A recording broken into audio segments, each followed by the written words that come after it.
This is released for the sake of education. This is a brief key insight about all the concepts of the book. We provide free audio books, key insights, summaries and brief study notes on the concepts of the books. So make sure to subscribe and become a part of our family.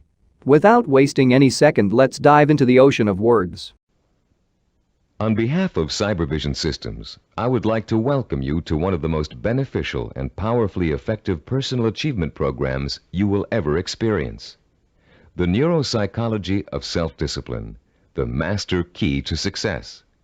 My name is Richard Gebhardt, and I'm going to be your guide as we explore, learn, and use this fascinating and effective program for developing your power of self-discipline, the iron will, the inner strength and drive you need to achieve your life's goals and ambitions. This program is the result of many years of thoughtful scientific inquiry and research.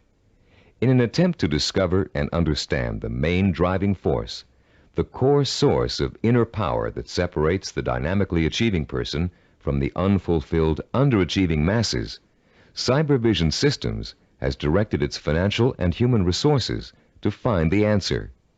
Through its association with the famed Stanford University Neuropsychological Research Laboratory, and through 7 years of intensive investigation into the science of human achievement, Cybervision Systems has uncovered what it believes is the master key to success. The master key which unlocks the raw potential that lies dormant within the heart and mind of man. Simply stated, we call this key self-discipline. Self-discipline. What's the first thing that phrase makes you think of? Unfortunately, for most people, the term conjures up images of strictness, long stretches of boring or irritating work, of self-sacrifice and self-denial. Nothing could be further from the truth.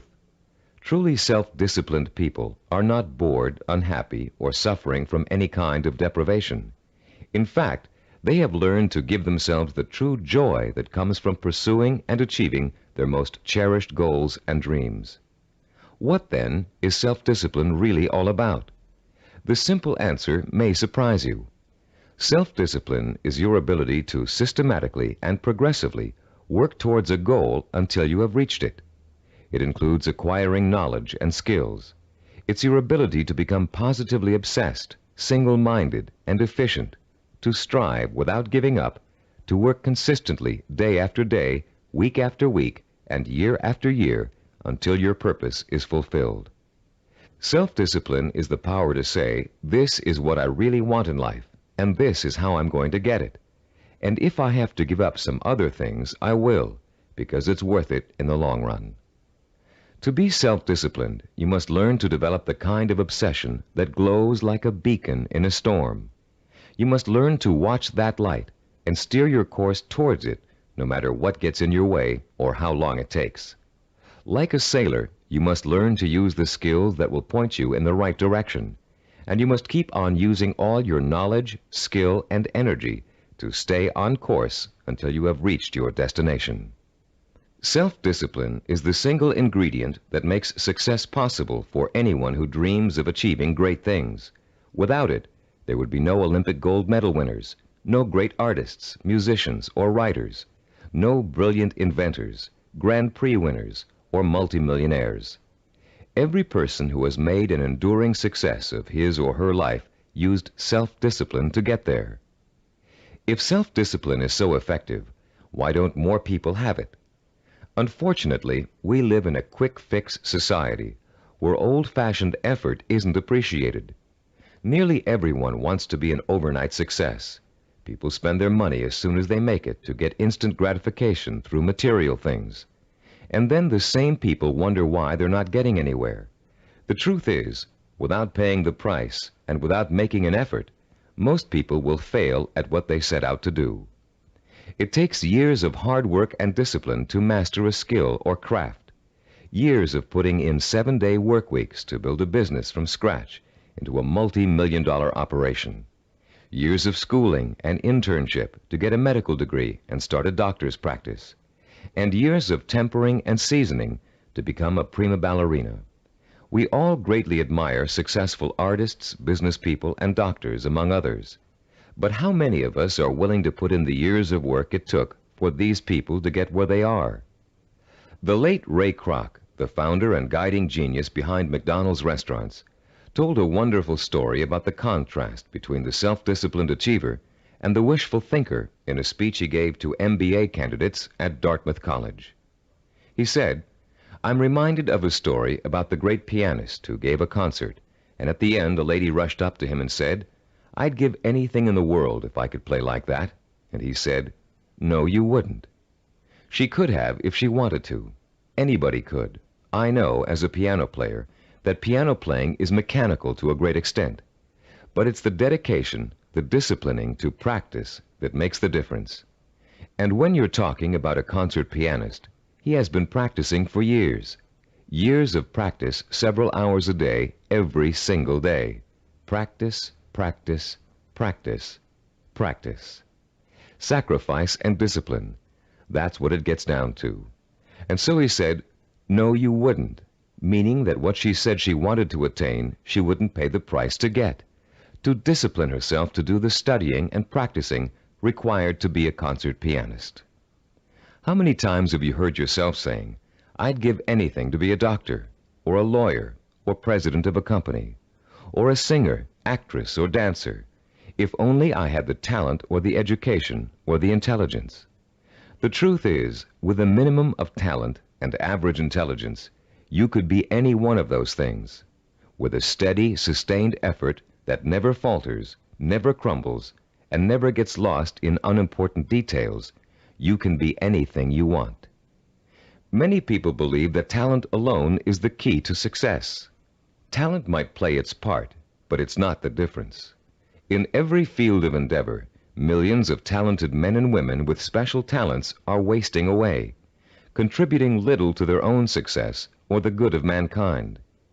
And every day we see others who are less gifted, but who have accomplished more. Many believe that education is the key to success.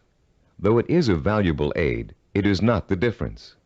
The educated derelict is a common sight, and so is the man or woman who has achieved phenomenal success without the advantage of a formal education. And many believe that intelligence is the key to success. Even though a person with a high degree of intelligence is fortunate and possesses the raw materials to be successful, the relationship between intelligence and accomplishment is something less than balanced. Every day we encounter highly intelligent people who barely get by, and their opposite number, men and women of average intelligence, but superior achievements. The one quality which sets one man apart from another, the one key which lifts one to every aspiration, while others are caught up in the mire of mediocrity, is not talent, formal education, nor intellectual brilliance. It's self-discipline. With self-discipline, all things are possible. It's the closest thing you could have to a wish-granting fairy godmother. Without self-discipline, even the simplest goal can seem like the impossible dream. In America today, the greatest cause of failure is the lack of self-discipline. Lacking self-discipline, millions of American dreams turn to ashes. With lofty visions of success, many people don't know that it takes more than wishful thinking, shortcuts, gimmicks, and get-rich-quick schemes to achieve excellence. Somehow, most people have lost sight of the age-old truth that anything worthwhile achieving takes time, organized, persistent effort, and more time. As you look around you, you'll see the many obvious fruits of the undisciplined mind: poverty, unhappiness, and drugs, the social cancer of a quick-fix society. But it is the not-so-obvious, more subtle effects of the lack of self-discipline that we address here, the raw power and potential of talented and intelligent people that lies dormant, unchanneled, and wasted, untapped and unfocused because of the inability of these people to commit and mobilize themselves to a course of consistent action. The lack of self-discipline is the #1 killer of achievement in America. Successful people have one thing in common. They set their sights on a goal and work every hour of every day towards reaching it. They learned what they needed to do to reach that goal, and they found a way to do it. If it meant taking on an extra job, they took the job.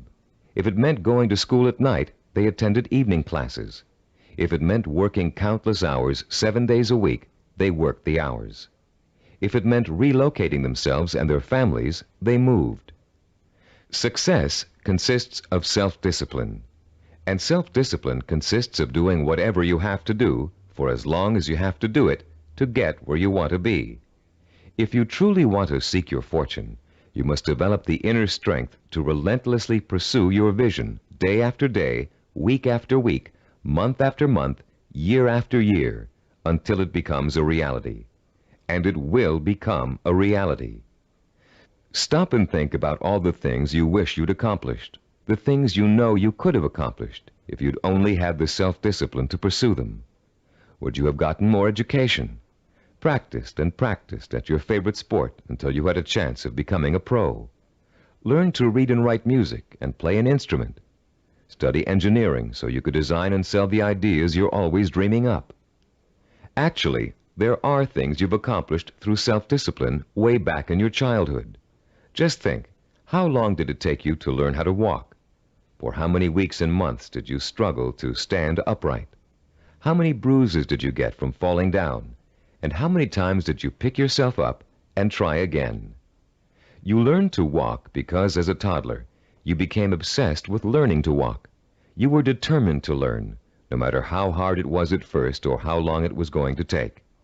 Every step you took was a small victory, and every time you fell down, it was just an excuse to start all over. Children are naturally self-disciplined because children believe that everything is possible. Children don't say, "I can't do it." Children say, "I want to do it." When you want something badly enough, and when you believe in it strongly enough, self-discipline will get it for you. Self-discipline is the most powerful tool you own for bridging the gap between wishful thinking and real fulfillment. Without it, you can only stare, as author Amy Gross says, like a window shopper at the good things of life and shrug and move on. You can have those good things by developing the self-discipline to achieve them. What do you want that you're willing to pay the price for? What means so much to you that you'll spend weeks, months, or years pursuing it? Start thinking about your most cherished dream, because with the power of self-discipline, you're finally going to be able to achieve it, and this program will teach you how. The neuropsychology of self-discipline, your master key to success, will show you how to take the raw materials you already possess, your talent, intelligence, strength, and motivation, and turn them into the assets you need to achieve your life's goals. You'll learn how to gain the knowledge and skills that will set you on the path to success. And you'll learn to develop the kind of positive strength it takes to stay on that path until you have reached the very end. You may think it's impossible for you to develop the kind of self-discipline you see others using to achieve success. You may think you're too lazy, too scattered, too quick to give up. And that may be true of the way you're behaving now. But most people aren't self-disciplined because they never had a chance to experience the kind of joy and satisfaction that comes with mastering their own abilities and applying them to the one thing they really want in life. Once you get a taste of how intoxicating, of how free self-discipline feels, you'll be hooked on it for life. The neuropsychology of self-discipline is not the result of pop psychological and faddish theories, nor does it contain simplistic pablum-like success gimmicks found so often in many self-improvement programs. The neuropsychology of self-discipline program incorporates the breakthrough findings of one of the world's most respected brain researchers, Dr. Carl H. Pribram, director of the Stanford University Neuropsychological Research Laboratory, with the practical experience of Cybervision Systems' team of learning experts. Dr. Pribram is one of the most respected and renowned brain and behavioral researchers in the world. Trained as a neurosurgeon, Dr. Pribram has been conducting research into the brain and behavior for over 30 years. His pioneering work and discoveries have led to his being called the father of neuropsychology. Besides his responsibilities at Stanford, Dr. Pribram also serves as the Director of Advanced Research for Cybervision Systems. The neuropsychology of self-discipline incorporates two of Dr. Pribram's revolutionary discoveries. The first is his finding that our behavior is governed by images of achievement, and that without these images, we cannot mobilize and motivate ourselves to achieve our goals. The second is Dr. Prebrum's discovery of how the human brain forms visual and sensory images and how these images affect our emotions, our power to commit ourselves to a course of action and see it through to the end with excellence through perseverance and persistence. Dr. Prebrum's cutting-edge work lets us understand for the first time the relationship between thinking, sensing, motivation, and behavior. And by collaborating with Dr. Prebrum, Cybervision Systems has been able to develop a powerful technology that enables you to harness your own mental processes and motivate yourself to develop the kind of iron will that will carry you through thick and thin to achieve your goals, achieve them well and completely, and enjoy the journey every inch of the way. You don't have to be a scientist to understand, apply, and benefit from these principles. All of the complex research, development, and testing has already been done for you. We've turned Dr. Prebrum's research results into a simple but powerful technology anyone can use to learn the beauty and joy of true self-discipline. Your Neuropsychology of Self-Discipline program centers around 3 points of organization. First, in Session 2, you'll be introduced to a description of 10 characteristics of goal-achieving, highly disciplined people. Countless hours of research and interviewing went into gathering this information, all to discover the tools these people used to develop and exercise their powers of self-discipline. These characteristics will become a model or benchmark that you will strive to incorporate into your life. By keeping these characteristics close in mind, you'll have an achievable ideal against which you can measure your own behavior and habits as you strive to acquire and make permanent the skill of self-discipline. The second crucial section of this program is what we call the Knowledge and Information section. In Session 3, you'll be systematically guided through the easy-to-understand and learn principles of Cybervision's power of self-discipline. You'll learn once and for all that the power of self-discipline is the master key to your success. Not only will you learn why, but you'll thoroughly understand, in depth, the power principles of self-discipline.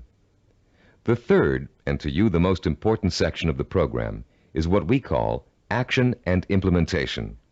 In Sessions 4 through 10, you'll begin the actual process of becoming self-disciplined, of developing the core skills that will enable you to achieve anything and everything you desire. You'll start by learning how to determine exactly what it is you want to achieve in your life. You'll then learn how to select role models who have already achieved what you desire to achieve, and learn patterns of success from them.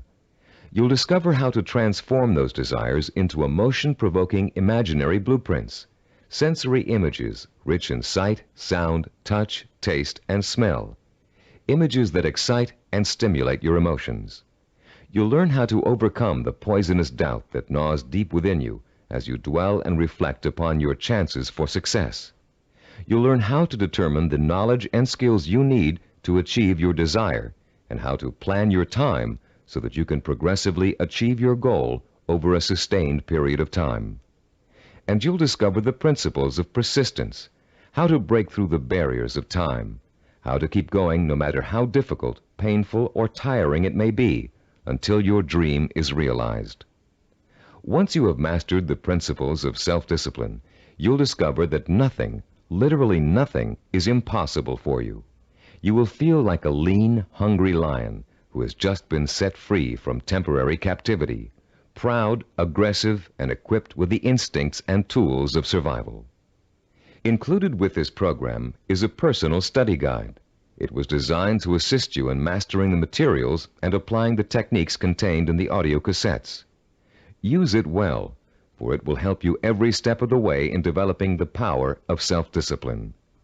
Before you go any further with the audio cassettes, please read the introduction in the study guide. Complete the written exercises for this session, Session 1. Then prepare yourself to listen to Session 2 by first reviewing the background information on Session 2 in the study guide. By following the principles of this program, you will, for the first time in your life, be able to achieve whatever it is you desire and accomplish it with the pride of excellence. Talking about success is one thing. Anybody can do that. Achieving it day by day Month by month and year by year is another.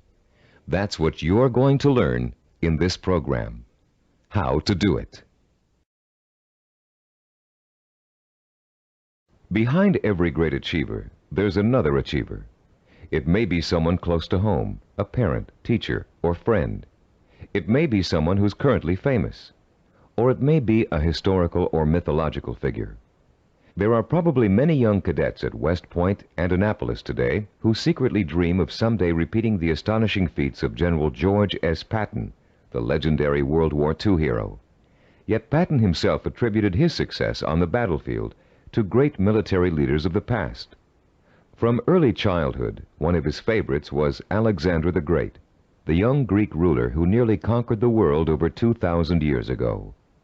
Fascinated by Alexander's repeatedly successful conquests and his dashing personal style, Patton read everything he could about the ancient warrior.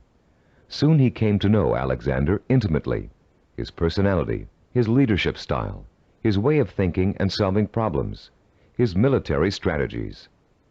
And finally, Patton got to the point where he could think like Alexander the Great, act like Alexander the Great, and get results like Alexander the Great.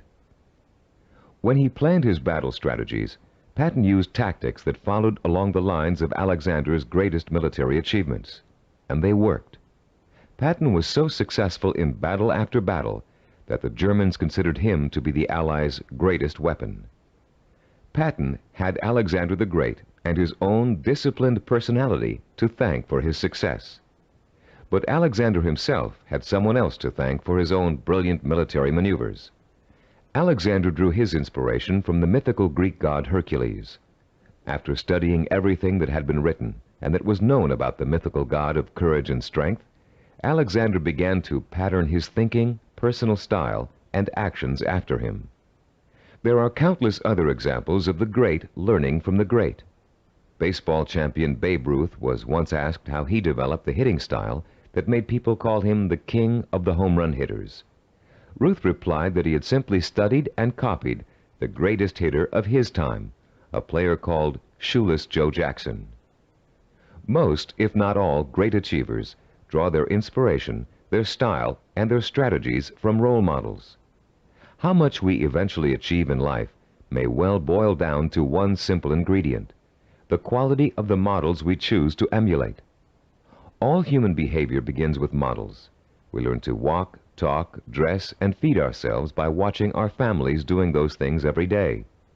But we learn more than simple everyday activities from the people who surround us as we grow up. We also learn how to think and behave by watching the way they do. Some people have excellent role models, successful parents, or a family friend who has achieved far beyond the ordinary. But having a role model is just the first step toward becoming a disciplined achiever. You must use that model, make it a part of your own personality in order to succeed. This program will take you through the entire process, from start to finish. In this session, you're going to start by being given a role model of your own, a model of the disciplined, motivated achiever. You'll learn the 10 dominant characteristics of that model and be able to compare your own behavior to it.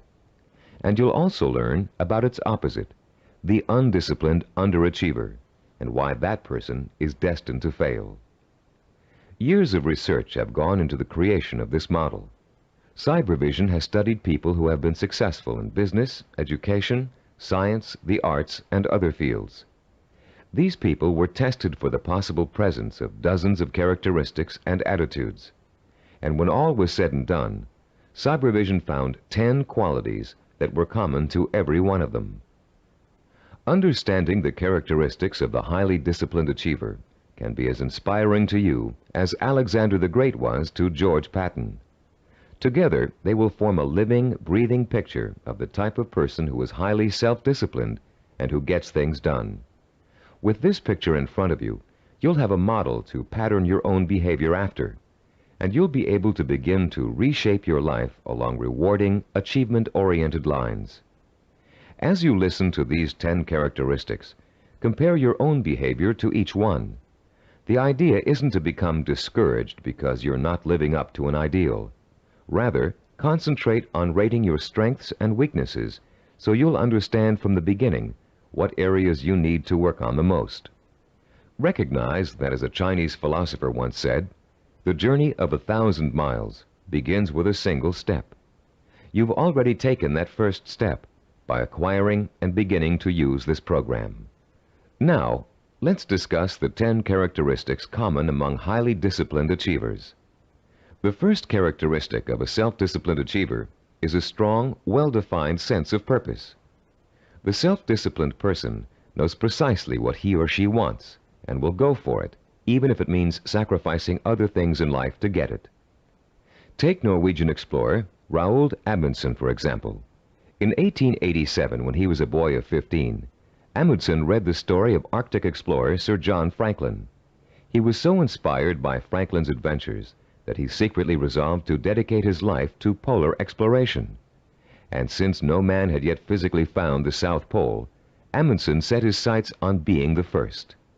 His mother had other ideas. She wanted her son to be a doctor and insisted that he attend medical school.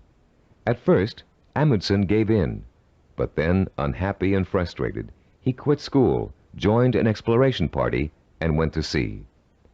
Amundsen spent years apprenticing in the treacherous Antarctic. It was hard physical work, and there was a lot to learn. He studied nautical techniques until he became a master sailor, and then he began to organize his own expeditions. 24 years after Amundsen chose his goal, he succeeded in achieving it. In 1911, he became the first man to find the South Pole. Contrast Amundsen's single-minded pursuit with the profile of a person who isn't sure what he or she wants to accomplish. The purposelessness personality drifts through life uncertainly, always searching, never finding. This is the type of person who changes jobs, leaves relationships, and starts projects but never finishes them. It's someone who never stays with anything long enough to become successful at it. People today are becoming more and more afraid of commitments. They're afraid of committing themselves to one career. They're afraid of committing themselves to one relationship. They're even afraid to commit themselves to staying in one place for very long. They talk about leaving their options open. Ironically, these people are very much committed to failure, because without a sense of purpose, they can't apply themselves to any one thing, and without applying themselves, they can never succeed. Look around you, and you'll see 40-year-olds and 50-year-olds who are still jumping from job to job, from relationship to relationship, always searching for an answer somewhere. They'll never find it. The second characteristic of the self-disciplined person is that he or she seeks out and uses positive role models, often called mentors. Patton found and learned from Alexander the Great. Roald Amundsen got his inspiration from Sir John Franklin. To be self-disciplined, you must find a mentor who can inspire you with his or her own example of discipline. This person will instill you with a sense of real possibility, the belief that if he can do it, so can I. The person who has no self-discipline tends to identify with and tries to emulate people whose values are quick fix. The undisciplined think success can be achieved through gimmicks, luck, or who you know. For this reason, they actually distrust and resent the truly successful. They cannot bring themselves to admit that it takes hard work and consistent effort to reach a lifelong goal. Rather than working to get their own lives in order, these people blame their lack of success on bad breaks. They will always have bad breaks until they give themselves a break. The third quality that distinguishes the self-disciplined person is the strength of his or her imagination. Self-disciplined people use a goal-setting technique called sensory vision. Robert Kennedy's immortal words explain it very well. Kennedy, himself a highly disciplined achiever, said, "Some men see things as they are and ask, why? I see things as they could be and ask, why not?" The key to developing this kind of vision is learning to use your imagination in a clear, creative way. Once you've decided on a goal, you must learn to visualize the outcome with strongly detailed, sensory-rich images. You must learn to clearly imagine the rewards of success through sight, sound, touch, taste, and smell. The French have an expression, déjà vu, which means already seen. The self-disciplined, when they reach their goal, have this sense of déjà vu, because they have already been there thousands of times in their imaginations. You can be sure General Patton knew what victory felt like long before he fought his first battle. And for Roald Amundsen, reaching the South Pole must have felt like a homecoming. The great film director Alfred Hitchcock said that the actual process of directing a film was almost anticlimactic for him.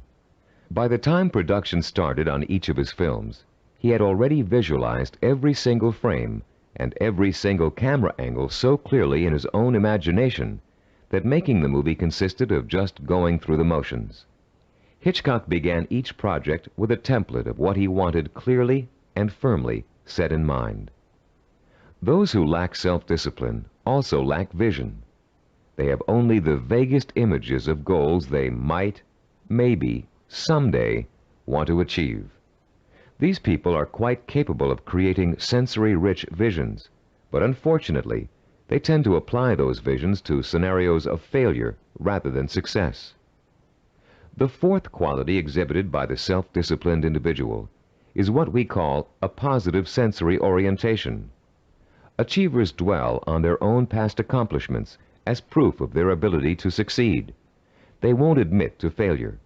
In fact, it can truly be said that they don't know the meaning of the word failure. If things don't first turn out as planned, they just chalk it up to experience and keep on working toward their goal. Self-disciplined people are so eager to learn that they feel every bit of life experience just brings them closer to achieving success. They're not afraid to try new approaches if old ones don't work anymore. They never lose sight of their goal, but they're open to more than one way of achieving it. And this kind of positive attitude ensures that they will.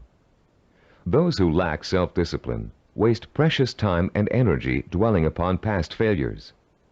Through a vicious cycle of negative reinforcement, they use those perceived failures as an excuse not to try again in the future. They develop a fear of failure, a fear of making the effort, and failure generates failure.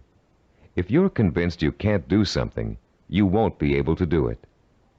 The characteristics we've discussed so far all add up to a quality called self-assurance. The self-disciplined have a strong gut-level belief in themselves and their ability to succeed that is truly unshakable. Deep down in their hearts, they know they can do it, and no one can convince them otherwise. When Christopher Columbus set out to find a new route to the West Indies, Europeans thought he was crazy. The world is flat, they told him. If you sail west, you'll fall off the edge and be devoured by monsters. But Columbus believed the world was round, and he stubbornly applied to every monarch in Europe until he found one who would finance his voyage to what turned out to be the New World.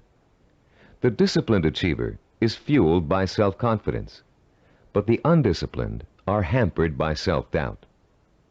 This foreboding of failure haunts them in everything they attempt to do, and effectively slams the door shut on any possibility they might have of succeeding.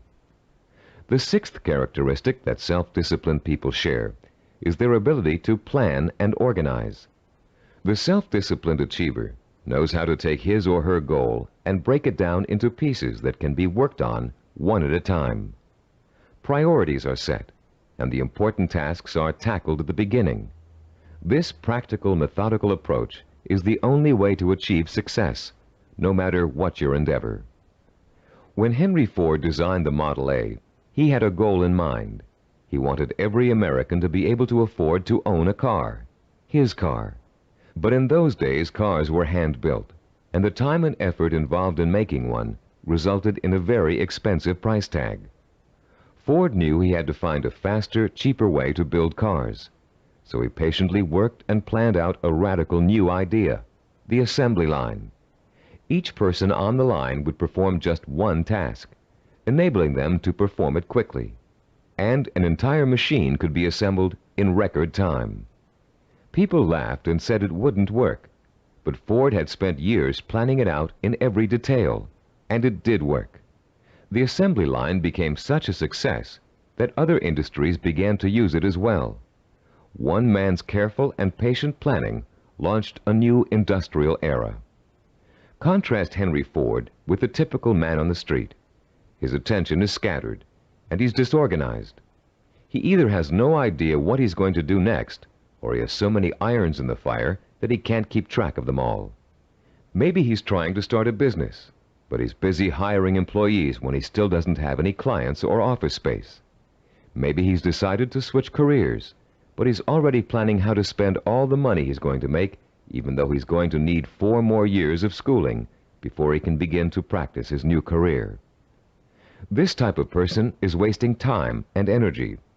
Without a detailed game plan, and without following that plan as closely as possible until you reach your goal, you can spend your life floundering among half-started projects and missed opportunities for success. Many people think all you need to be successful is a great idea, but without planning, organization, and hard work, the most brilliant ideas aren't worth a dime.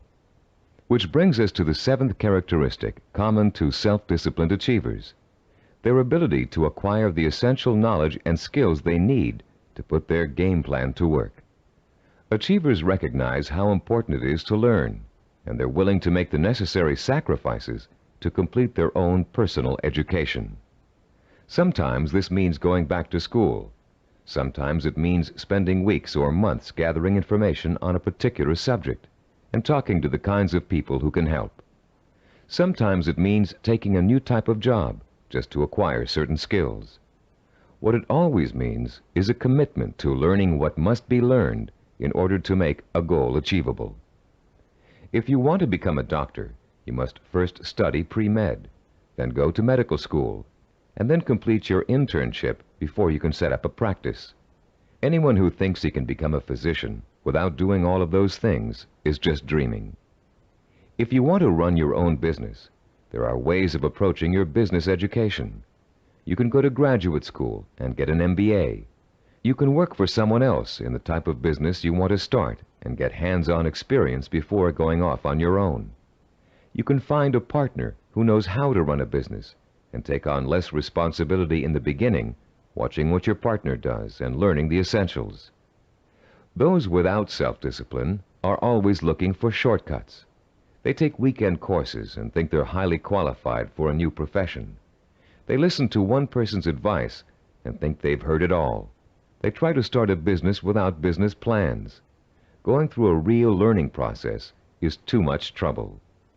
Why is it so much trouble? Because the undisciplined person lacks patience, the 8th quality on our list of self-disciplined characteristics.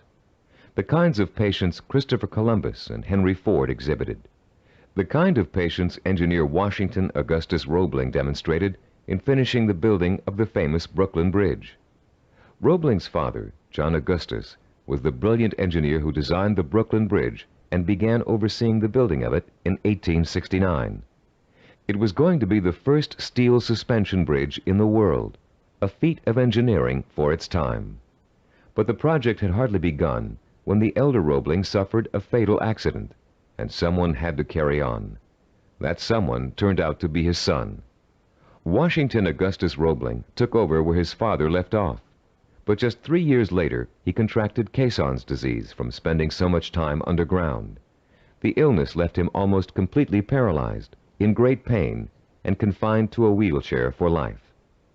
Some people would have given up the project under those conditions, but Washington Augustus didn't. Instead, he moved to an apartment in Brooklyn Heights that overlooked the bridge, and he sat all day at the window, watching the work as it progressed and supervising it from his living room. Messengers ran back and forth, conveying his instructions to the workers on the bridge. Washington Augustus worked this way for 11 years, until the bridge was opened in 1883. Obviously, the younger Roebling's patience paid off, mostly because he, like other self-disciplined achievers, was not intimidated by time. Roebling would have sat at that window without complaint for 20, 30 years or more in order to finish his project.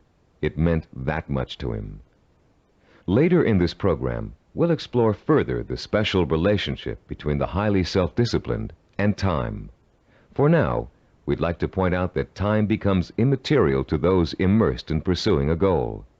Hours pass as if they were minutes, weeks as if they were days, years as if they were months. The self-disciplined do not worry about time. They also see time as a tool. Accomplishment takes time, and people who wish to achieve have all the time in the world. Because every moment they're working towards their goal, they know they are coming 1 minute closer to reaching it. And for the self-disciplined, getting there is at least half the fun. The undisciplined view time as an enemy, something to beat. You'll hear them say, "I want it all now. I can't wait." Unfortunately, these people don't realize that time is going to pass anyway, and if they're not working toward their goal, they're only wasting the time they feel is so precious. The self-disciplined are persistent.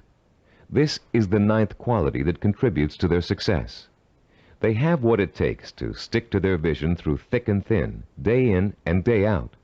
They don't give up in spite of rejection, hardship, setbacks, or other people's opinions. They are relentless in their pursuit of their own dreams and goals. The self-disciplined are, actually, very stubborn. They succeed against all odds. When they get discouraged, they draw new inspiration and motivation from their sensory-rich visions of success. And that's enough to fuel their emotional drive to keep on making the effort. Ellie Hawkins, a mountain climber, is a good example of someone who just wouldn't give up even when the odds turned against her. She set out to climb a particularly difficult face of Yosemite's treacherous El Capitan. Ellie undertook this climb to prove that dyslexia, a learning disorder from which she suffers, can be beaten.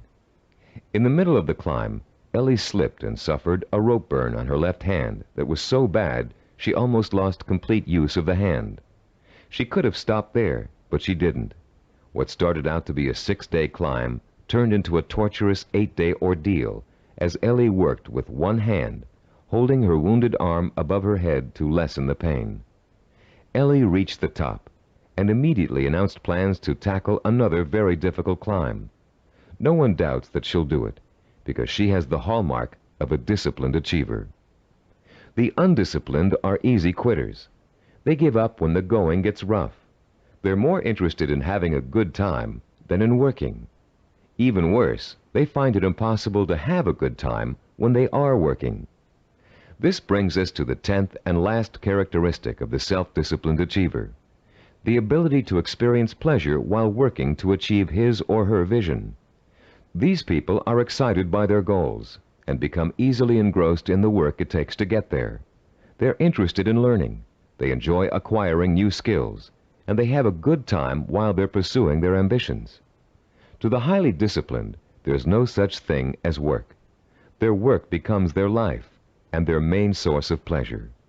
When they become successful, you often hear them say, "I can't believe I'm getting rich doing this. It's so much fun." And most of them would keep doing what they're doing, even if they weren't making money at it. To the undisciplined, work is the stressful, painful, boring part of life that must be tolerated between periods of pleasure.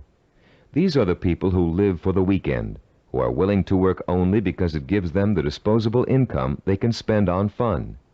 And these are also the people who don't want to put in overtime or take work home unless they're being paid extra for it. If taking on more work will only get them a promotion or a crack at a better job, they won't do it. Now that we've identified the 10 qualities common to all self-disciplined achievers, we'd like you to begin comparing yourself against the model characteristics we just discussed. This self-assessment will give you a good idea of your own strengths and weaknesses. After you've finished listening to this session, turn to page 11 of your study guide and follow the instructions for using the personal assessment form you'll find there. Let's summarize the characteristics of self-disciplined achievers. First, they have a strong, well-defined sense of purpose. They know what they want. Second, they seek out positive role models for inspiration and learning. Third, they use sensory-rich visions and a vivid imagination to set the stage for their own achievement. Fourth, they have a positive sensory orientation. They expect to succeed rather than fail. Fifth, they have a deep-rooted belief in their ability to achieve. They are immeasurably self-assured. Sixth, They have the ability to plan and organize. They can break down what they want to achieve into manageable steps and set priorities that let them accomplish the most important things first. Seventh, they know how and when to acquire essential knowledge and skills. They're not intimidated by the thought of having to learn something new. Eighth, they have patience. The passing of time doesn't bother them. They'll keep working toward their goal for as long as it takes. Ninth, they persevere. They're stubborn, and they don't give up, even when the going gets rough. 10th, they view work as pleasure, because work is bringing them closer and closer to the realization of the goal that will be their final reward. Turn off the tape now and score yourself on the personal assessment form. When you're done, turn the tape back on.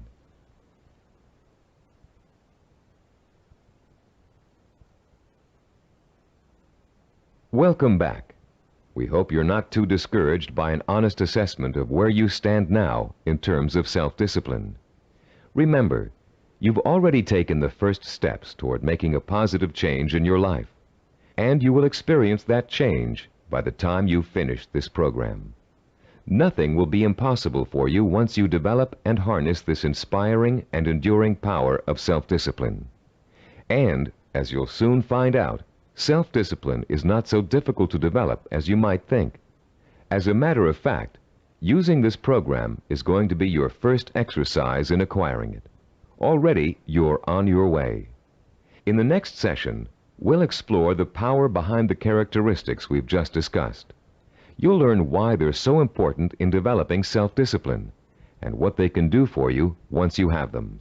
And you'll be further along the road toward understanding and developing the one characteristic that will give you the power of success.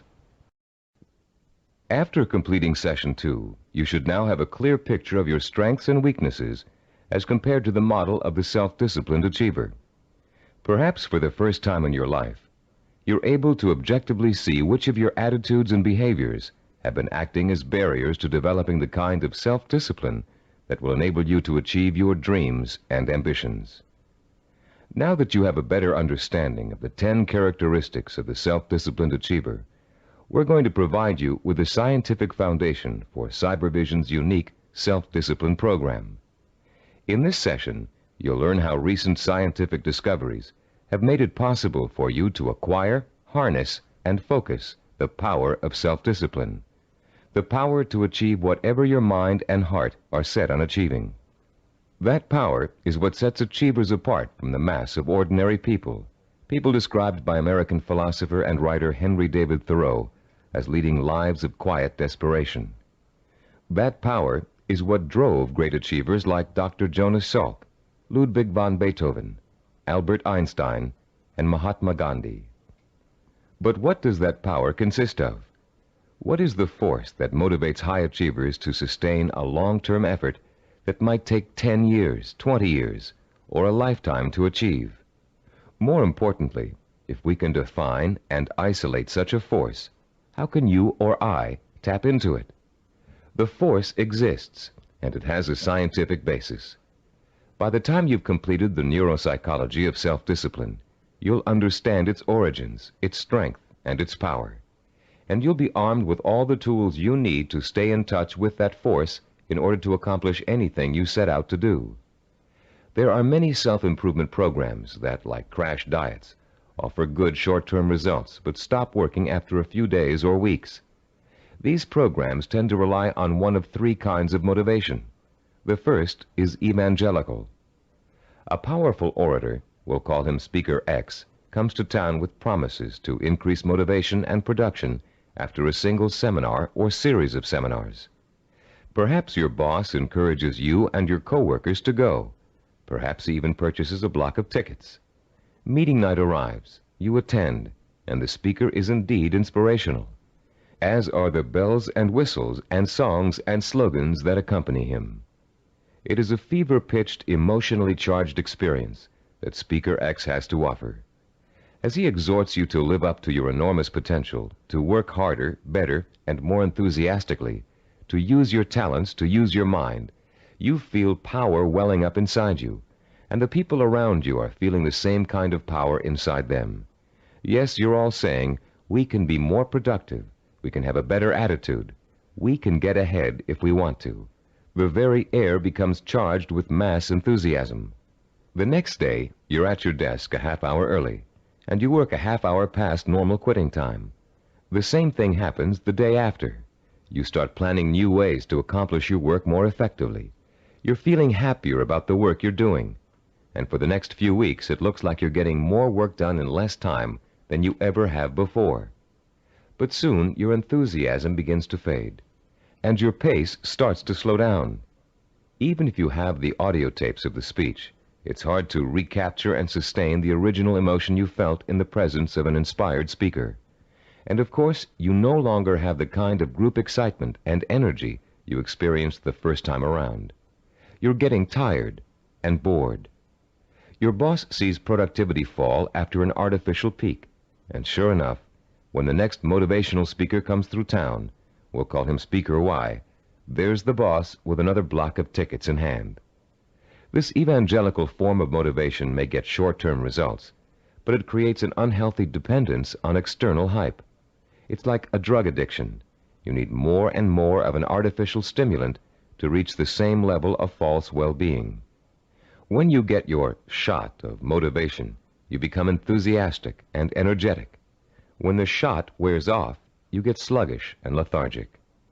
The same problem exists with the second major motivational tool that most self-improvement programs rely on: external rewards, like money, prizes, bonuses for reaching quotas. These are essentially pats on the head from the boss, often desirable pats, but still pats on the head, signals that you've pleased someone else. This method works very well on children.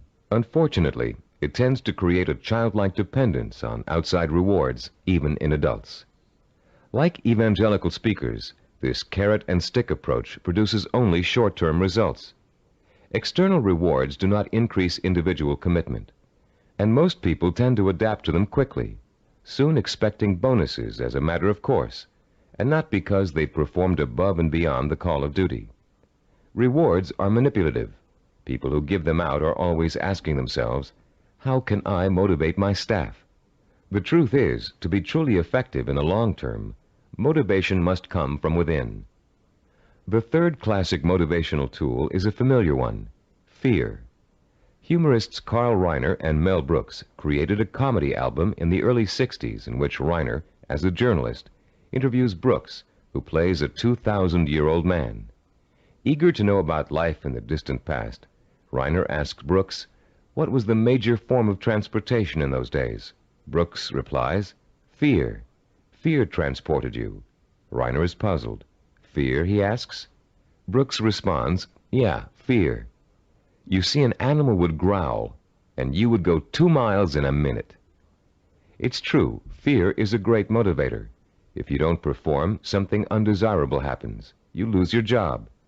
There go the house payments, the car payments, the kids' college tuition, and so on. As the mental dominoes fall, you're motivated to keep performing. But while fear may bring short-term results, it also brings resentment and rapid burnout. It doesn't take long before you're angry at the system that's keeping you going. And anger makes you less productive, which increases your fear. It becomes a vicious cycle with an unpleasant ending. It should be pretty clear by now that these motivational systems aren't motivational at all. Each of them relies on an external stimulus and an artificial situation. And each relies on an initial burst of emotion that fades rapidly when the new situation becomes habitual. You may have tried several of these motivational or goal-setting programs in the past. Perhaps they even contributed to your sense of self-awareness. If so, you've no doubt learned that self-awareness alone is not sufficient to motivate change. It's easy to identify self-defeating behaviors. It's easy to plan strategies for eliminating them.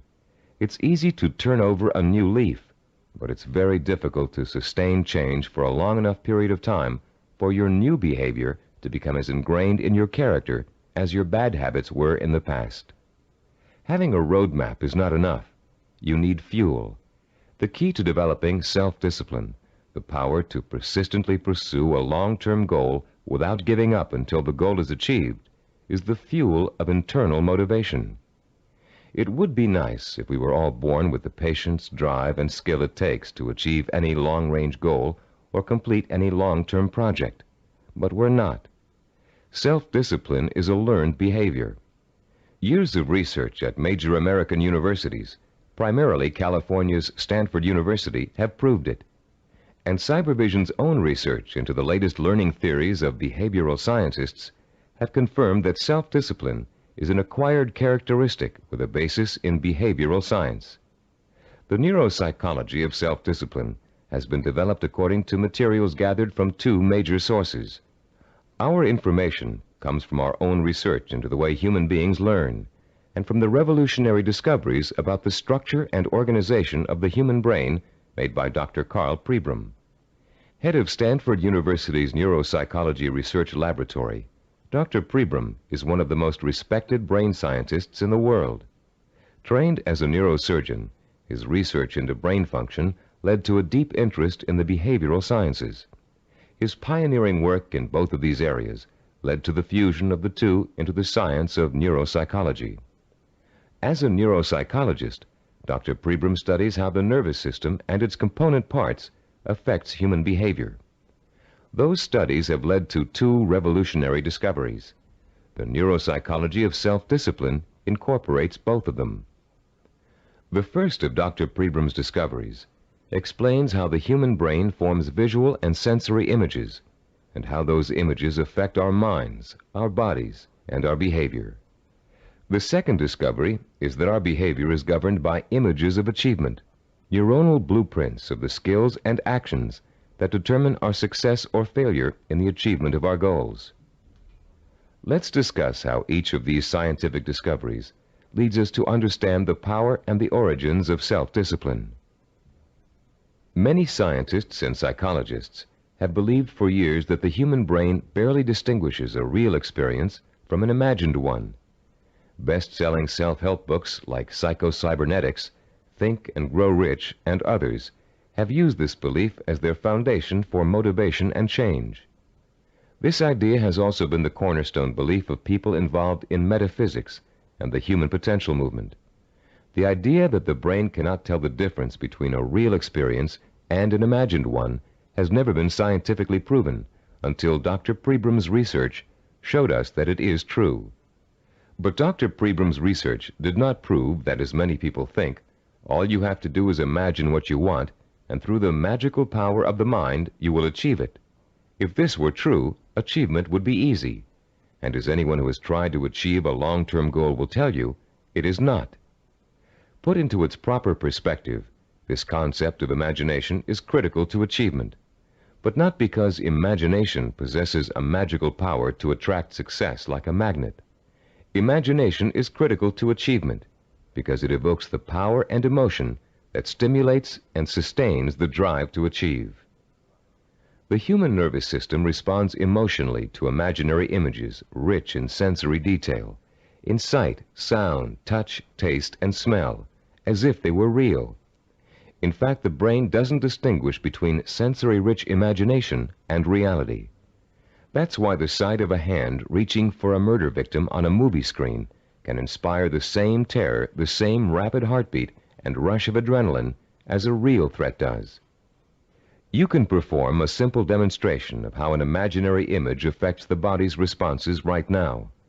Close your eyes and imagine for a moment that you're holding a firm, ripe lemon in your hand. Now bring the lemon up to your mouth and slowly bite into it. As your teeth break through the peel, penetrate the skin, and sink into the flesh of the fruit, imagine the juice exploding into your mouth. What did you experience during this exercise? Did you develop a feeling of bitterness and distaste? Did you pucker up in response? Did you begin to salivate, as you would if you really took a bite out of a lemon? The feeling of bitterness is an emotional response, provoked by the imaginary sensation of the lemon juice being absorbed by the mucous membranes in your mouth. The buildup of saliva was a physiological response. Saliva neutralizes the acid level in lemon juice. You can create a similar response by imagining yourself biting into an onion. rather than experiencing a sense of sourness and a watering of the mouth, your eyes will begin to burn and tear. This power of imagination to create physiological and psychological responses is crucial to the survival of the human species. The images of love and eroticism stimulate sexual response for reproduction. The image of fear stimulates the fight or flight response for survival. But our brain's ability to respond to images is a two-edged sword. The person who is dominated and controlled by emotional impressions becomes a victim of his own sensory images. These people act impulsively in response to their feelings. They have little control over their environment. They are easy prey for fear, superstition, and con artists. They are usually unhappy. On the other hand, the person who understands the power of imagery and who can deliberately harness a flood of sensory images to reinforce an intellectually formulated plan has a lifetime source of energy to apply toward positive action. This person uses emotion as fuel. Only when the imagination is harnessed and focused on the benefits and rewards of a specific goal can we light the fires of self-motivation and develop the kind of self-discipline that will help us achieve that goal.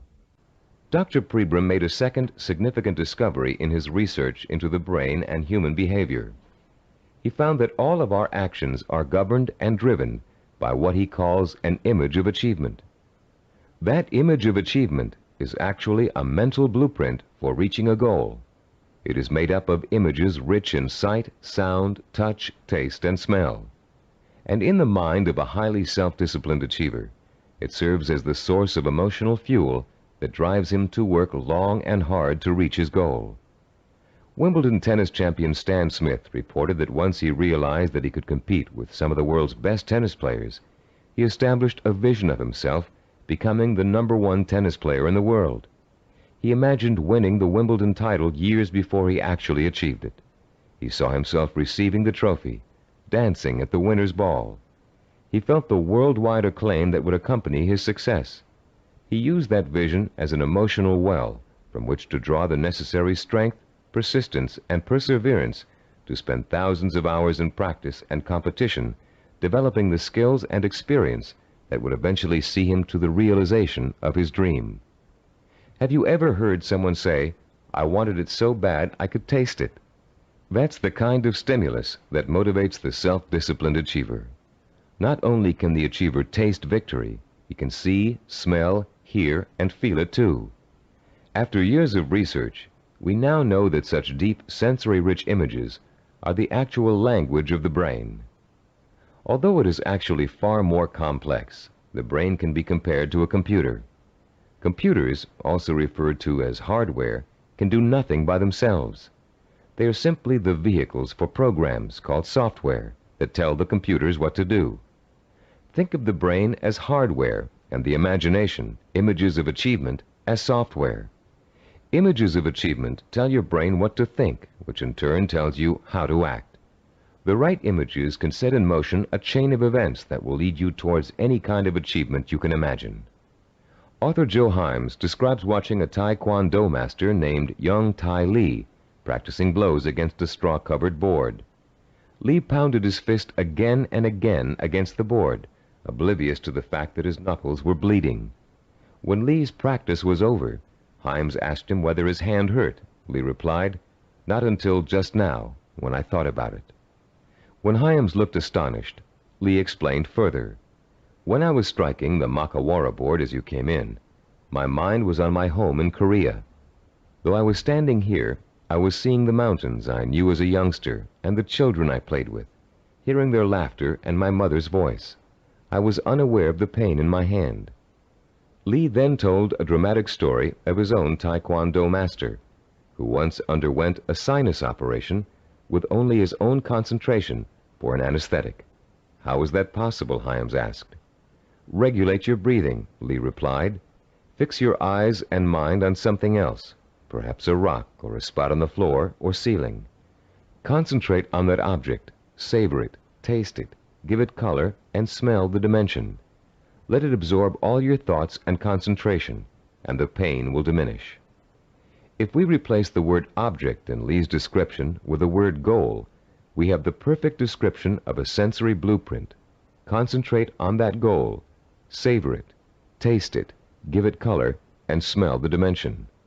Let it absorb your thoughts and concentration. This ability to use sensory images to marshal one's powerful sensory impulses toward a goal is the essence of self-discipline. We are all born with imagination. Self-disciplined achievers have learned to use it to achieve even the most seemingly impossible goals. The self-disciplined achiever begins the journey to success with imagination. He asks himself, if I can have whatever I can imagine, what do I want? What is my purpose? When he has defined that purpose, he uses his imagination to create a vision of achievement, a sensory-rich image that will evoke an emotional response so strong that he is driven to action to bring his vision to life.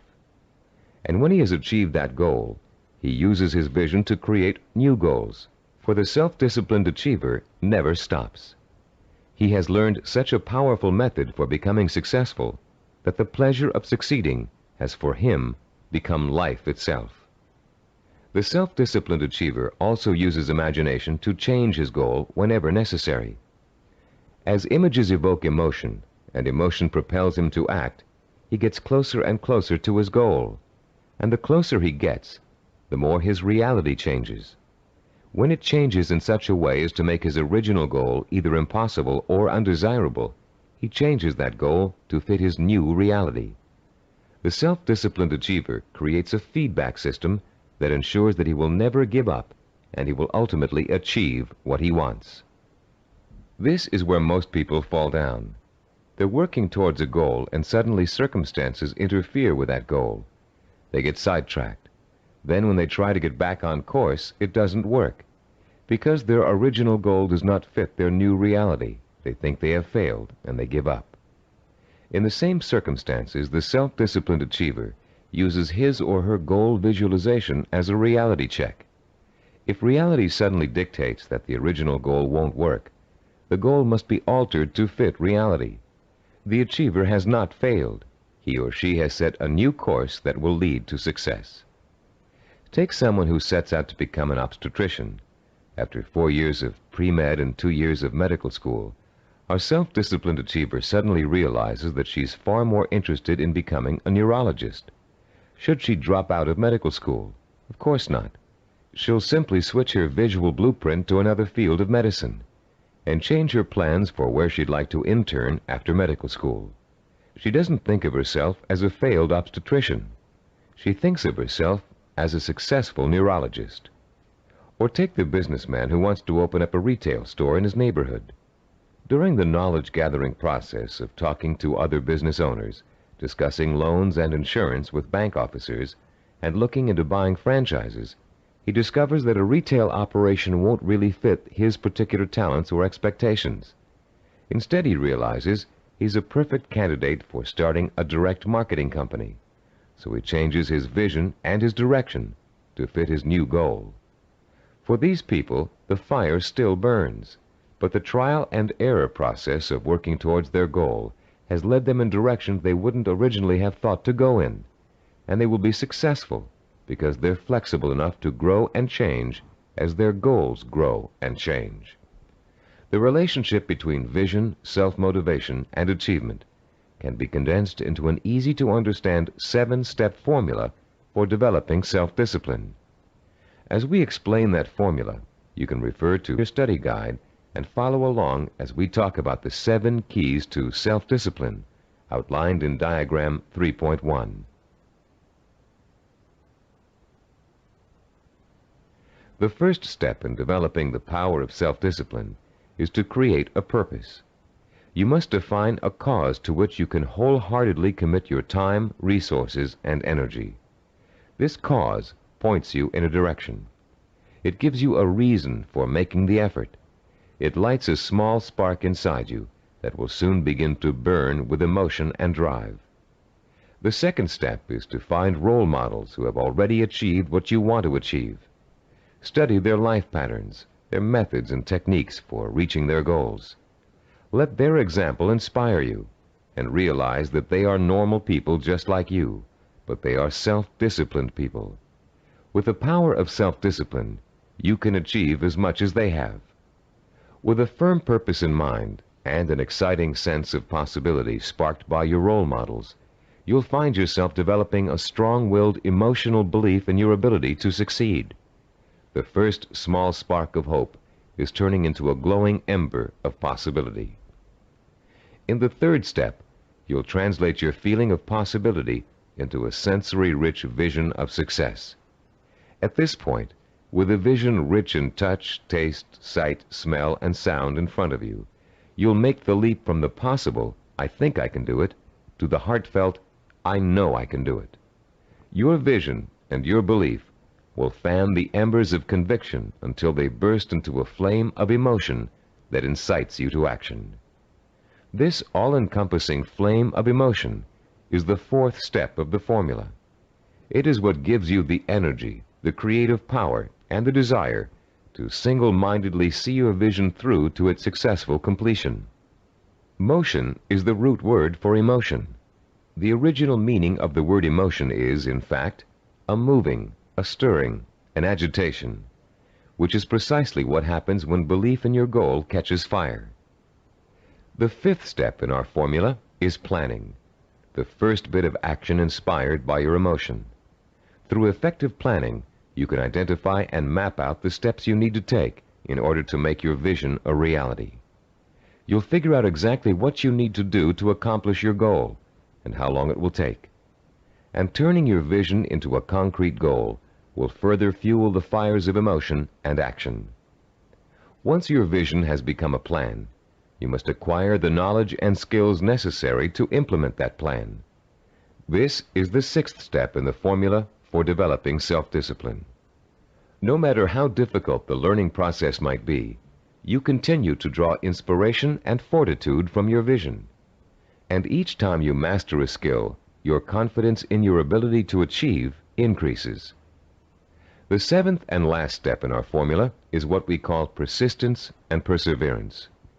Persistence is staying with your vision, seeing it through to its completion, no matter how long it takes or how difficult it is. Perseverance is persisting in spite of setbacks, disappointments, and hardship. Once you begin acting to achieve your goal, your drive to sustain the forward motion, to persist and persevere, is constantly fueled by the strength of your initial vision. And as you get nearer and nearer to accomplishment, the vision becomes more and more real. As your vision fuels reality, and reality fuels your vision, your drive to achieve begins working like a giant breeder reactor. You've put into motion a self-perpetuating spiral of vision, belief, emotion, motion, and reality. This formula for harnessing the essence of self-discipline will change your life. For the first time, science has given us the power to truly be able to change our own circumstances from the inside out, to understand what makes men and women overcome tremendous odds and obstacles to achieve greatness. For the first time, greatness is within the grasp of each of us. Through the understanding of the scientific principles that govern our thinking and behavior, we can, for the first time, program ourselves for success. In the next session, you'll begin to put the principles you've just learned into action. You'll learn a powerful sensory exercise which will let you determine your true goal. And once you've taken that vital first step, you can begin the exciting journey of action that will propel you towards the ultimate achievement of your heart's desire. At a recent workshop based on the neuropsychology of achievement, Cybervision President Stephen DeVore was asked an interesting question by a young corporate product manager. Mr. DeVore had been outlining the principles of goal setting when the product manager said, "You know, there's one problem I haven't yet solved. We talk about opportunities and goals, but there are so many opportunities to choose from, so many different directions we can go. How do you figure out exactly what you want to go for? How do you focus in on one choice among so many?" This session addresses that very problem, the problem of finding a purpose, and it isn't always easy. We live in a free society filled with opportunities for anyone who wants to take advantage of them. It's wonderful to have so many choices, but sometimes it makes choosing what you really want to do, your purpose, even more confusing than ever. Still, there are ways to narrow your choices down, and this session will show you how to do it. Through an exciting and powerful 4-point exercise, you're going to learn to pinpoint what it is you want most in life, out of all the things you may think you want. It will take some effort, some soul-searching, some creative thinking, and the outcome may surprise you. By the end of this session, you'll have chosen and defined what we call a macro purpose. The term macro means large or inclusive. Your macro purpose is equivalent to what creative people call the big idea. It's your main desire, your real purpose in life, your reward for hard work and effort. It's going to become your very reason for existing. Besides defining your macro purpose, in this session you're going to learn what micro purposes are and how they're used. Micro purposes are the stepping stones to your macro purpose. They consist of all the things you need to do to achieve your most important ambition. To help you thoroughly understand the concept of macro and micro purposes, think back for a moment to your early years in school, when you first learned to do simple math. Remember what a struggle it was to understand how to add, subtract, multiply, and divide? Numbers seemed a mystery to you back then, and you may have thought you'd never learn how to perform the most basic math functions. At the time, learning math for you was a macro purpose, and all the elements of learning it were micro purposes. You had to learn to count, for one thing. You had to learn the symbols for addition, multiplication, subtraction, and division. And you probably had to memorize the multiplication tables. As an adult, math seems to hardly be important, but you couldn't balance your checkbook or manage your money without it. And if you're a stockbroker, accountant, retail store manager, or bank teller, among other things, math is an important part of your job. So math was a micro purpose that helped you launch your present career, your macro purpose. If your desire is to earn a college degree, a macro purpose, you must take a certain number of courses and amass a certain number of credits. Each course you take that counts toward your degree is a micro purpose. But if you want to be a doctor, earning a bachelor's degree by itself is only a micro purpose. You still have to attend and graduate from medical school and complete an internship, more micro purposes, before you can be licensed to practice medicine. As you can see, macro and micro purposes change according to your stage in life and what you want to accomplish at the moment. A teenager may enter college with no clear idea of what he or she wants to do except finish school, the macro purpose of the moment. But by the third year of school, that student may decide on a career that requires additional schooling and a period of apprenticeship. So finishing school becomes a micro purpose, a stepping stone to a rewarding career. But macro and micro purposes don't just apply to careers or lifelong goals. Setting a macro purpose and determining what micro purposes are necessary to achieve it is an excellent way to help you accomplish any goal, no matter how large or small. It's a logical and creative process that lets you organize your thoughts and actions to make your goal clearer, more rational, and easier to achieve. Just imagine for a moment that you're stranded alone in the wilderness on a freezing winter day. It's late afternoon, and there's no hope of rescue before the next morning. Somehow, you have to figure out a way to survive the bitter cold night, your macro purpose. Your micro purpose is keeping warm, and right off the bat you can think of 3 ways to do this. The first is to put on some more warm clothes, but you don't have any, so that choice is out. The second is to find shelter, but there's none in sight, and you don't have the time or the tools to build anything before nightfall. The third is to light a fire and keep it going through the night.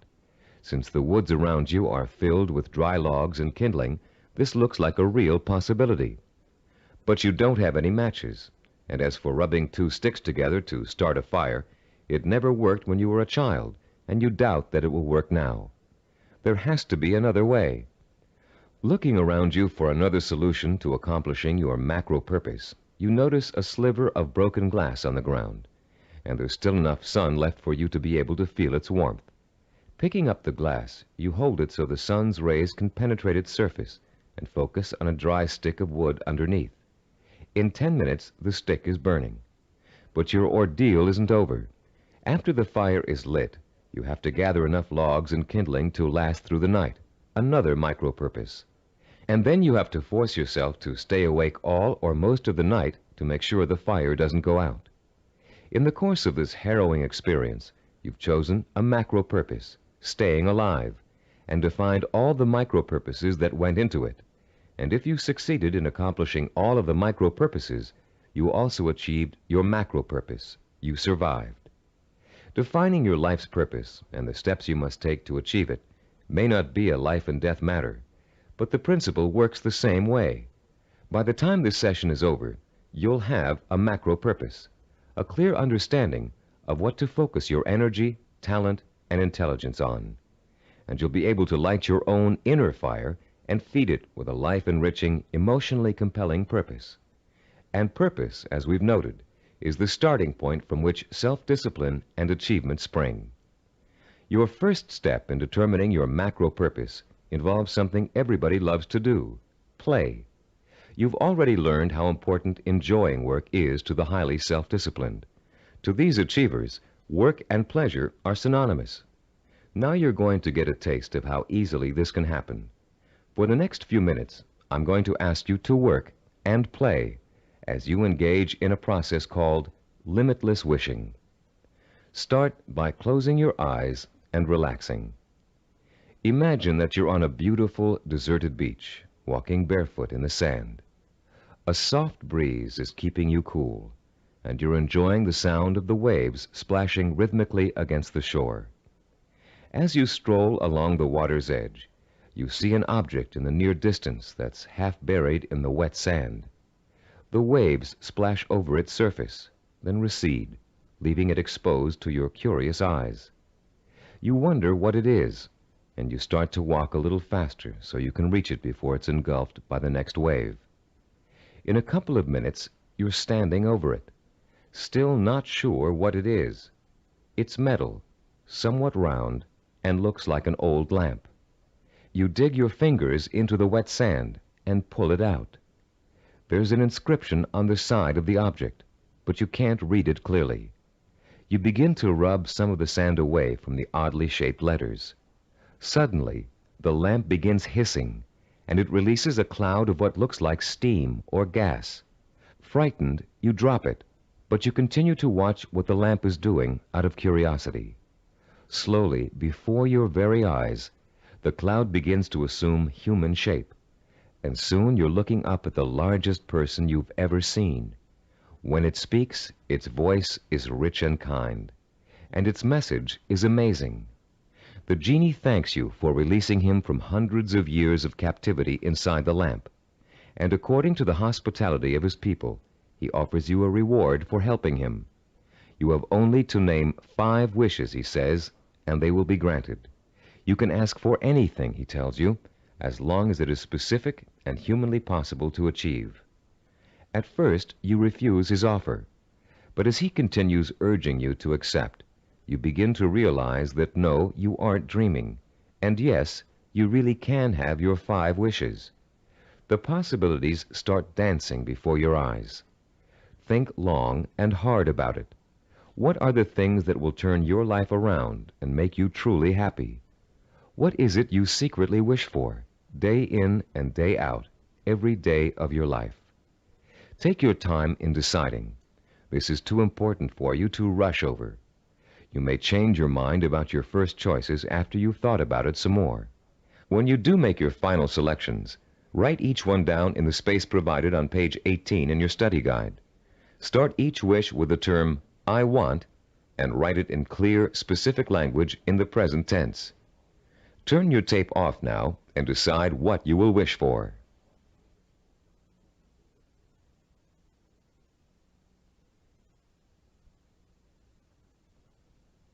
Welcome back. You now have in front of you a list of 5 wishes that your mind and heart told you are the most important things in life to you. Now, with a little imagination, you're going to create a scenario in which each of these wishes is fulfilled. This second step of our 4-part process is called wishful imagining. Close your eyes again and picture, in as much detail as possible, that your first wish has come true. If you wished for a great deal of money, imagine how your life has changed now that you've gotten it. Imagine the kind of house you're living in, the kind of car you're driving, the kind of clothes you're wearing, and what you're eating for breakfast and dinner. Maybe you've got a private plane or a swimming pool, a new career, new friends, or the same friends you have now, but with a new attitude toward you. Try to imagine that you're having dinner or drinks with your best friend, and you're explaining to that friend how your new life feels. This is a friend you trust completely, so you can say anything, positive or negative. Really imagine you're there, in the restaurant or bar, being served food or drinks, with people talking around you and soft music in the background. Imagine what you look like. Are you younger, thinner, better dressed? Is your friend looking envious? Picture every single detail, down to the season, the location, the restaurant, the plates and glasses on the table. Repeat this process for every one of the 5 wishes you wrote down. And as you imagine each one coming true, pay attention to your emotional response. Are some wishes easier to imagine than others? Did 1 or 2 really make your pulse quicken with excitement? Are there any that felt particularly comfortable, as if you could just walk right into the scenario and feel at home? Which one seemed to draw you in like a magnet? There will be one wish that unmistakably evokes the greatest emotional response in you. That wish will be your final choice, and you'll be ready to proceed to the 3rd step in defining your purpose, the step we call creative biography. When truly accomplished people pass away, they've generally left behind a legacy of achievement in art, finance, politics, or the social sciences. Biographers and historians then catalog those achievements so others can read about them for inspiration. For example, here's the entry on a man named Thomas Arnold from the Britannica Junior Encyclopedia. The text of this biography also appears in your study guide on page 18. The biography reads as follows: Thomas Arnold, 1795 to 1842. Some people are loved without being respected, and others respected without being loved. Arnold of Rugby was loved by many, respected and admired by everyone who knew him. Born at Cowes, Isle of Wight, this great headmaster and scholar was educated at Winchester and at Oxford in England, where he distinguished himself in classics and history. He left Oxford in 1819, and after 9 years of study and writing was elected headmaster of Rugby School. His powerful personality set its mark on the school from the first, and made it great in a new sense. He was very religious, and he inspired his boys with new and more serious ideals of scholarship and life. He found time, too, during the 14 years of his headmastership, to publish sermons, an edition of the Greek historian Thucydides, and a history of Rome. In 1841, he was appointed professor of modern history at Oxford, but died the following year. He was buried in Rugby Chapel, and his son Matthew wrote a beautiful elegy about him on that occasion. Arnold was too forthright to be tactful in his dealings with boys or indeed with grown-ups, but he always won their respect, and often their love, by his high-minded attitude toward life and its responsibilities. This entry can only summarize the lifelong accomplishments of a beloved teacher and respected scholar. But listening to it, you can get a good idea of the purpose which must have guided Thomas Arnold. Here was a man who valued learning, scholarship, teaching, and personal integrity above all else. What do you value above all else? What would you like to be remembered for? Relax and close your eyes again. Now imagine that you hold in your hands an encyclopedia published in the year 2100. It's a heavy book with a solid feel to it. You can smell the leather binding and feel the crisp new paper as you open it. Find the section that begins with the first letter of your last name. Then turn the pages slowly as you search for the entry that gives you the details of your life. There it is, suddenly, clear as a bell. Your heart beats just a little bit faster as you see your name in bold-faced type. Now you're burning with curiosity. Did they include the most important things about you? Are your most cherished accomplishments in there? Did they understand the purpose behind the things you did? You begin to read the entry to find out. Yes, it's all there.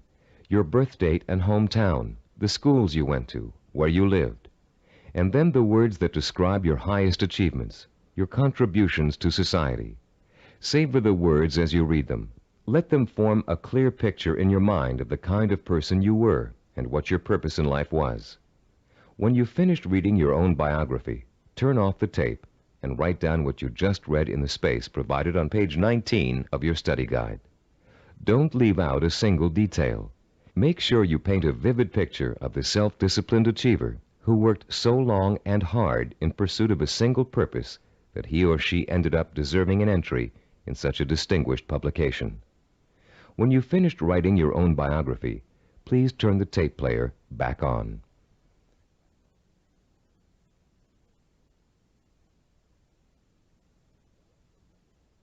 Welcome back.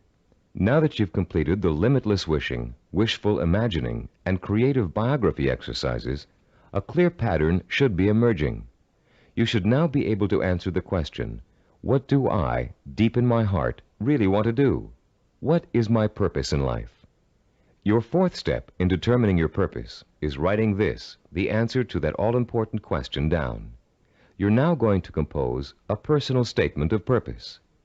But before you do it for yourself, imagine that you're going to do it for someone else, a famous historical figure, for instance. Try George Washington. What do you think his statement of purpose might say? After all, he accomplished a great deal, not the least of which was becoming the first president of the United States. But George Washington never actually intended to become the first president. He was elected because of the kind of purpose he really had. A purpose statement for George Washington might read, I would like to use all my strength, courage, knowledge, and resources to secure liberty and freedom for all my fellow colonists. George Washington was a great statesman and public servant, but there are other kinds of achievers. Amelia Earhart, for example. Even in childhood, she had a definite purpose in mind. It was not to be a famous woman aviator. That came later, as a natural outcome of what she really wanted to do. Amelia Earhart's purpose statement, composed when she was still a child, said, when I grow up, I'm going to have adventures and show the world that women can be as heroic as well as men. A purpose statement can be as general as you want it to be. It can speak of heroism, freedom, social changes, adventure. It's meant to act as a focusing tool, not an actual blueprint for achieving it. You'll learn how to do that later in this program. Turn to page 20 in your study guide and compose your personal statement of purpose. Turn off the tape now while you do it.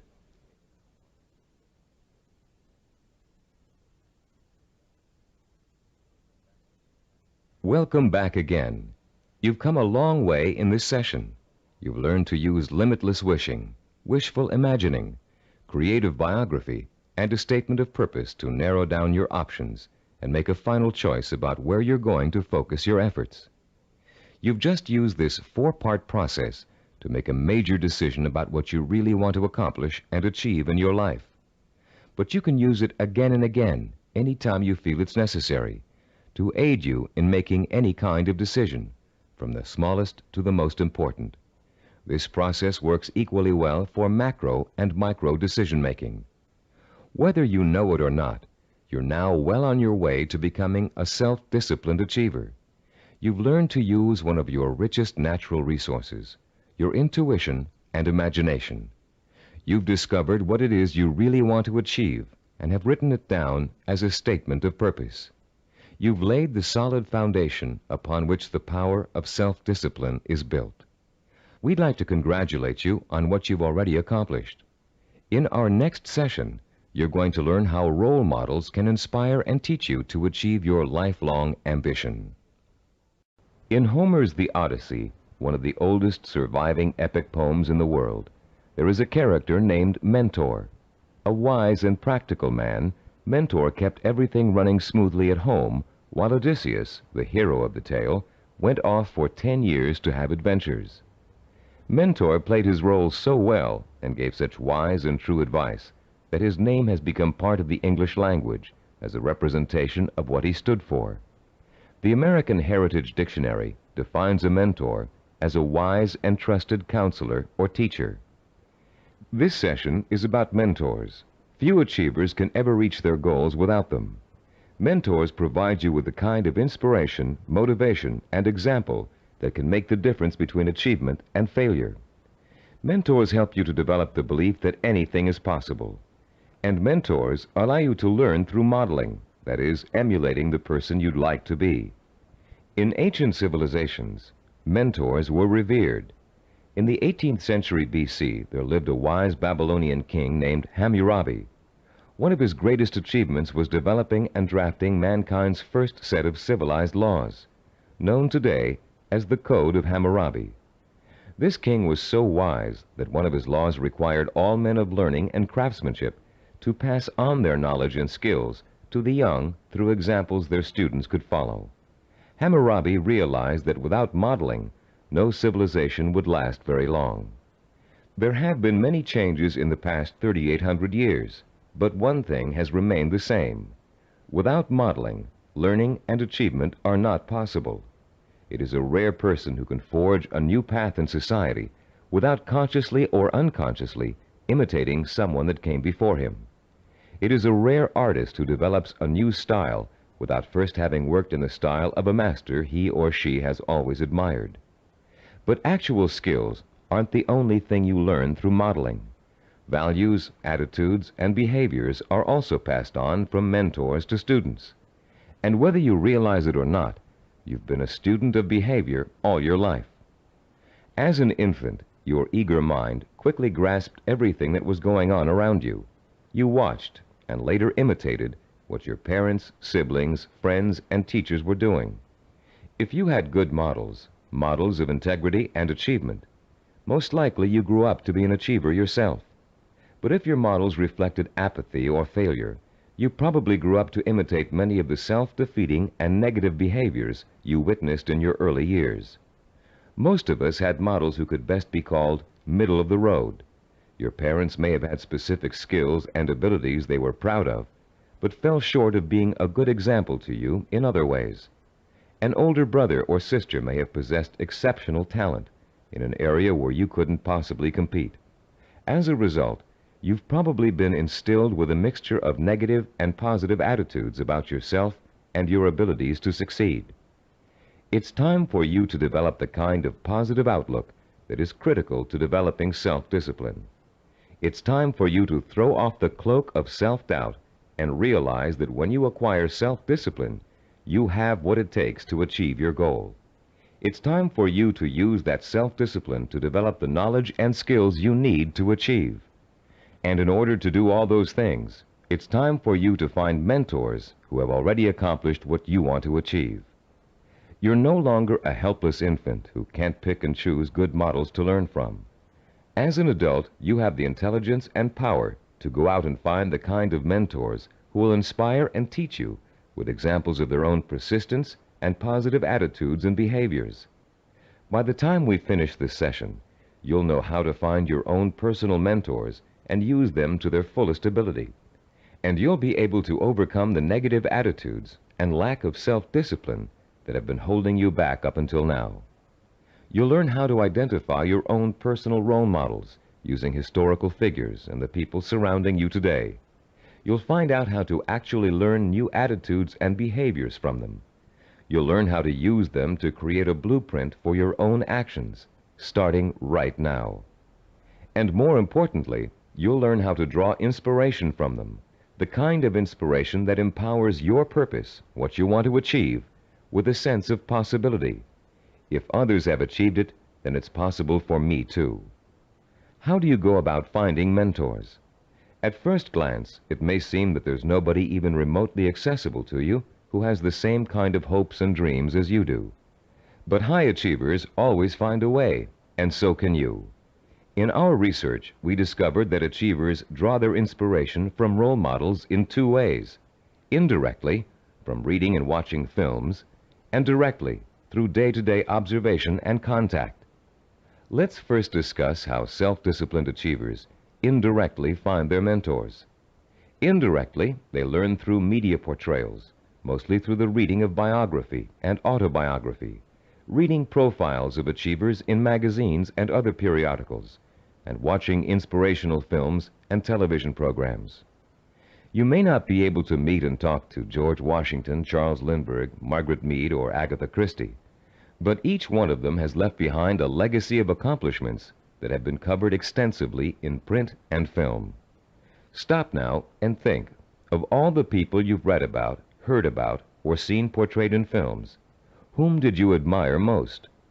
Whose story elicited a throb of recognition from you, a feeling that if you could be in anyone's shoes, that was the person you'd like to be? It could even be a fictional character, a great detective or explorer created by an imaginative writer. But there had to be, and still has to be, someone you've always greatly admired and wished you could be like. After he made the film Rocky, Sylvester Stallone talked in an interview about the power of mentors and how his movie worked to inspire millions of people around the world. "I think there's a definite formula in reaching audiences," he said. "Provide them with heroes and heroines who have to pull themselves up from the depths of despair. And as they struggle and claw and finally attain their goal, the audience says, 'That's the kind of person I want to be.'" Stallone's character Rocky is the embodiment of a man obsessed with and driven by a vision rich in emotion and purpose, a self-directed achiever who overcame the odds through hard work, effort, persistence, and perseverance. Browse through the New York Times nonfiction bestsellers list this Sunday in your local paper. You'll find that half the books listed are biographies or autobiographies, testaments to people of enormous self-discipline and high achievement. Examples of the power of self-discipline are all around you. You only have to visit your library, your local newsstand, the closest movie theaters, or your local video store for inspiration. Your first step in finding a self-disciplined mentor is to search out books, magazine articles, and movies in which the main characters, fictional or real, have achieved something similar to what you want to achieve. And after studying these people, you can begin to answer the questions. What is it I must do to achieve my goal? What skills do I need to learn? How must I behave? What actions do I need to take? Your mentors will provide you with the answers. The self-disciplined have 3 direct methods of finding role models to learn from and emulate. The first is through personal acquaintances. They may have a friend whose business or personal successes have inspired them to take similar routes to the top. Or perhaps there's a family member who has achieved widespread recognition for outstanding contributions to the community. Because these mentors are close at hand, they can be watched from a front row seat. You can observe their attitudes, behaviors, and thinking patterns. You can notice how they solve problems. You can pay attention to how they behave when confronted with setbacks or victories. You can watch these mentors grapple with the issues of everyday life and the larger issue of achievement in a chosen area. But sometimes there just aren't any people who are that close to you who fit the bill of the self-disciplined achiever. You must find other methods of seeking out real-life mentors. The second way self-disciplined people directly find mentors is through what is commonly known as networking. Networking consists of building relationships with the people who can introduce and expose you to positive role models. Networking is not to be confused with social climbing. The primary motivation of the networker is to learn as much as he can from as many successful people as he possibly can. The main benefit from networking is the quality of the contacts you can establish. Contacts that will create greater opportunities and put you in the mainstream of successful, self-disciplined role models. The third source of finding models directly is apprenticeship, learning directly from a master mentor. The concept of apprenticeship may seem old-fashioned in a world of computer-assisted learning and mass public education, but most of the high achievers we studied apprenticed themselves in some fashion to a mentor who could pass on his or her skills through intentional, personalized learning. Apprenticeship is extraordinarily common in the arts, trade crafts, business, medicine, law, politics, teaching, and sports. Leaf through any encyclopedia and notice how many of the achievers profiled learned their skills under the tutelage of a master mentor. Some people are obvious masters of their craft and easy to pick as mentors, but sometimes it isn't so obvious, especially when it comes to business or professional achievers. How can you choose among several possible candidates? How can you pick the person who is most likely to provide you with the inspiration and example you need? In Session 2, you used an assessment form to compare your own behaviors, habits, and thought patterns against the 10 positive characteristics of the self-disciplined achiever. On page 25 of your study guide, you'll find a similar form that you can use to identify the strengths and weaknesses of prospective mentors, with instructions on how to use it. Put this form to work for you as you seek out that special person who can help you achieve your most cherished dreams and goals. When choosing a mentor of any kind, pay particular attention to how he or she developed the knowledge, skills, and abilities it took to reach his or her goal. Was there special schooling involved, particular reading materials, an apprenticeship with a mentor of his or her own, carefully sought-out teachers? How many hours did your mentor work every day toward achieving his or her goal? Also, pay close attention to your mentor's way of thinking.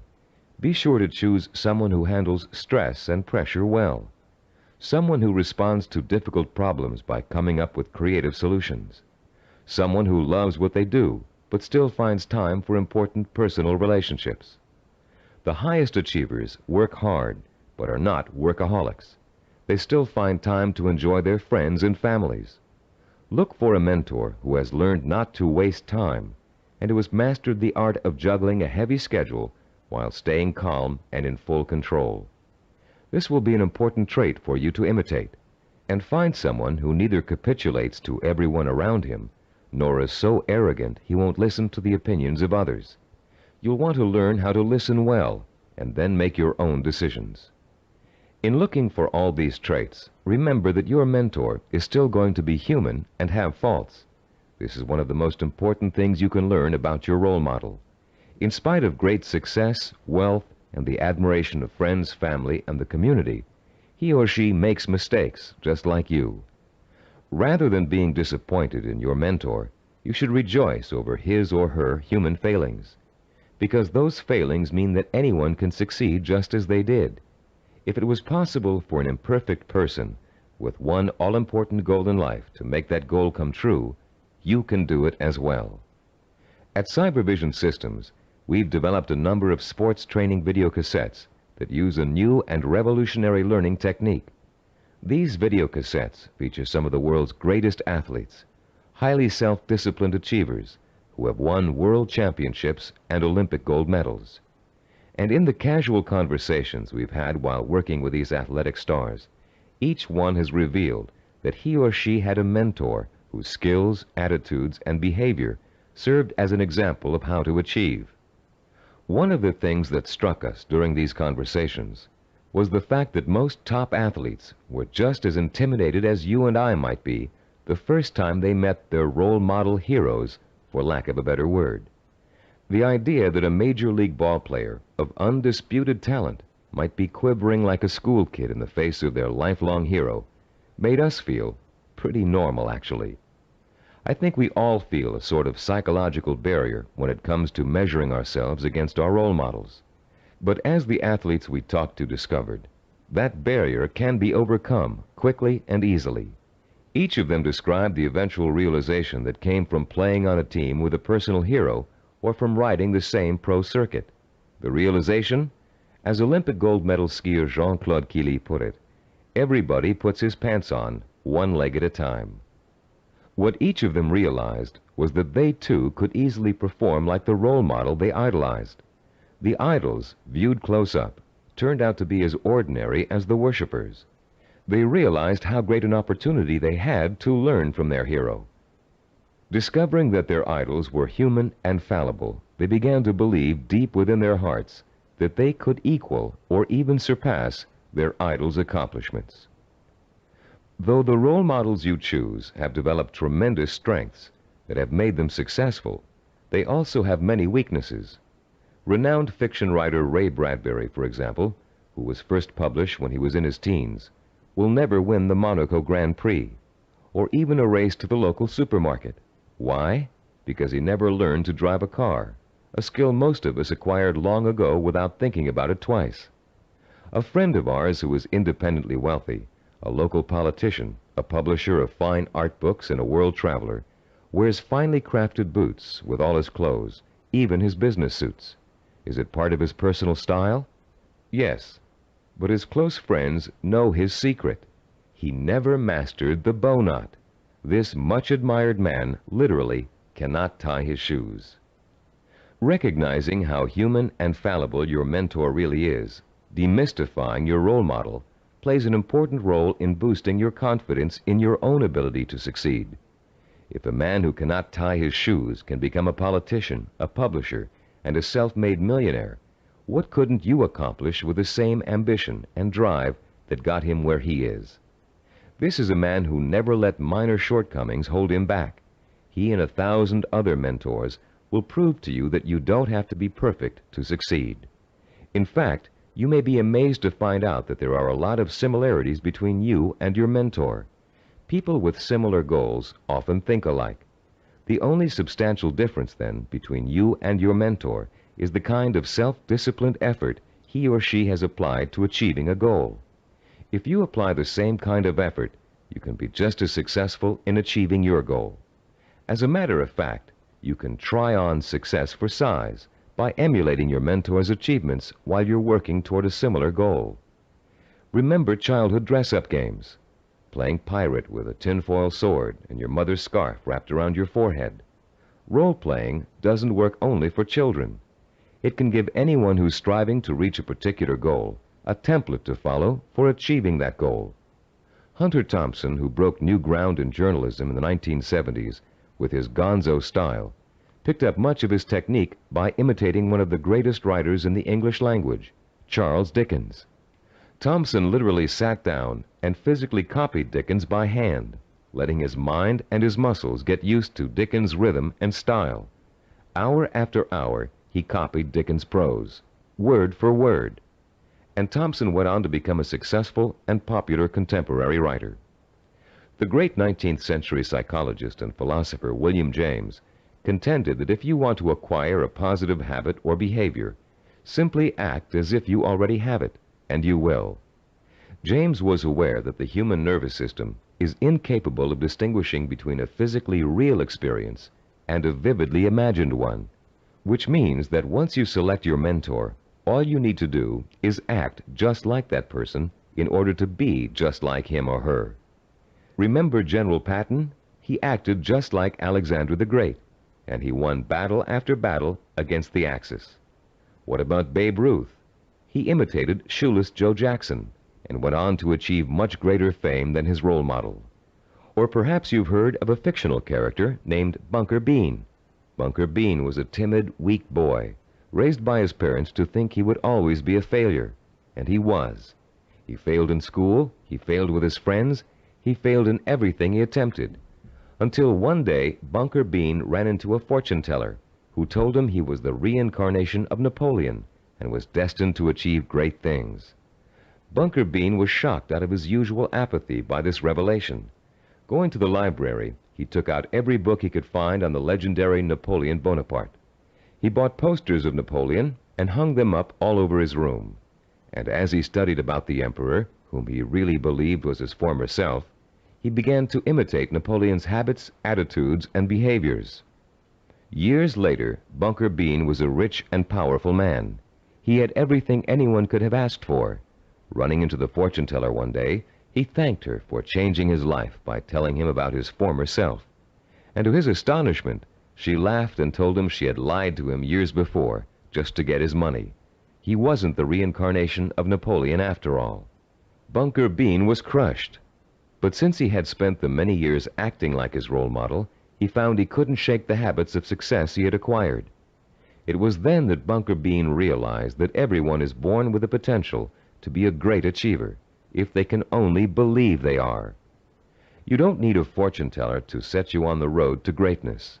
You do need to find a mentor, study that mentor, realize his or her strengths and weaknesses, and start imitating the behavior that made your mentor the success he or she is today.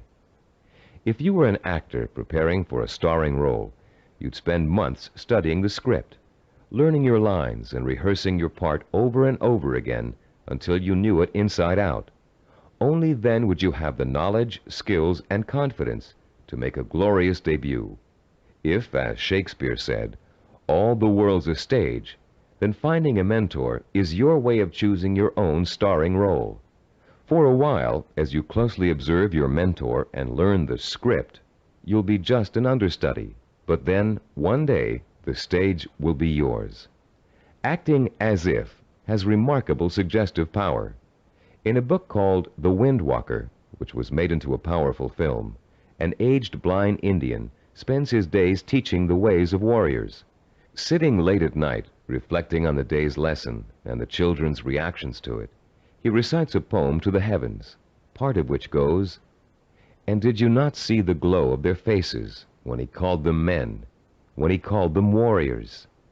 And is it not so that we become most quickly the persons we think we are?"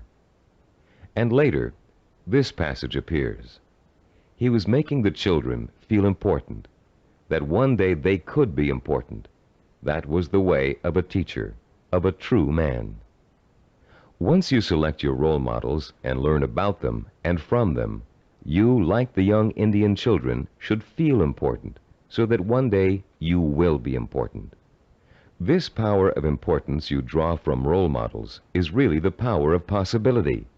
Once you learn about your role models, their strengths and weaknesses, they become real and human to you. You stop worshiping them and begin to believe that you can become like them, or even surpass them. Once you make this realization, then your purpose becomes more real, more possible, and the fires of desire, fanned by the sense of possibility, begin to burn deep within your heart. And then, and only then, can you successfully begin the process of working persistently and progressively toward your vision and purpose. We're now reaching the heart of the action section of this program. In this session, you're going to learn how to transform your purpose into sensory-rich, emotion-provoking images of achievement. But before we do, let's quickly review the kinds of actions you've taken so far to begin your journey to achievement. In Session 4, you learned how to determine your purpose, the goal that represents the true desire of your heart and mind. This purpose is so important to you that you're willing to dedicate a great deal of time and energy to achieving it. It gives you a reason for living, and a reason for becoming the kind of self-disciplined achiever who can make it happen. In Session 5, you learned how to identify models of achievement, people who have already attained goals similar to yours. You learned how to turn those models into personal mentors, people who can inspire and teach you to achieve in much the same way they did. You found out how to isolate and identify their talents and habits. You also learned to use your mentors to create a strong sense of possibility, a feeling that if they could do it, so can you. With a clearly defined purpose and a strong feeling of "it's possible for me," you have already broken through the chains of failure that shackle and bind more than 90% of mankind. Most people don't have a purpose. They don't think that they're capable of achieving anything worthwhile. Now you're ready to take another giant step on the road to achievement. In this session, you're going to learn just how to translate your purpose into an emotion-provoking vision. This vision will become so real in your imagination that it will inspire and motivate you to work towards it every minute of every day until you make it come true. What we call your vision of success is a clear, sensory-rich, highly detailed mental picture of what you want to achieve and the rewards you'll experience as a result of its achievement. When this vision of success is linked to your purpose and a strong sense of possibility, it will, like a hot branding iron, burn itself deep into every fiber of your being. Not only will you become obsessed with this vision, but you'll also develop a sense of deep belief in your ability to achieve it. Your vision allows you to make a quantum leap from the sense of possibility to the sure-fired conviction that I know I can do it. You're about to learn a simple but powerful 4-step process for transforming your purpose into a sensory-rich goal. Once you have done that, we're going to give you 5 easy-to-use guidelines that will help implant the goal deep into your mind and nervous system. It will then become a permanent part of you and serve as the fuel that fires your emotion and incites you to purposeful action. Let's now begin to learn about the process of sensory goal setting and how you can use sensory goals to develop what we call a magnificent obsession, a burning desire to achieve your purpose. The first step you must take is to translate the statement of purpose you developed in Session 4 into what we call a sensory goal statement. As you recall, your statement of purpose was a general statement of what you would like to achieve. Your sensory goal statement is going to be much more specific. There are 3 main elements to the statement you are now going to write. First, it must be result-oriented. It must focus primarily on what you want to get out of your achievement. Second, your sensory goal statement must be time-specific.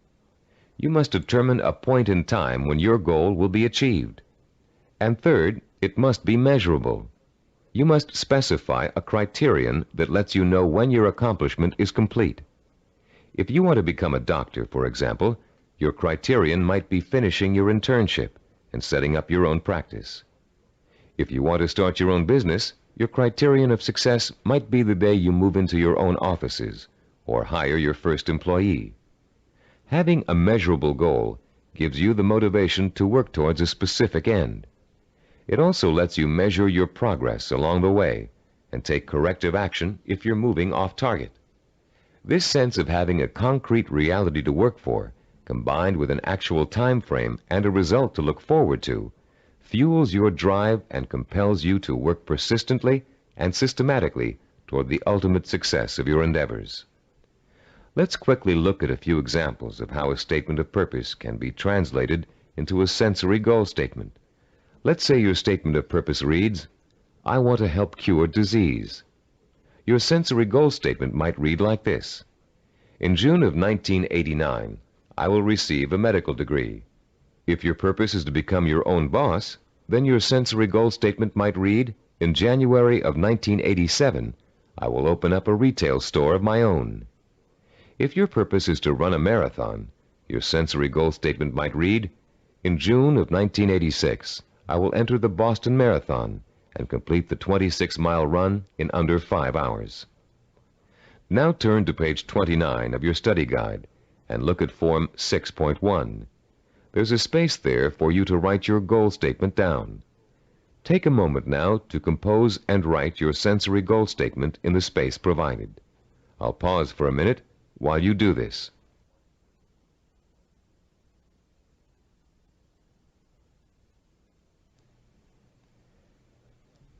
After writing your sensory goal statement, your next step in the sensory goal setting process is turning that statement into what we call a vision of achievement.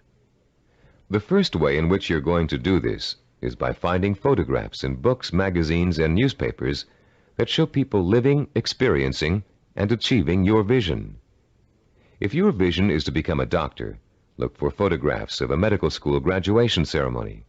Find pictures of doctors involved in research. Look at Scientific American, the New England Journal of Medicine, and similar publications aimed at doctors and scientists. If your vision is to be your own boss, find photos of people who own successful businesses. Business Week, Industry Week, and specific retail trade publications are good sources to try. If your vision is to run the Boston Marathon, make photocopies of newspaper stories about marathon winners that you can find in the library, and check Runner's World and similar publications aimed at serious runners. The purpose of this exercise is to give you some concrete images to inspire your own personal images of achievement.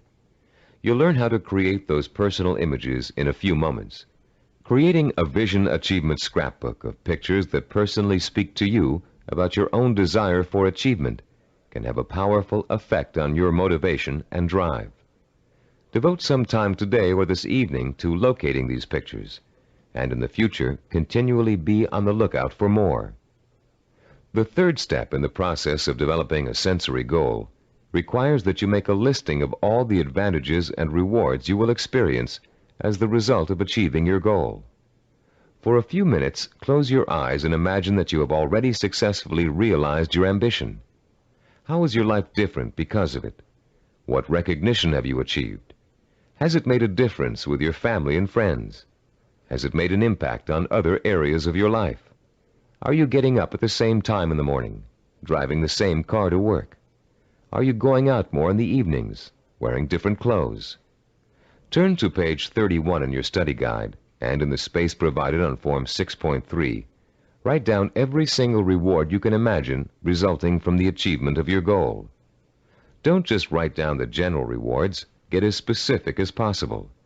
For instance, running the Boston Marathon may greatly boost your self-confidence and increase the respect you get from family and friends.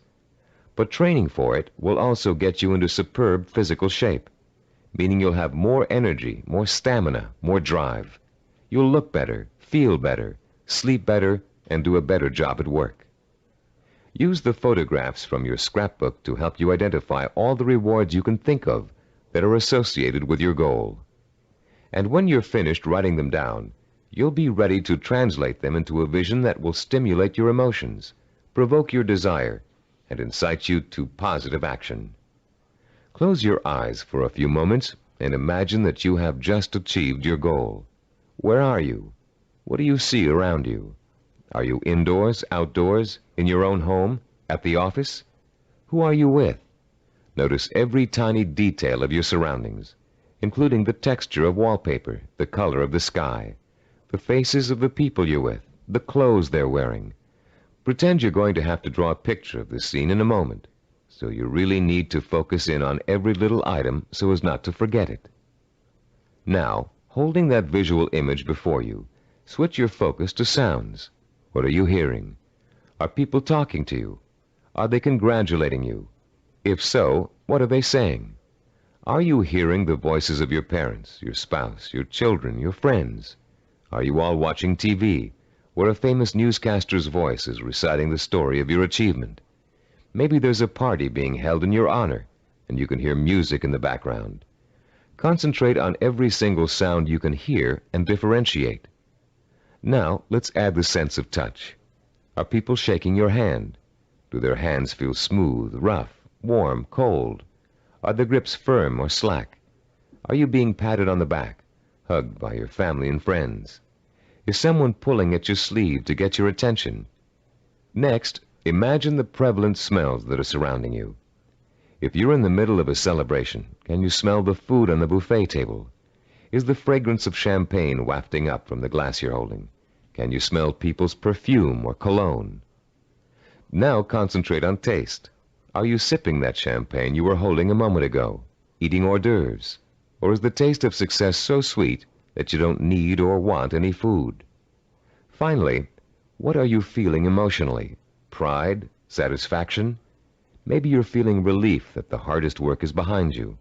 Maybe you're feeling the power of your new position. Perhaps you're feeling the exhilaration that comes with knowing that having achieved what you did, you can now achieve anything.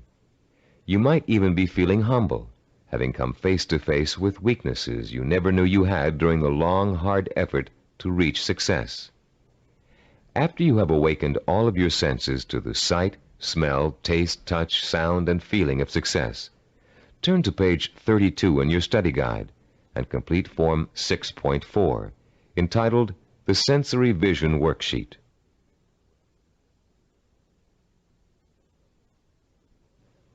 The four-step process we have just outlined takes you on another emotional journey that gets progressively richer, clearer, and more potent. You start with a specific statement of what you want to achieve and when you want to achieve it. Then you gather inspirational photographs of others who have achieved what you want to achieve. You imagine and list the rewards and benefits you'll experience as a result of achieving your goal. And finally, you bring these three steps together into an imaginary scenario rich in sight, sound, touch, taste, smell, and emotion. This scenario is your vision. It is the driving force behind all of your thinking and activity. The more intense and more detailed your vision is, the more emotional power it will pack. The more often you conjure up your vision, the more drive and sustaining power you'll have behind you. This drive and power will in turn enable you to develop working plans, working habits, knowledge and skills you need to achieve your goal. And it will help you to persist and persevere until it is accomplished. Now that you've imagined reaching your goal in all of its sensory detail, you're going to have the opportunity to record it on tape. Don't leave out a single sensory detail. The richer your description, the more powerfully it will affect your ability to keep striving to reach your goal, day after day, week after week, month after month. Use as much enthusiasm as you can during your description. You should be enjoying yourself. After all, it's your vision of success you're describing. After you've finished recording, play back your description and listen to it carefully. Did you falter in places? Were there things you couldn't describe fully? Did it sound as if you didn't quite believe what you were saying? If the first version of your story doesn't satisfy you, erase it and create another one. Do this over and over until you have a version that completely satisfies you. It should be highly detailed and utterly convincing. And if, along your path to achievement, you find your goal changing shape or form, just record a new version that better fits your new goal. You're now going to learn to use this recording as part of a 5-step daily plan for internalizing your vision and making it so much a part of you that it will drive you to plan, to work, to achieve, to persist. Your first step will begin early in the morning, soon after you wake up. The first thing you're going to do before going about your daily business is to review your statement of purpose, your sensory goal statement, your photographs of achievement, and your list of rewards for achieving your goal. This is not just to remind you of why you're striving for success. It's to remind you of exactly why you need to succeed. Your statement of purpose, your list of rewards, your photographs, all speak of your deep need for achievement and the ways in which it will satisfy you and enrich your life. This is what you need to awaken in yourself anew every single morning. After you've reviewed those materials, your second step is to listen to your recording of your sensory goal description. The sound of your own voice, filled with enthusiasm, describing the joy and pride you feel in achieving your goal, will light a fire inside you that will give you the energy and stamina to persist in your efforts to reach success every single day. And during the day, as part of step 3, you must take a few moments out from whatever you're doing, close your eyes, and imagine your sensory goal in all its richness and brilliance. Recall the touch, taste, smell, sight, and feel of success.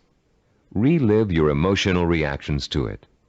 Keep the obsession to achieve burning in you all the time by remembering this vision as often during the day as possible. For step 4, at night you must mentally review all the events that occurred during the day. Did you have new experiences that could help you fuel your vision and make it richer and clearer? Make another recording that reflects your new thoughts and feelings. Step 5 consists of listening once more to your sensory goal description before going to bed. And as you're falling asleep, play your sensory-rich scenario of achievement over and over again in your head.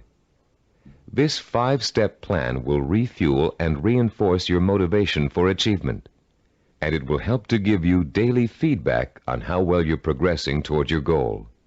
But remember, there will be setbacks and mistakes along the way, and there will be readjustments in your thinking and planning about what you want to achieve and how you want to achieve it. You'll find yourself adjusting your course just as you adjust your steering wheel while driving on a winding road. This is to be expected because there is no effortless path to achievement. For this reason, we suggest you record your vision over again at least every 2 weeks. That way, it can keep pace with your daily experiences and changes in outlook.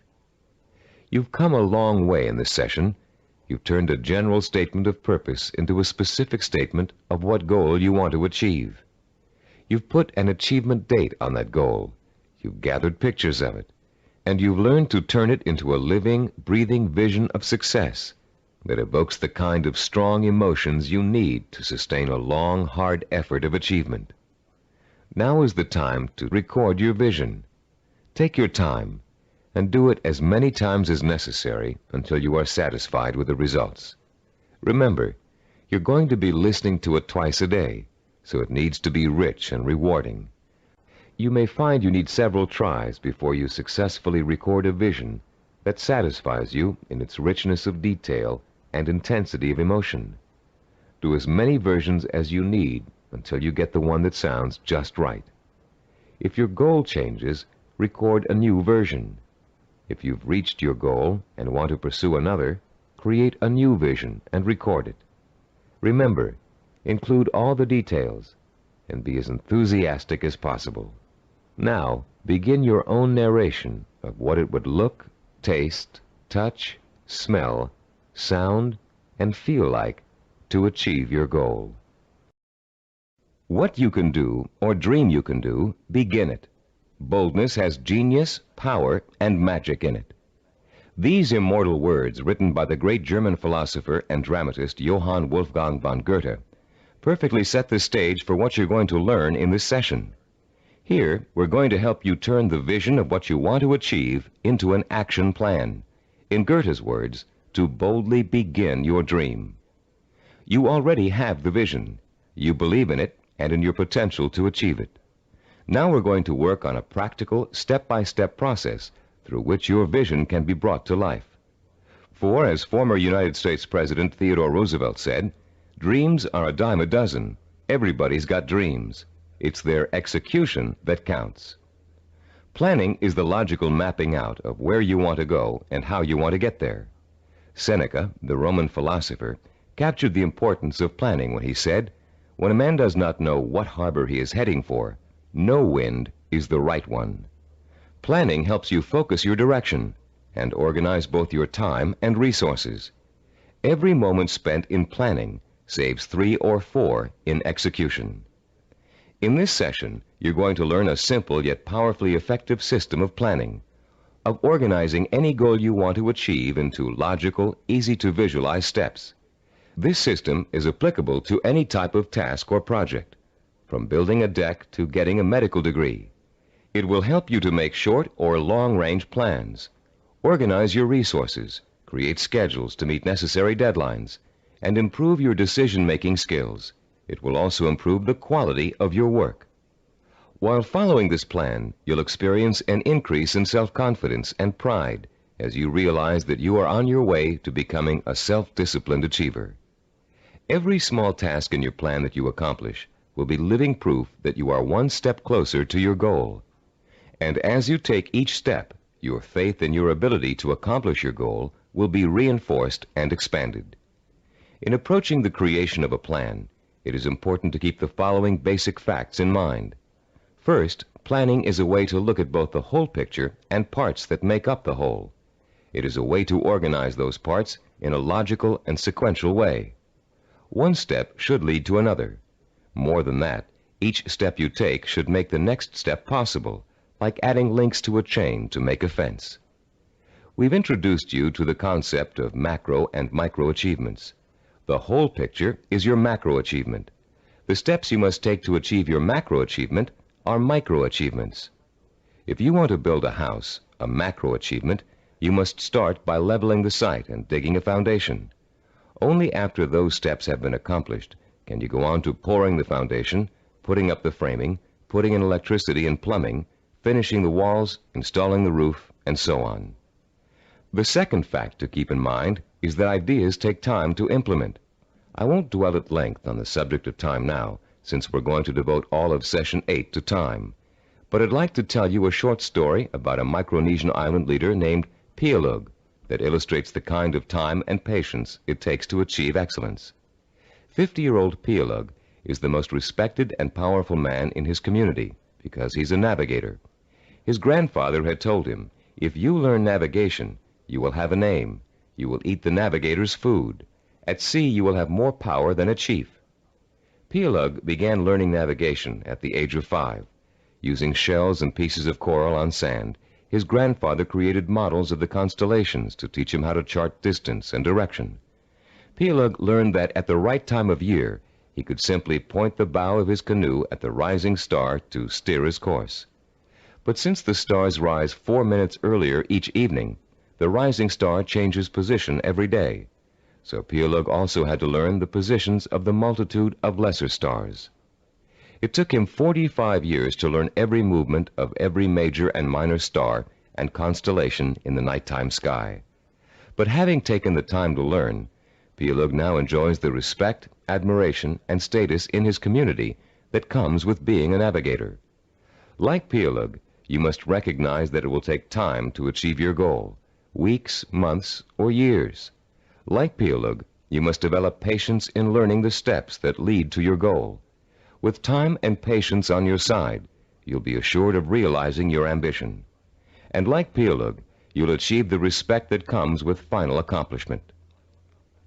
A third fact to remember in creating a plan of action is that ideas take concentrated work to come to fruition. Too many people like to think that managing a project means that others do the detail work. They can simply spin out ideas like sparks from a child's pinwheel toy, leaving others to tend the fire. If you leave others to tend the fire, don't blame them if the house burns down. Admiral Hyman Rickover spent over 40 years building America's nuclear submarine fleet. Rickover himself supervised the research, design, construction, and operation of the mighty underwater craft. His reputation as an excellent manager who always got results was only equaled by his talent for engineering. Upon Rickover's retirement, he explained his philosophy of management to an interviewer. "The man in charge," Rickover said, "must concern himself with details. If he does not consider them important, neither will his subordinates. Yet the devil is in the details. It is hard and monotonous to pay attention to seemingly minor matters. In my work, I probably spend 99% of my time on what others may call petty details. Most managers would rather focus on lofty policy matters, but when details are ignored, the project fails. No infusion of policy or lofty ideals can correct the situation." 3 basic elements to keep in mind, then, when creating an action plan. They include looking at the whole picture, taking time to complete each step before you go on to the next, and paying attention to details. A 4th point to remember is planning, and the implementation of a plan is a trial and error process. You will make mistakes. Most of them will be unavoidable and will serve as springboards of learning and refinement. When you make a mistake, learn from it. Take corrective action to avoid making it again, and get right back on course. Remember, supposed experts have made greater mistakes than you're going to make, and have managed to turn them into creative successes. Take the Coca-Cola Company's introduction of the new Coke, for example. After spending millions of dollars on market research, and more millions of dollars marketing their reformulated soft drink, they were forced by public pressure to bring back the old formula. They made a mistake in trying to change the taste of Coke, and their marketing executives admitted it. But because of that mistake, Coke is now in a stronger marketing position than ever. The Coca-Cola Company has brought back their old formula, now sold under the name Classic Coke, and they still have their new formula on the market, which was formulated to appeal to Pepsi drinkers. Was Coke's surprise move really a mistake? Nobody thinks so now.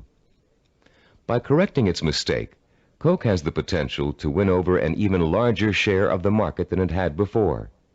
This process of self-correcting behavior is what scientists call cybernetics. The term may sound very space age, but there's a reason for that. The organizational method you're about to learn is the same one NASA engineers used to put men on the moon. In the early 1960s, when former President John F. Kennedy ordered NASA to put a man on the moon within a decade, NASA's engineers and systems designers rose to the challenge, accomplishing the task by July of 1969. How did they do it? They took their macro objective, putting a man on the moon, and broke it down into a series of micro-objectives that would lead to the final great accomplishment. When the project started, NASA scientists and organizers immediately began preparing flowcharts, identifying each step they would have to take in order to put a man on the moon. First, they had to build a new type of rocket. Then, that rocket had to successfully orbit the Earth for longer and longer periods of time.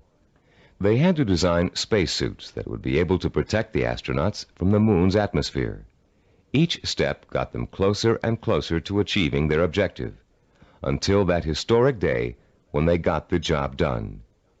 You can duplicate the same process of planning simply and easily.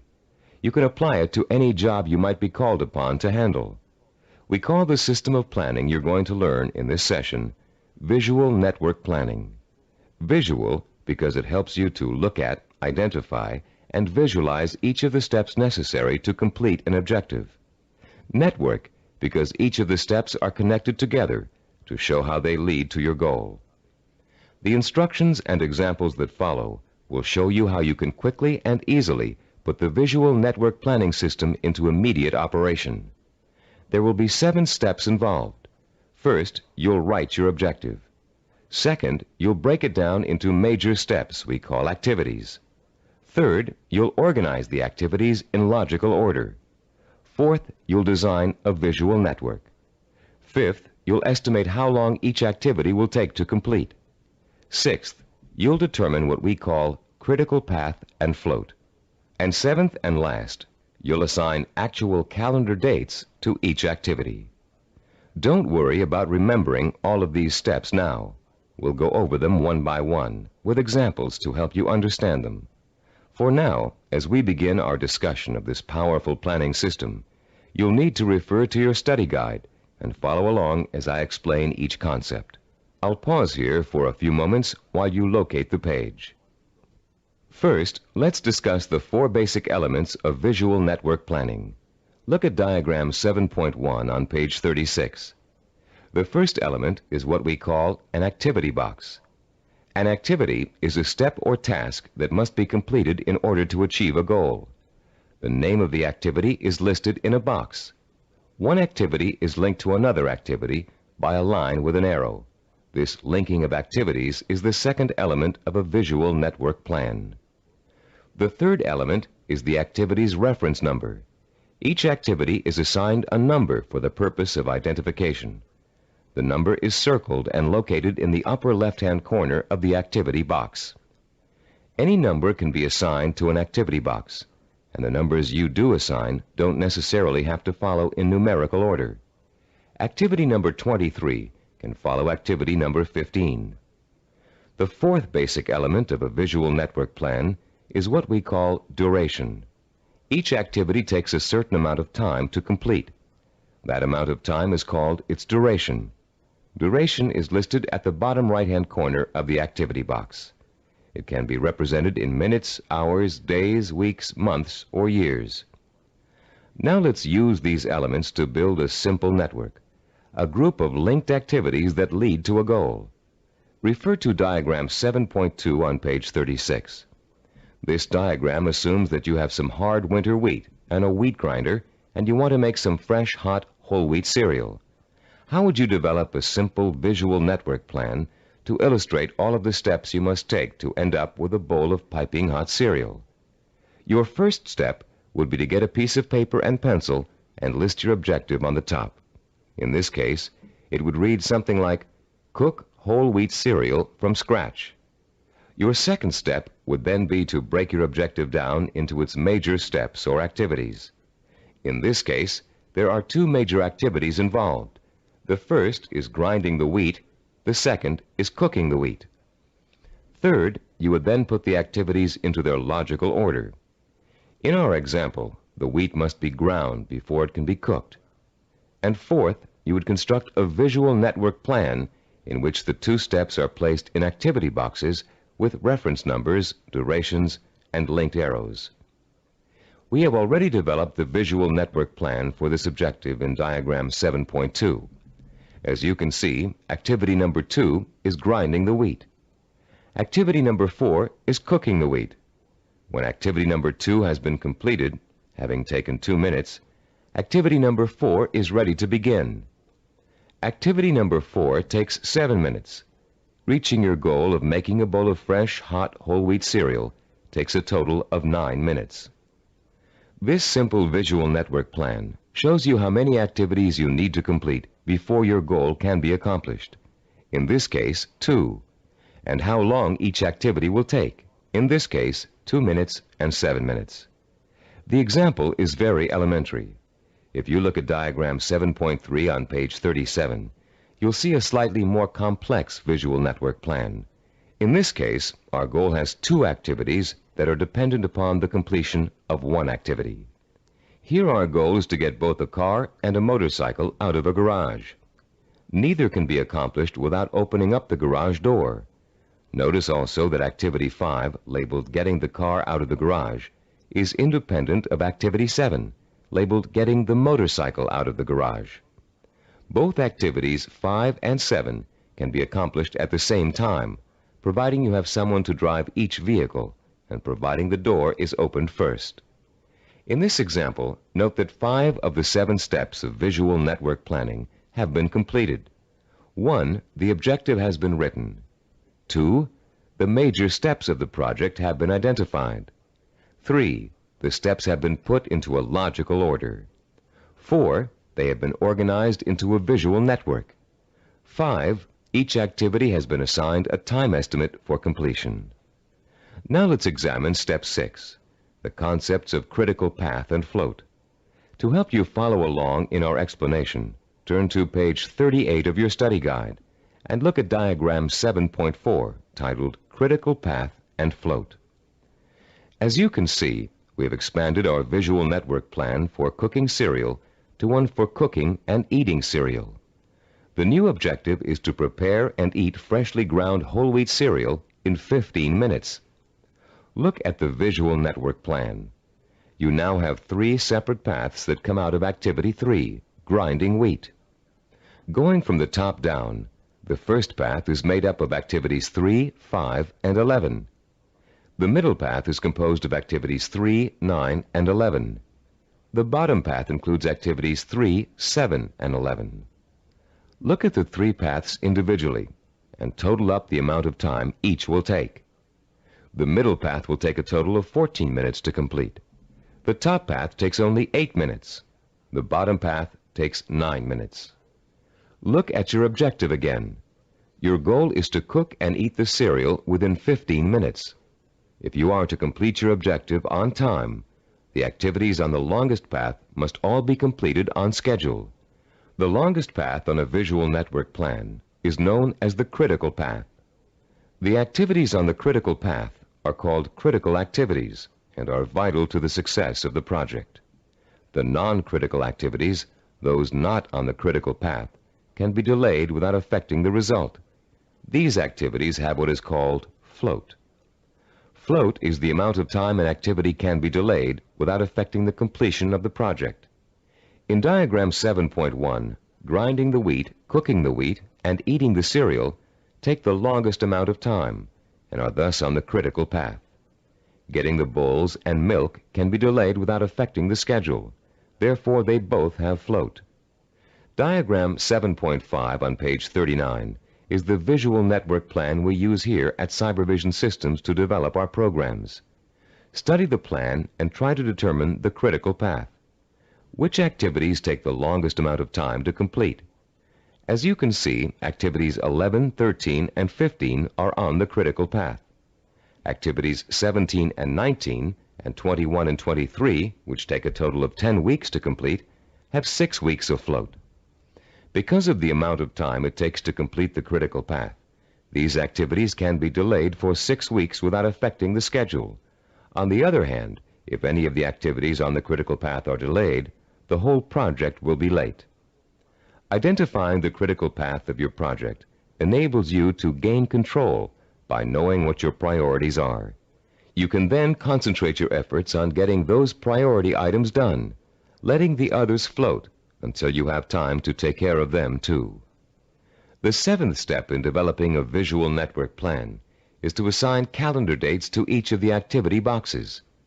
Once you're ready to commit your project to firm starting times, you must insert completion dates for all activities along the critical path.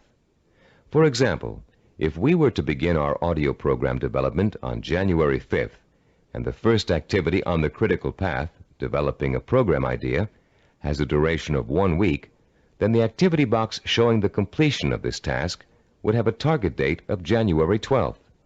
That date, and all others on the critical path, must be met in order for the project to be completed on time. A delay in finishing a critical path activity will result in the delay of the project. But critical path dates have another function besides keeping your project moving on time. These target dates also serve as guides for the float events that lead to your goal. You can position your float activities to coincide with your critical target dates in such a way as to complete them when it's best or easiest for you to work on them. These activities can be worked into your schedule because they can be delayed until it's most convenient for you to do them. Visual network planning works for macro goals and for micro goals. You can create one visual network plan for a macro goal, such as becoming a doctor, and create another visual network plan for getting through medical school. In diagram 7.6 on page 40 of your study guide, we've outlined a simple visual network plan for someone with a macro goal, becoming a neurologist. Each of the activities listed on this plan, which takes a total of 15 years of post-high school study, can be turned into a micro-network plan of its own. Any project that has a beginning and an end will benefit from visual network planning. Before embarking on your plan for accomplishing your macro goal, we suggest you try this organizational method out on something smaller, so you can see the results in a matter of a few hours or a few days. Apply it to a project around the house that you've been putting off for weeks, pruning your trees or repainting several rooms. This will give you a chance to get used to organizing your activities in a logical and systematic way. In using this plan, you'll learn the meaning of hard work and patience. You'll find yourself tempted to skip certain steps and leap ahead to something you feel like doing right away. But when you do go off your schedule, your project won't be completed in time, and you'll begin to see how important it is to stick to dates and schedules if you want to realize any goal. Using this plan will also reward you with a sense of self-disciplined accomplishment. As you complete each task on your path to success, you can mark it off on your chart and be proud that you've done it. You'll also be able to look at your chart at various times during your project and see how far you've come. Before we go on to complete this planning session on cassette side 10, I'd like to say a final word about the planning system you've just learned. No one can be totally certain about the outcome of a string of planned events. Mistakes, unforeseen problems, and outside events over which you have no control can and will contribute to the changing of your plans. Your visual network plan is not carved in granite. It's a living, working system that must change to accommodate the changes in your life. You may underestimate the amount of time it will take you to complete an activity. You'll know better the next time. You may find that you don't need to perform a certain activity at all, giving you some breathing room in your schedule.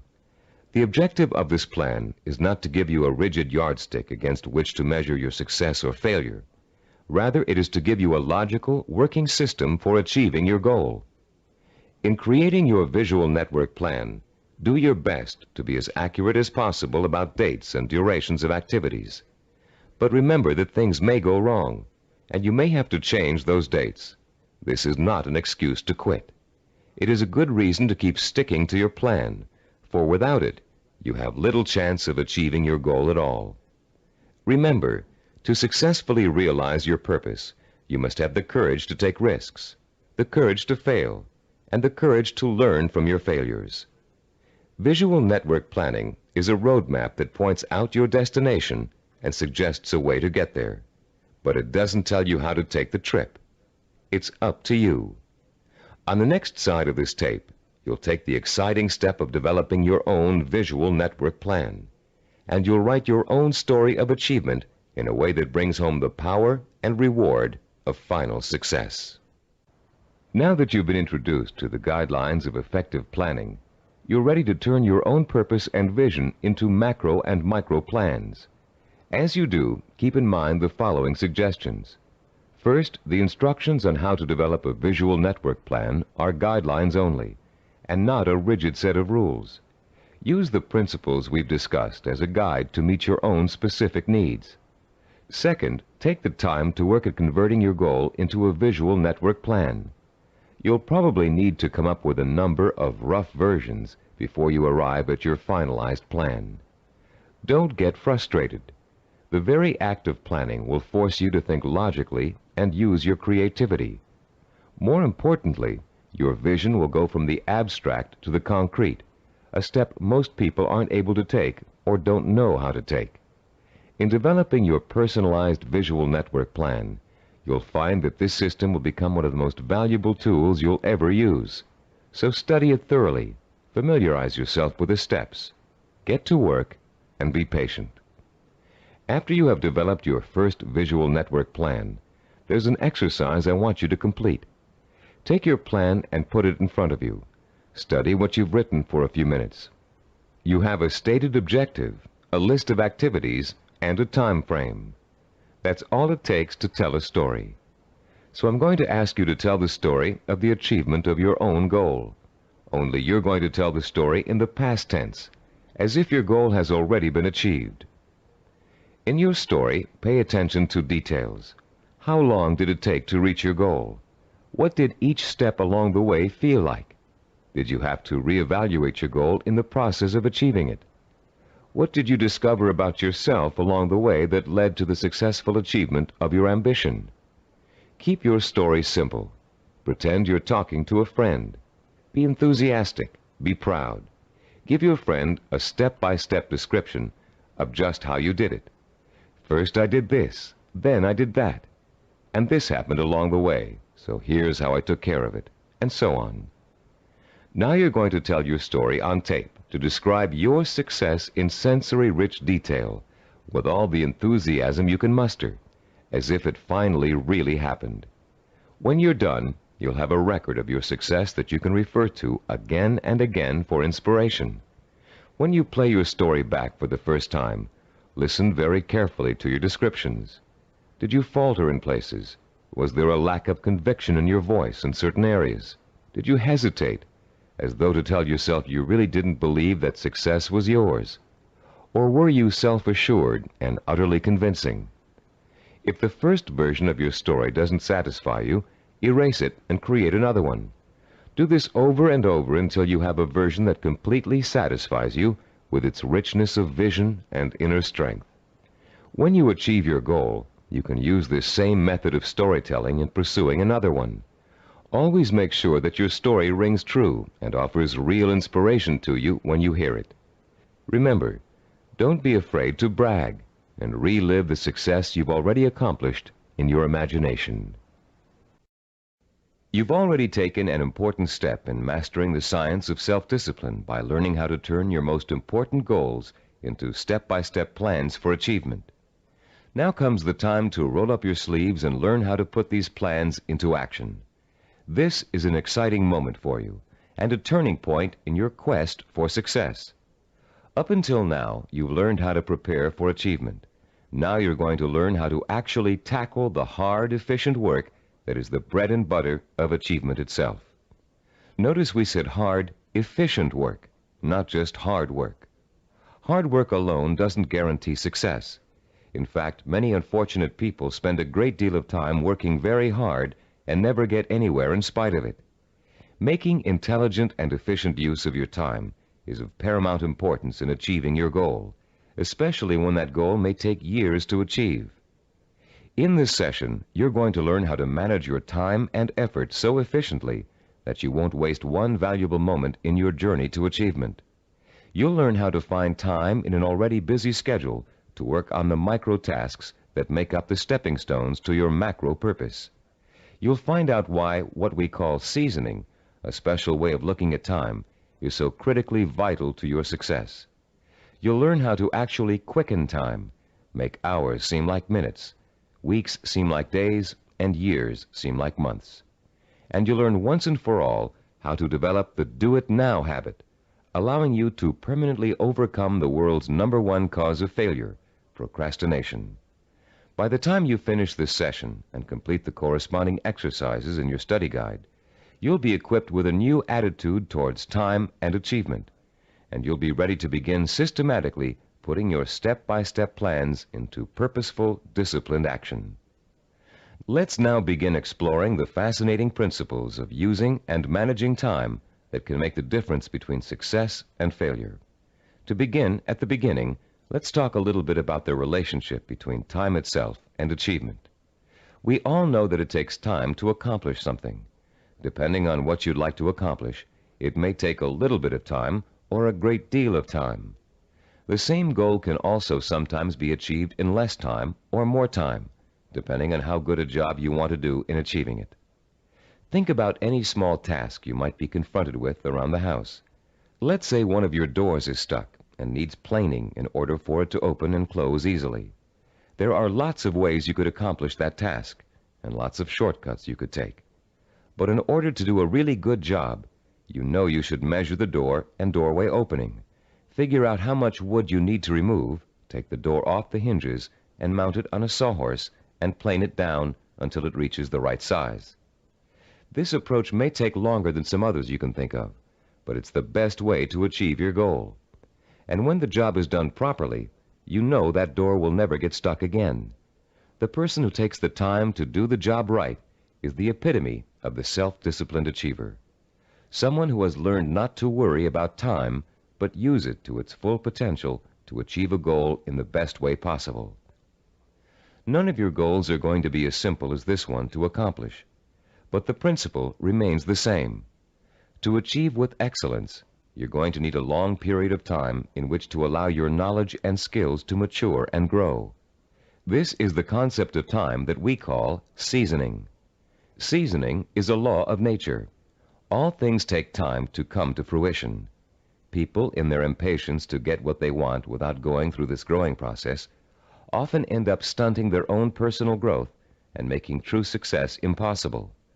Shortcuts only lead to mediocrity and failure. Scientists, philosophers, artists, and statesmen have always recognized the importance of seasoning in accomplishing any goal. When asked by an impatient student how long it would take to become a master teacher, the Roman philosopher Epictetus replied, "Nothing comes into being all at once, not even the grape or the fig. If you say to me now, 'I want a fig,' I shall answer, 'That requires time.' Let the tree first bring forth tender blossoms. Let the blossoms endure the weathering of the sun, wind, and rain. Let the tree then put forth its fruit, and finally, let the fruit ripen." Cybervision founder Steve DeVore recalls learning about seasoning the hard way. "When I was 5 years old," he said, "I planted a garden in my backyard.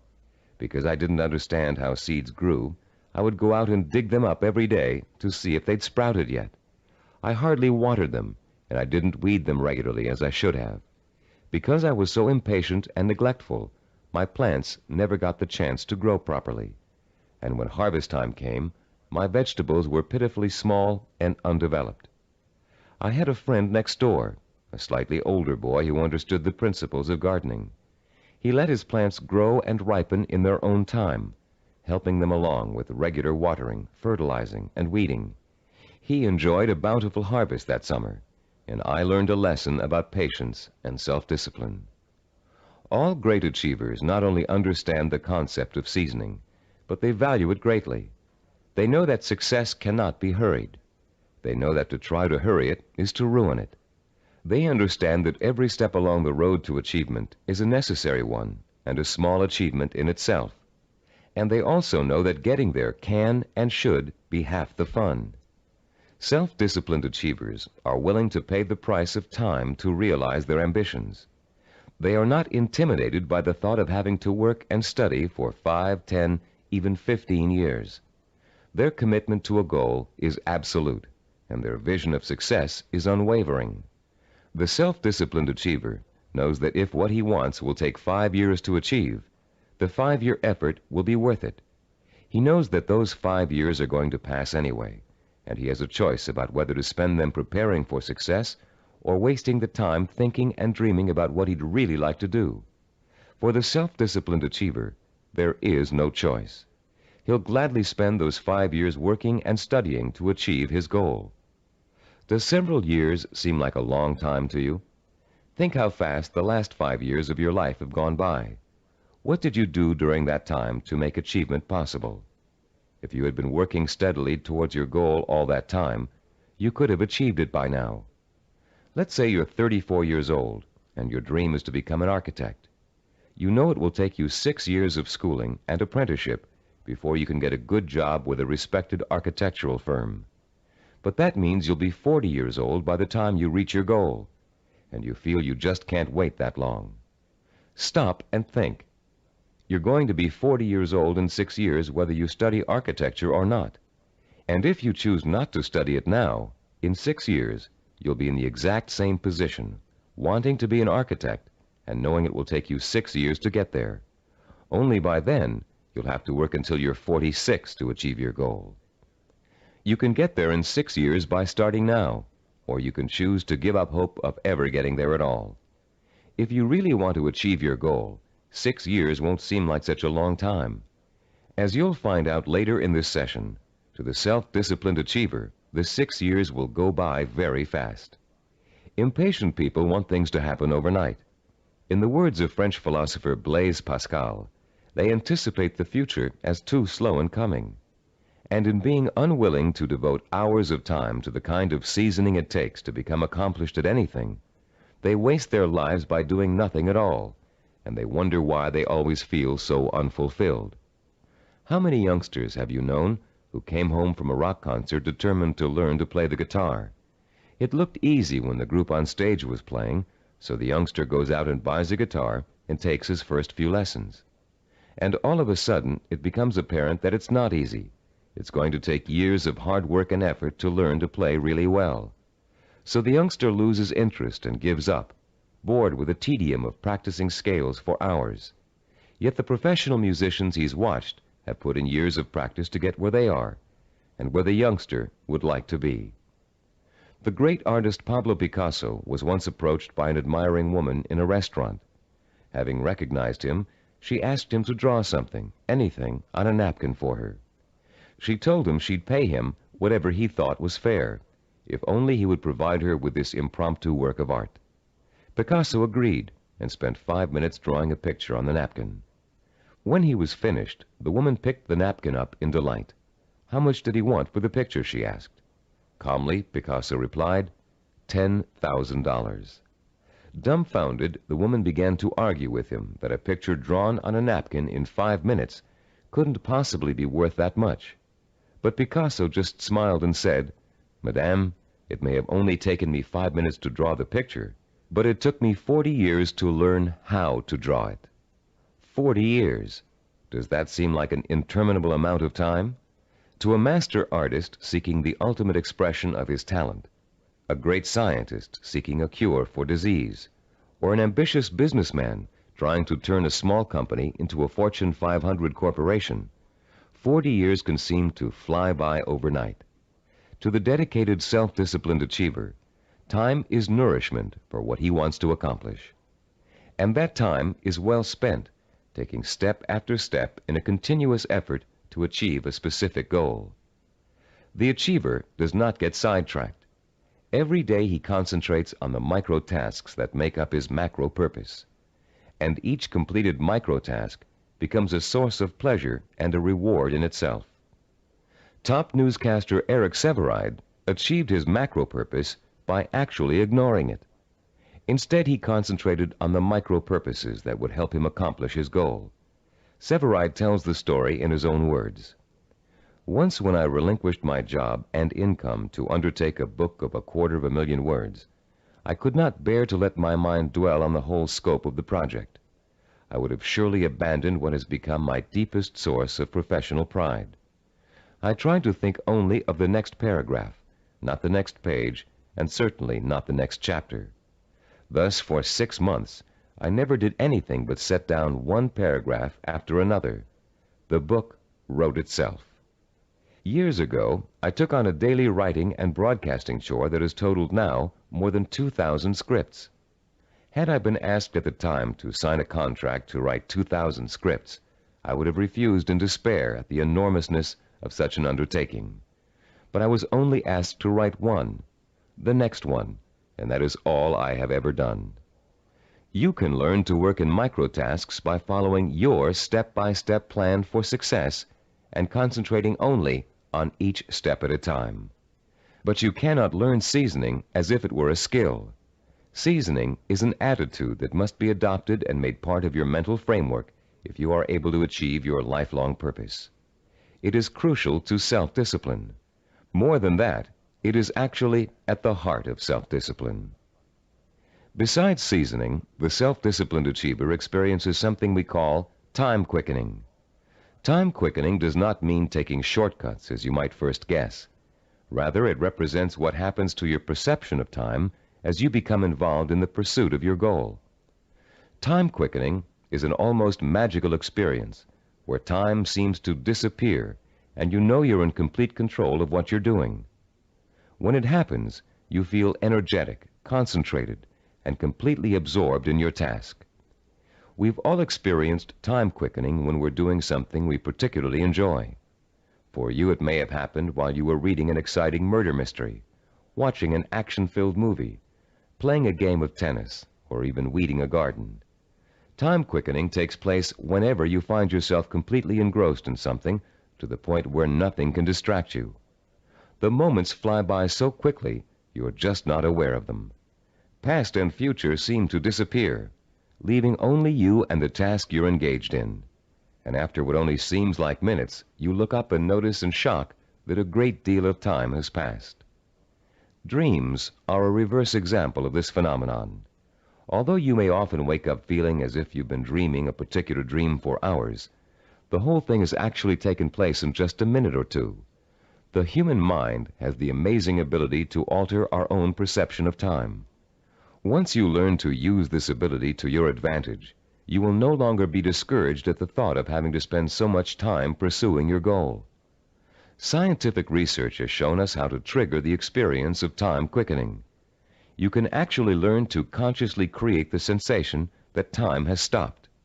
You can do it by becoming single-mindedly and uninterruptedly involved in an activity for a significant period of time.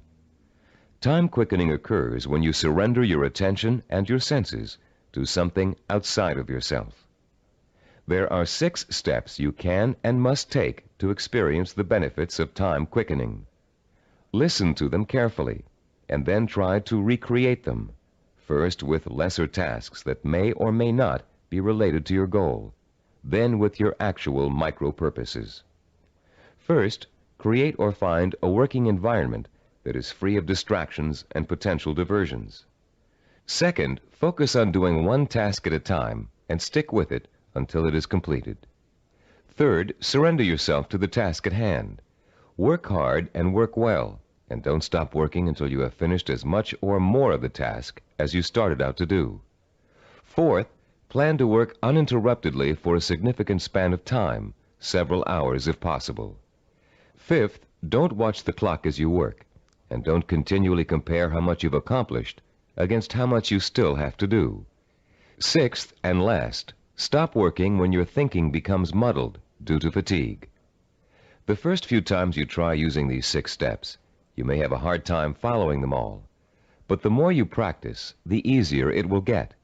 And soon you'll notice that time seems to be flying by quicker and quicker every time you sit down to work. Time quickening makes work enjoyable and helps prevent the normal wear and tear of work on your mind and your nerves. It is the antidote to burnout and the key to maintaining a healthy emotional balance during long hours of effort. Time quickening will enable you to successfully complete the string of microtasks that over an extended period of time will take you closer and closer to the completion of your macro goal. And if your goal is years away, time quickening will make it seem to all happen so quickly that the illusion of overnight success will almost seem as if it's coming true. Using time quickening to follow a step-by-step plan for reaching a goal is one way to make that goal appear closer than it really is. But time quickening won't do you any good if you find you can't even get started on your micro-tasks. For most people, the biggest enemy of success is procrastination, postponing doing the work you know you must do in order to accomplish your ambitions. Like most people, you may think procrastination is relatively harmless, a trivial problem that you don't really need to worry about. But there's nothing trivial about a habit that is the cancer of self-discipline. Procrastination is an achievement killer, and unfortunately, the more often you succumb to it, the more habitual it gets and the harder it is to deal with. Procrastination is a serious deterrent to self-discipline, and it takes a serious effort to overcome it. In the next part of this session, we're going to explore some common reasons for procrastination and the most effective ways of overcoming the would-be achiever's most self-defeating habit. Psychological research tells us that chronic procrastinators fall into three groups. The first group fears failure. The second group fears success. And the third group uses procrastination as a way of rebelling against authority. Let's examine each of these groups to see how they turn their own psychological problems into reasons for procrastination. The first type of procrastinator may actually already be a successful business person or professional, but he or she is successful only up to a point. These people set such high standards for themselves that they live in constant fear of not being able to meet those standards. They cripple their own efforts to succeed by working at less than their capacity, so they are never really challenged and therefore never will fail. People who are successful early in life, usually in school or in an athletic career, often turn into this type of procrastinator. Take Sarah, for example, a city planner who graduated at the top of her class from Stanford University. Soon after graduation, Sarah joined the planning director's office in a major West Coast city. One of her duties is to generate reports for her boss to use in making important presentations. Sarah has begun putting off doing the reports until the last minute. While she collects the material in time, she finds that she dawdles with the writing process until the night before, or sometimes even the morning of the presentation. She then rushes through the writing and ends up turning out an adequate but far from superlative report. What Sarah manages to do in each case is avoid testing herself to the maximum. She is not certain whether she can live up to the high promise of her success in school. By putting off her work till the last minute, she doesn't have to find out the truth about her abilities, because of course at the last minute, nobody could be expected to turn out a perfect report. In the course of this kind of procrastination, Sarah has picked up a new skill called brinksmanship. She flirts with catastrophe by not doing her work in time, then pulls herself out of the brink at the last minute. If her performance doesn't measure up, she can always blame lack of time for failure. When her performance is good, she can applaud her ability to come through in the clutch. All that Sarah is proving is that she can do an adequate job at the last minute. The real test, what she'd do with the report if she took the time to work on it, has never been faced. The second group of procrastinators are afraid of the very thing most people are striving for: success. Some of these people are simply afraid to stand out from the crowd. They don't want to be seen as different. Many are afraid that if they are too successful, they will outgrow marriage partners, families, or friends. These people limit their own performance, actually holding themselves back, because they fear the kind of change success may bring to their lives. The third group of procrastinators is constantly rebelling against authority. These are the people who put off doing their work because it gives them a feeling of control over their boss.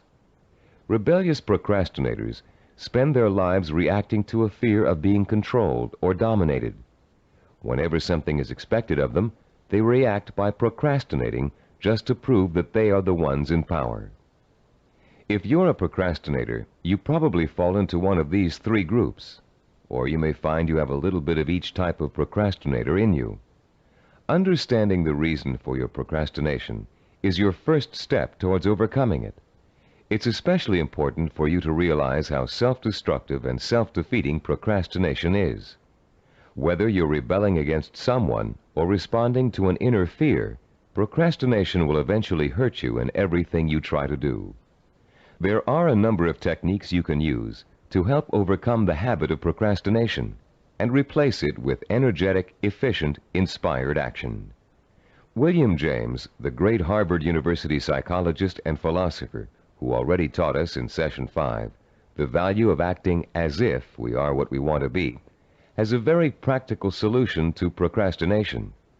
James suggests, do something every day for no other reason than you would rather not do it at all. Listen again. Do something every day for no other reason than you would rather not do it at all.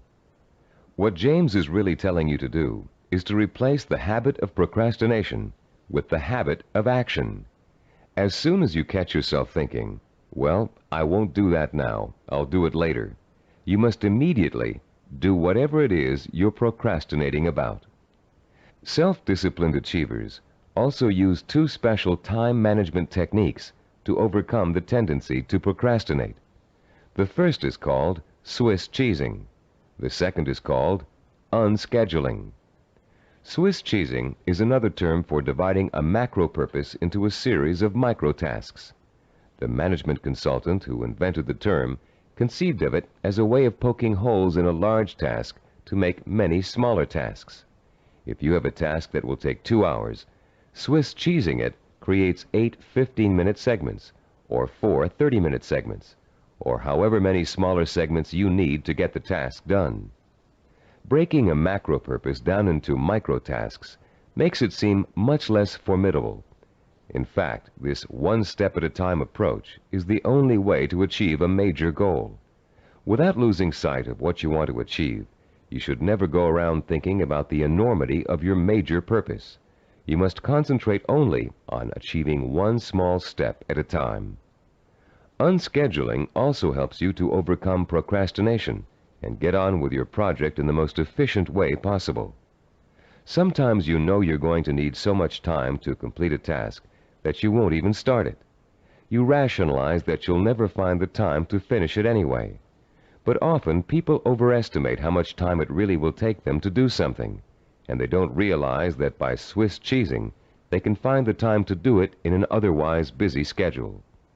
Turn to page 45 of your study guide and look at Form 8.1.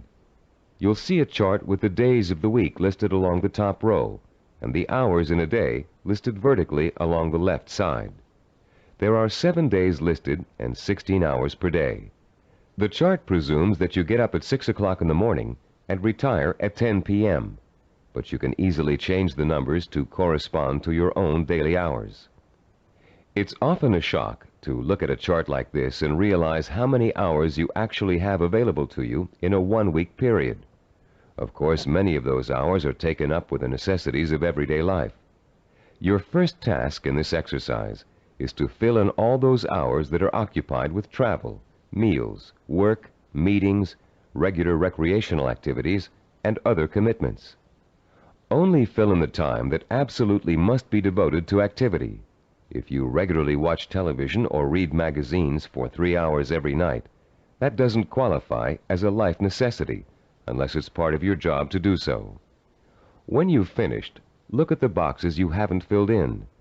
These represent your free time, time you have full control over and can devote to your own micro projects. You may be amazed to find that you easily have 20 or 30 hours per week of free time to devote to your project. And if you include time that's spent commuting on a bus or train, the hours may add up to considerably more than that. Once you've ascertained when and where your free time occurs, you can begin allocating that time to your micro projects. When the hour arrives to start working, remember William James' advice and do it now. Work uninterruptedly during that time, taking scheduled breaks only as necessary. And don't allow yourself to get sidetracked. Working uninterruptedly means learning to say no when people try to take you away from your work. If a friend calls up and asks you to go bowling while you're working, you must learn to refuse. Make a date to go some other night, but complete your working hours in the time you've allotted to them. Let your family know that you're serious about completing your tasks. Schedule time to enjoy being with them, and let them know that when you're working, you are not to be interrupted. After successfully completing each work session, fill in the blank hours on your chart with a special colored pen or pencil. Choose a name for your project and fill in the blanks with that name. It will soon become extremely rewarding for you to look at the chart and see the red or green boxes begin to take up considerable space on the page. More rewarding, you'll begin to see real progress in your effort to complete your micro tasks. As you learn to devote uninterrupted time to your work, you'll find the time-quickening experience begin to occur more and more often, and you'll be less and less inclined to procrastinate. Soon your micro-projects will become as much a part of your life as eating and sleeping. And an excitement will take hold as you begin to realize that yes, you are working steadily toward your goal. And not only can you really do it, you are really doing it. Be careful not to overcommit yourself in terms of time spent on your project. Your goal is not to exhaust yourself. And beware of trying to go in too many directions at once. That can cause the kind of anxiety that will make you want to give up before you even get started. Concentrate on accomplishing one task at a time. That task will get done, and then you can start on the next, which will also get done, and so on. Keep in mind through all of this that your objective is not to punish yourself with work in every free hour you have during the week. Working towards a macro goal by accomplishing micro tasks should not be an unpleasant experience. By creating a healthy balance between work and recreation, you'll find yourself looking forward to those hours when you can devote yourself to pursuing the goal that will make life truly worthwhile for you. You'll reach a point where you wouldn't trade those hours for anything in the world. You've come a long way in this session. You've learned how to overcome the tendency to procrastinate, how to experience time quickening, and how to learn to value seasoning as inevitable in reaching any goal. We'd like to make one more suggestion to you before ending this session. Put up a sign at your desk, table, or other workspace. A sign in big, bold letters that you can see every time you look up. This sign should say, "Use time or lose time." Let it serve as a constant reminder that time marches on, whether you're working toward your goal or not. And every minute that you are devoting to your micro projects is bringing you just a little bit closer to achieving your life's ambition.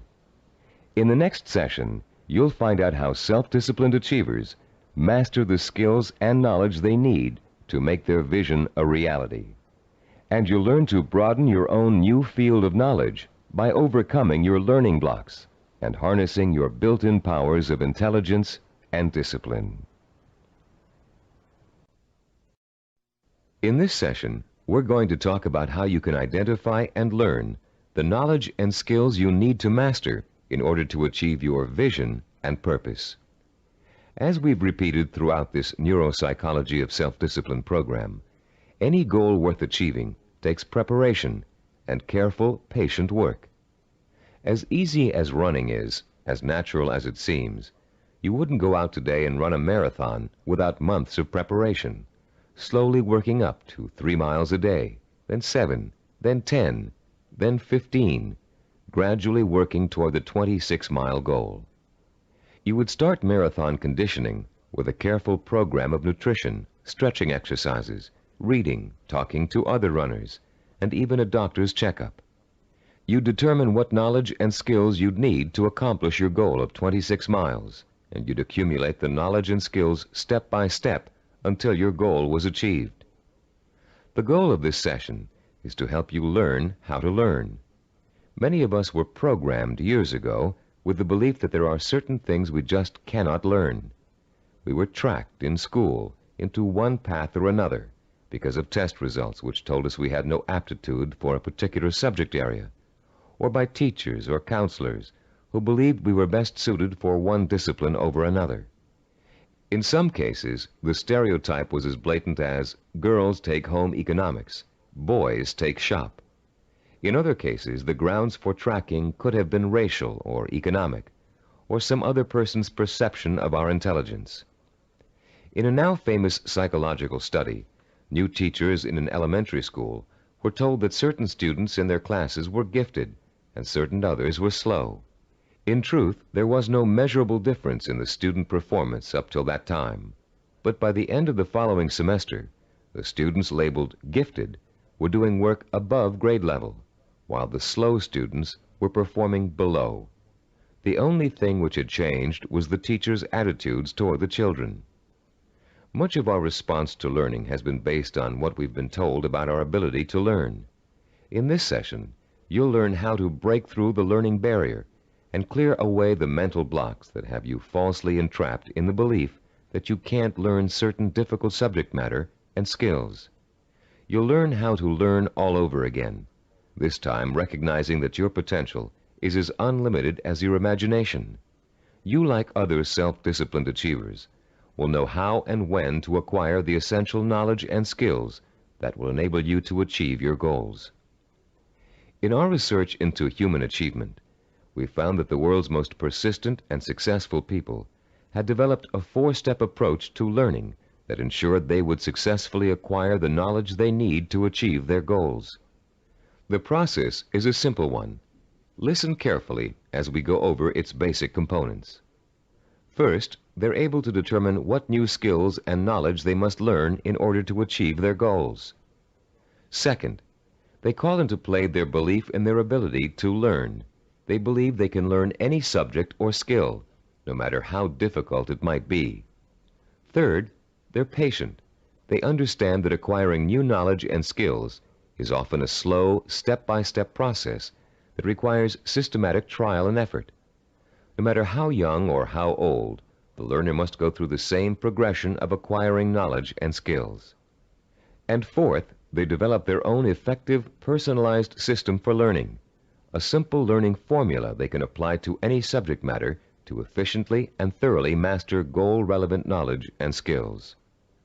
Let's delve into each of these steps in turn to see how they can be applied to your own learning efforts. The first step of a learning program to acquire a new skill can be approached much like the planning work we dealt with in Session 7. You can design a similar flow chart with an activity box labeled Start and a box labeled Finish. The intermediate steps are, of course, other activity boxes.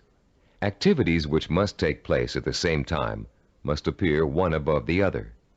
The activities that follow each other in chronological order are listed from left to right. The activity that comes first is to the left of the activity on the right. Any research you have to do, consultations you have to make, background materials you have to accumulate, all are entered on your flowchart in the proper activity boxes. Let's assume for a moment you're just about to begin your first year of college. Your ambition is to become a neurologist. You know that to get into medical school, you have to excel in college pre-medicine. The thought of taking 4 years of math, chemistry, and biology seems pretty intimidating, and becomes even more intimidating when you realize that you have to have almost a straight A average in those subjects to be even considered for medical school admission. The intimidation would quickly go away if you could develop a 4-year visual network plan that outlines specifically what you had to learn and in what order you would have to learn it, year by year. Then, upon viewing the completed network plan, look at it and develop the deep inner belief that you have it in yourself to master each of the subject matter areas. Let's work through a visual network plan for successfully completing college pre-med. Granted, most of you listening to this program won't want to become medical doctors, but this example is applicable to any situation in which new knowledge and skills must be learned. Turn to diagram 9.1 on pages 48 and 49 of your study guide. I'll pause a few moments while you find diagram 9.1.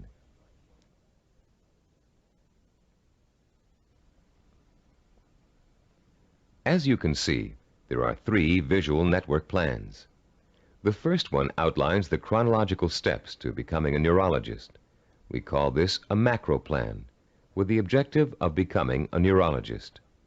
Below that is the micro plan with the objective to graduate in pre-medicine in 4 years with a minimum 3.5 grade point average. The micro plan is broken down into 2 levels. The first level is visually represented in 2 steps. The Start, labeled number 1, and Graduate with a Bachelor of Science in Pre-Med, labeled number 3. This first level has actually been extracted directly from the macro plan. Now look at page 49 and the Level 2 diagram. As you can see, Level 2 is an expanded version of Level 1. Through the study of the college course catalog and after talking at length with college advisors, you have identified the pre-med requirements and have broken them down into a prerequisite chronological order. This visual network plan then serves as the step-by-step map for completing your pre-med program, the first step in your macro objective of becoming a neurologist.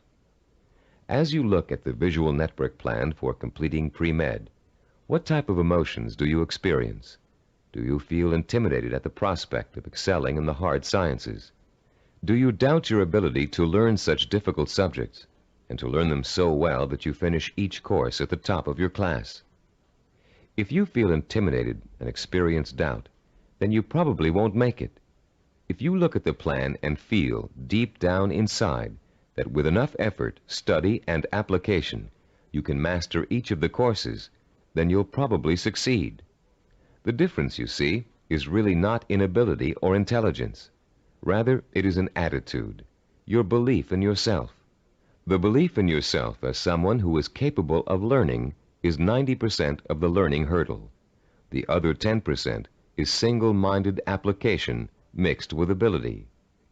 The belief in yourself as someone who has the ability to learn is the second step involved in the self-disciplined achiever's pursuit of goal-related knowledge and skills. Much of your own belief in yourself as someone who is capable of learning complex material may have been educated right out of you in school for a variety of reasons, some of which we explored at the beginning of this session. One major reason for this belief is a vicious cycle people get caught up in early in their learning experience. Take math, for example. Many people have learning blocks when it comes to math. They feel that they just don't have the aptitude to learn complex mathematical concepts, and they can prove this lack of ability to you from their grades and success in math classes.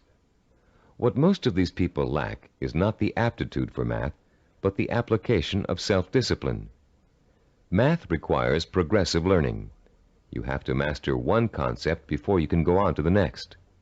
If you miss a few steps in between, then it's really easy to get lost. And once you get lost, it's nearly impossible to catch up. To stay on top in math requires a daily effort of study. Most people who enter math because of their lack of self-discipline think that they can get by with a minimum of effort. Most of these people are intelligent. They can get by in most other courses by just coasting. They think they can do the same thing in math, but soon they get behind and can't catch up, and usually do poorly in the course. Then, after such an experience, they label themselves as poor in math. They carry this label with them throughout their lives. This label shades most of their decision-making when it comes to choosing courses of study and careers. Such people will avoid careers that require mathematical understanding because they think they don't have the aptitude.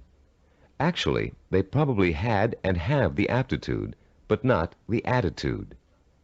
Their life's potential was stunted by a false assumption. All they needed was someone to teach them the value and skill of self-disciplined application. Most of the people we studied in the creation of the Neuropsychology of Self-Discipline program were not extra intelligent, but they did have a firm belief in their ability to learn anything and everything. To them, 90% of their ability to learn was their belief in their ability to learn. If you examine your own positive role models, you'll probably discover that few of them test out at genius level on intelligence tests.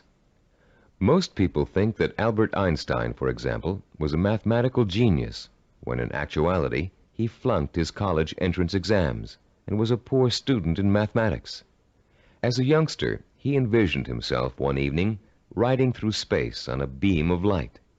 In his imagination, he sensorially experienced the theory of relativity.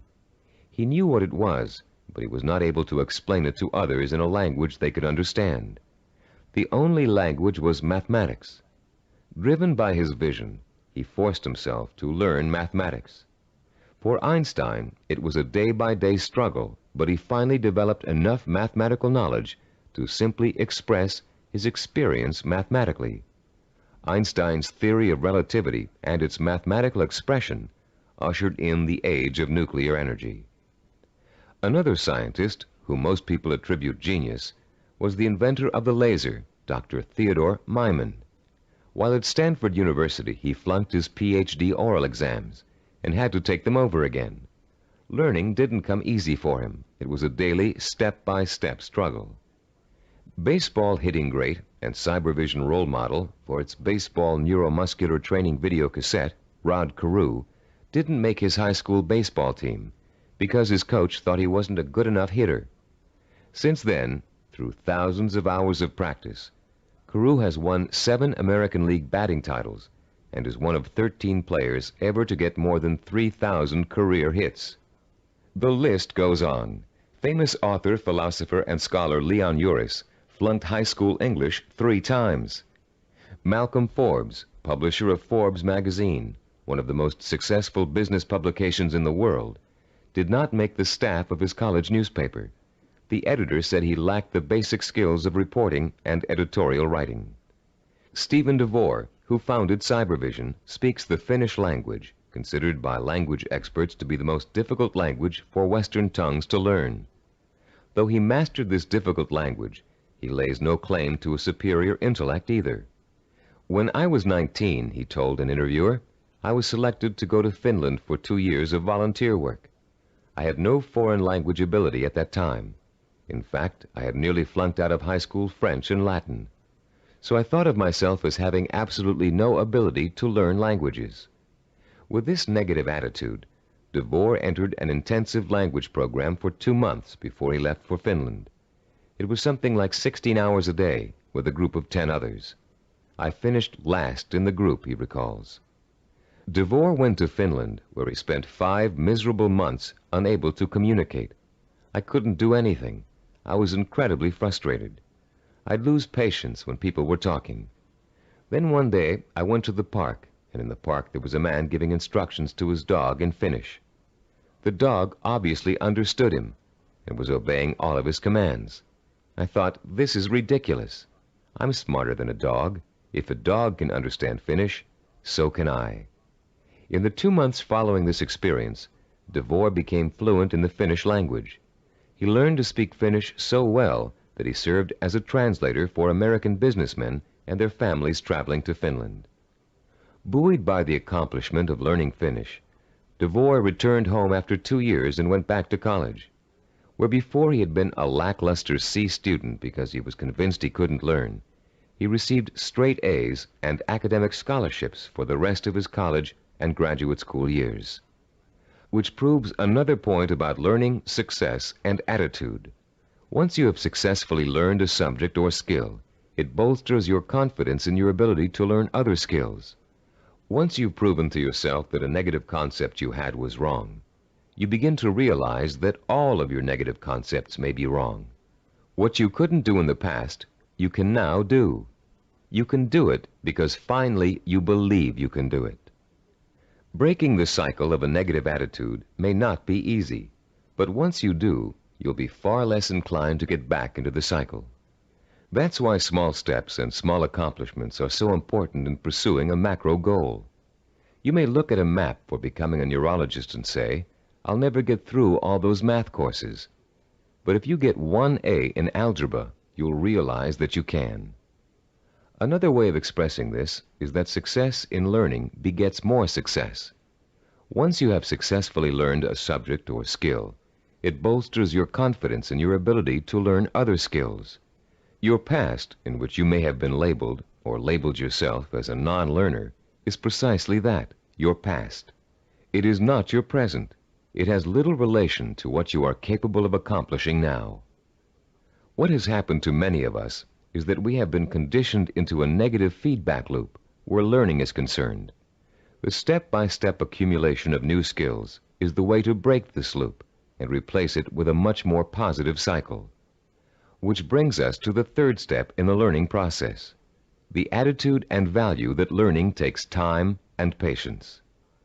Most of us, at the time we are exposed to our greatest concentration of education, haven't developed the necessary self-discipline skills to be able to take advantage of it. And why should we? We were only children. Excellence, as we've been learning in this neuropsychology of self-discipline program, is based on seasoned learning. Skills like medicine, mathematics, chemistry, dance, law, music, pottery, writing, languages, architecture, masonry, carpentry, the list is endless. All require seasoning, the accumulation of knowledge over time. The perseverance to stick with a task over a long period of time, sometimes decades. The ability to find pleasure in the accomplishment of steps toward a goal, rather than seeking the instantly gratifying quick fix. All these are the hallmarks of the self-disciplined. A wise philosopher, in speaking of the seasoning of a learner, once said, "There are very few human beings who receive knowledge complete and staggering by instant illumination. Most of us acquire it fragment by fragment, on a small scale, by successive developments, cellularly, like a laborious mosaic." One other myth about the acquisition of knowledge has it that you can get too old to learn. This bit of fallacious thinking has been handed down in the aphorism that you can't teach old dogs new tricks. It's worth laying to rest. A classic incident from the life of the great poet Longfellow illustrates the relationship between age and learning. Told by Howard R. Driggs, the story goes, it happened that while the poet, at over 80 years of age, was still teaching at Harvard, one of his appreciative students asked him, "How do you keep so perennially young, Professor Longfellow? We never get tired of your classes. You always have something new and interesting to give." "I've never had that question put to me before," returned the poet. Then, looking out of the window, he said, "You see those 2 apple trees in the yard? Do you observe any difference between the blossoms on the older tree and those on the younger one?" "No," replied the student. "They look just alike to me." "How do you account for the fact that the old apple tree flowers out as beautifully as does the young one?" persisted the teacher. "Let me tell you the secret. That old tree managed last year to grow enough wood to put forth its new blossoms. Blossoms, you know, always come on the new wood." "Oh, I see," said the young man. "To keep young, one must keep growing." "Yes," came the quiet response. Einstein, in his later years, was asked the secret of his ability to learn. His reply also illustrates the point and importance of lifelong learning. Einstein said, "The more I learn, the more I realize I don't know. The more I realize I don't know, the more I want to learn." Age should be no barrier to the acquisition of new knowledge and skills. If you have the self-discipline to see your efforts through, you can learn anything at any age. Let's now discuss the 4th step in the learning process, a set of tried and proven principles that work together as a system to make learning easy. If you'll turn this cassette over now, we'll introduce you to a very simple yet powerful system to learn effectively at any age, whatever the subject area. A recent movie called Educating Rita beautifully illustrates the points we're going to discuss in the remainder of this session. This film is about a working-class Englishwoman who has a dream about becoming educated. The film tells the story of a personal odyssey as she pursues her vision, her dream, in the face of incredible obstacles. She faces at one point or another during the story conflicts with work, with transportation, with her parents, with schedules, with her mentor's desire and ability to teach, with the disdain of other more educated students, and with a husband who wants her to stay home and make babies, not thesis. Through it all, she perseveres, driven by the dream of herself as an educated woman, a woman who can discuss important issues, who can commune with the great thinkers and writers who make up such a rich part of her English heritage. She burns with the fire of her vision, a vision rich in dignity and strength. It's a vision she can hear, smell, taste, touch, and see. The actress, Julie Waters, expresses her character's struggle to change, to improve, to better herself, with such credibility that you can see the woman, Rita, change before your very eyes. There was nothing abstract about Rita's quest for education. Each book she read, each class she took, each time she met with her advisor or participated in a class discussion, was a visible step toward the completion of her goal. It was extraordinarily obvious how closely her vision and her process of learning were interconnected. Sometimes that connection is less obvious. So that's what the remainder of this session will speak to: how to recognize the connection between learning and the successful achievement of your goals. Learning is not simply the rote memorization of useless facts, or even useful facts. Of course, we're all aware that in 1492, Columbus sailed the ocean blue. But what does that have to do with our vision? The same lack of relationship to vision is often true with our attempts to understand abstract principles, as in mathematics, chemistry, or physics. They are very difficult to learn and use if we cannot see the direct applications to our everyday lives, to the pursuit of our purpose and vision. We ask ourselves, how is this going to help me in achieving my vision? Cybervision founder Steve DeVore recalls signing up for a course in statistics when he was attending graduate school.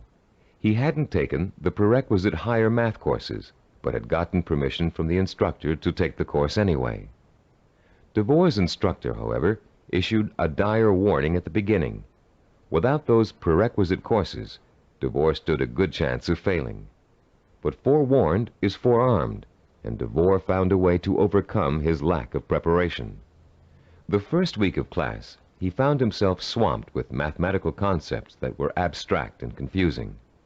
The only way I could make sense out of what was going on, he says, was to take each abstract principle and make it concrete. Instead of talking about X's, Y's, and Z's, I made them into apples and oranges, and I ended up with the second highest grade in the class. I find this concreteness also ties into vision, DeVore continues. Whenever you have to learn something that seems beyond your grasp, remember your vision and why you have to learn it. Then it will seem real and vital, and you'll have an easier time dealing with it.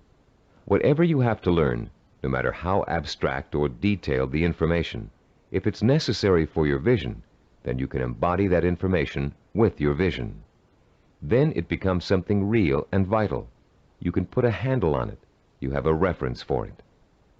You've been learning the importance of vision all throughout this program.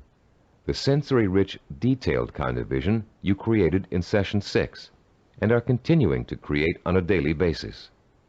Making those visions concrete, you'll recall, sometimes even involved putting clippings or photographs of a desired goal upon the wall.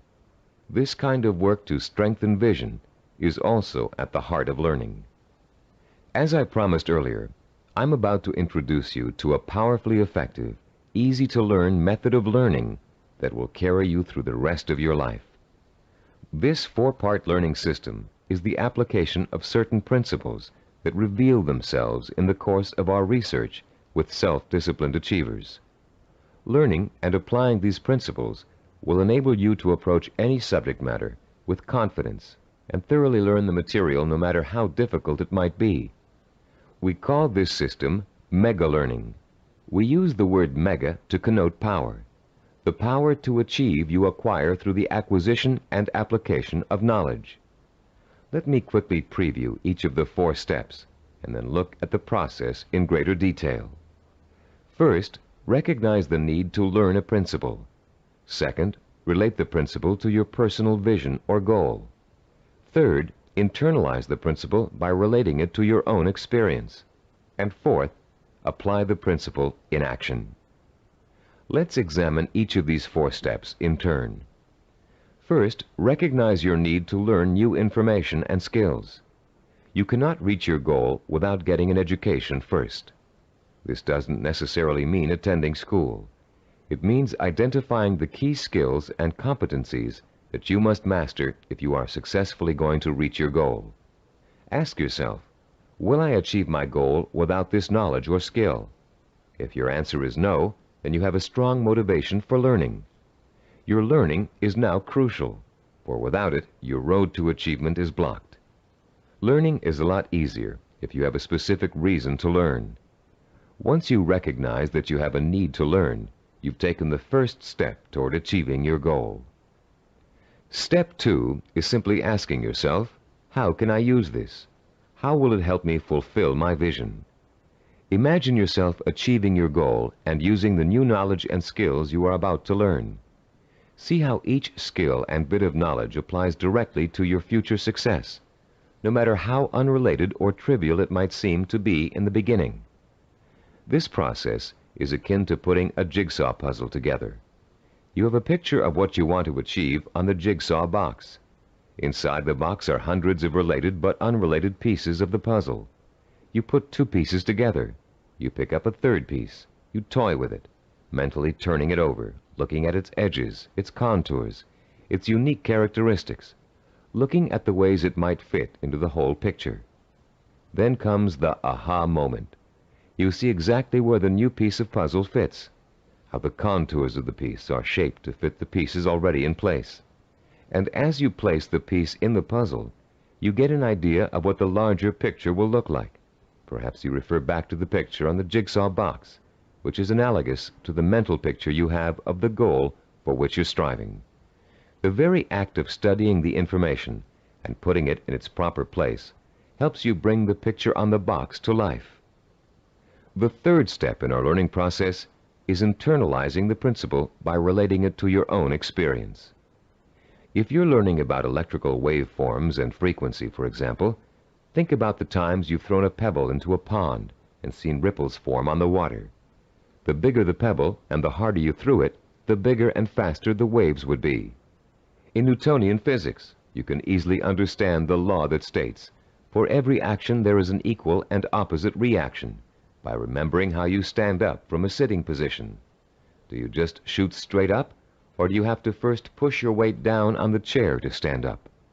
In order to stand up, you have to first push down. That's Newton's law in action.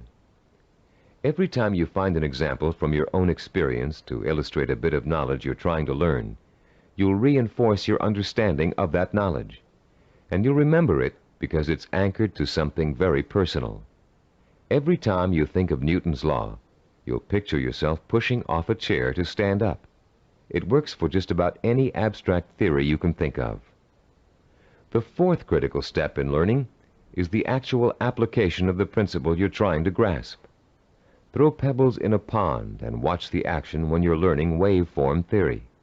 Sit down and stand up over and over again until Newton's law is firmly planted in your mind. If you're studying a new language, use the new vocabulary you learn every single day. As you walk down the street or through your living room, try naming every object you see in your new language. Using these 4 steps to learning will make the experience easier, less frightening, and more fun. You'll make mistakes just as everybody does, but persistent application of the mega-learning system will pay off in greater understanding, greater memory retention, and a better education overall in whatever it is you're trying to learn. The 4 steps to enhance learning we've outlined here are similar to and related to the 4 stages which make up the process of creativity. Our definition of creativity is taking the knowledge and skills you learn and applying it to the realization of your purpose, vision, and goals. To be creative, you have to be armed with knowledge and skills tempered by experience. The first stage in the creative process is preparation. Creative problem solvers consciously collect all the information they can, gathering tools which will help them solve a problem or get a job done. During this stage, if there's a problem to be solved, the person might be perplexed, but at the same time excited about the possibility of coming up with a solution. Stage 2 is called incubation. Once the research has been done and the necessary information has been collected, the creative person often releases the problem and turns to something else, including rest, relaxation, or physical activity related to the problem. During this stage, the knowledge begins to reform itself below the level of consciousness, shifting and realigning until it becomes a whole. During this stage, tantalizing flashes of insights and glimpses of parts of the final solution may emerge. Stage 3 is called illumination. This is the moment of discovery. It is the point in time where all you have learned and experienced has been distilled in your mind. The solution or inspiration springs forth almost miraculously. Miraculously, if you don't recognize how much preparation and groundwork you've already laid in stage 1. Often this stage is accompanied by an overwhelming feeling of certainty that says, yes, this is the piece of art I want to create. Or yes, this is the product idea I want to explore. Stage 4 is called verification or revision. This stage takes place again on a conscious level. The details of an experimental process, if you are a scientist, must be worked out. If you're an artist, you must decide whether this picture will be painted in watercolor or oil. This stage involves visible work and rational thinking. It involves drawing from your base of knowledge and fundamental skills to make your work conform to the vision of your creative insight. As you can tell, the knowledge and skills you acquire are the tools for the creative process. The parallels to the simple approach to learning we've outlined here and the process of creativity should also help put to rest the misconception that self-disciplined people are not creative. That discipline involves being married to lists and systems to the exclusion of freedom and creativity. On the contrary, creativity is the byproduct of a disciplined, well-informed mind. A mind that is using its storehouse of knowledge to solve problems and achieve goals. The more you learn, the more creative you can become. If your heart is set on becoming a professional musician, you can hardly be expected to know how to compose a symphony until you've become an expert in reading music and have studied music history. If you want to become a heart surgeon, you can't expect to pioneer new techniques in heart surgery until you've thoroughly mastered all the existing techniques. If you want to start a business, you must first study how other businesses are run, and then make your own decisions about how your company will work. If the realization of your vision requires the mastery of new knowledge and skills, I hope that learning will now be a stepping stone rather than a barrier to the creative realization of your goals. In our next and last session, you'll learn how to develop the twin pillars of the self-disciplined character, persistence and perseverance. And you'll be well equipped to begin your long and fruitful journey towards the goal you've chosen as your most important ambition. I'd like to begin this final session with two true stories that illustrate the value of persistence and perseverance in any of life's endeavors. The first story is about a mountain climber named Don Bennett. After successfully scaling 14,000-foot Mount Rainier, one of the highest mountains and most difficult climbs in the United States, Don Bennett was interviewed about the experience by a local reporter. "How did you do it?" the reporter wanted to know. "How did you keep going for 14,000 feet and not giving up?" Bennett thought for a moment before answering. Then he spoke slowly, trying to get the reporter to understand the mental process that led him to the peak of that mountain. "Starting months before the climb," Bennett said, "I created a vision of myself at the top of the mountain. That vision was so real that I could actually feel the cold wind blowing in my face, and I could see the spectacular mountains and valleys all around me. I saw and felt this vision 100 times a day. It inspired me. It motivated me. It kindled my determination to see the climb through to the end. During the climb itself," he continued, "I drew upon my vision for inspiration. When the going got tough, I saw myself at the top of that mountain just as clear as could be. And then finally, I reached my goal and my vision became a reality." The reporter was impatient with Bennett's explanation. Yeah, he said, "I've heard all that vision stuff before. But that doesn't explain how you did it. You're an amputee. How did a one-legged man climb a 14,000-foot mountain?" Don Bennett looked the reporter straight in the eye and said quietly, "One hop at a time. My vision became a reality, one hop at a time." Our second true story takes place during the last few weeks of World War II. Don McCall was a seaman on the Navy ship Indianapolis, which at the time was cruising the Philippine Sea. Suddenly, the ship was struck by Japanese torpedoes, and immediately it began to sink. McCall was asleep below decks when the first torpedo hit. He instinctively grabbed his life jacket and made his way up to the deck as the ship began to roll over. As he launched himself into the churning sea, the ship sank, taking 300 men with her. Another 900 or so had been pitched into the water. "I made up my mind that I was in big trouble," McCall told an interviewer, "and I also made up my mind that I would do whatever I had to do, no matter how painful, to survive." The first thing McCall did was to move away from the other survivors and float alone. He knew about the dangers of mass panic, especially if there was a shark attack, and he knew he'd stand a better chance if he stayed away from the other men. McCall also protected himself from exposure in the blistering sun by keeping a life jacket over his head. He kept a hose on his person so he could retreat underwater in case of a Japanese attack. And most important, he kept in mind the lesson he had learned about the danger of drinking seawater, no matter how thirsty he got. For days, McCall watched men succumbing to mass panic and hallucination. He watched them being torn apart by sharks, while he escaped attack by remaining perfectly still. He watched them drinking seawater and dying of dehydration, while he swallowed his own desire to drink. He watched them dying all around him, while he remained alive. 4 days later, a Navy patrol boat plucked an exhausted 90-pound McCall out of the sea. He had survived 4 days without food or drink in the blistering sun, in shark-infested waters. An incredible feat, and he had proved the power of self-discipline even in holding death at bay. Like mountain climber Don Bennett, McCall never lost sight of his vision, staying alive. He used all his knowledge and skill to make that vision come true. He resisted drinking seawater to get immediate gratification of his thirst, which would have killed him. And he found creative solutions to the problems of exposure to the sun and Japanese attack. Both Bennett and McCall used self-discipline to endure terrible physical hardship and achieve seemingly unachievable goals. Your own goal may not seem as urgent as theirs, but the principle of achieving it remains the same. Through vision, commitment, patience, and creative application of knowledge and skill, you can see your goal through to the end.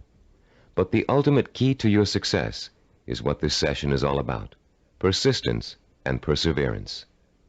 In this session, you're going to learn what persistence and perseverance are really all about.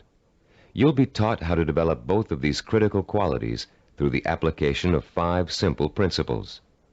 You'll find out how to turn problems and setbacks, even agonizing situations, into positive learning experiences that will actually bring you closer to the realization of your goal. And you'll understand the value of never giving up, no matter how tough the journey gets or how endless it seems. First, let's define the words persistence and perseverance. Is there a difference between the two? Yes, a subtle one. Persistence means never giving up.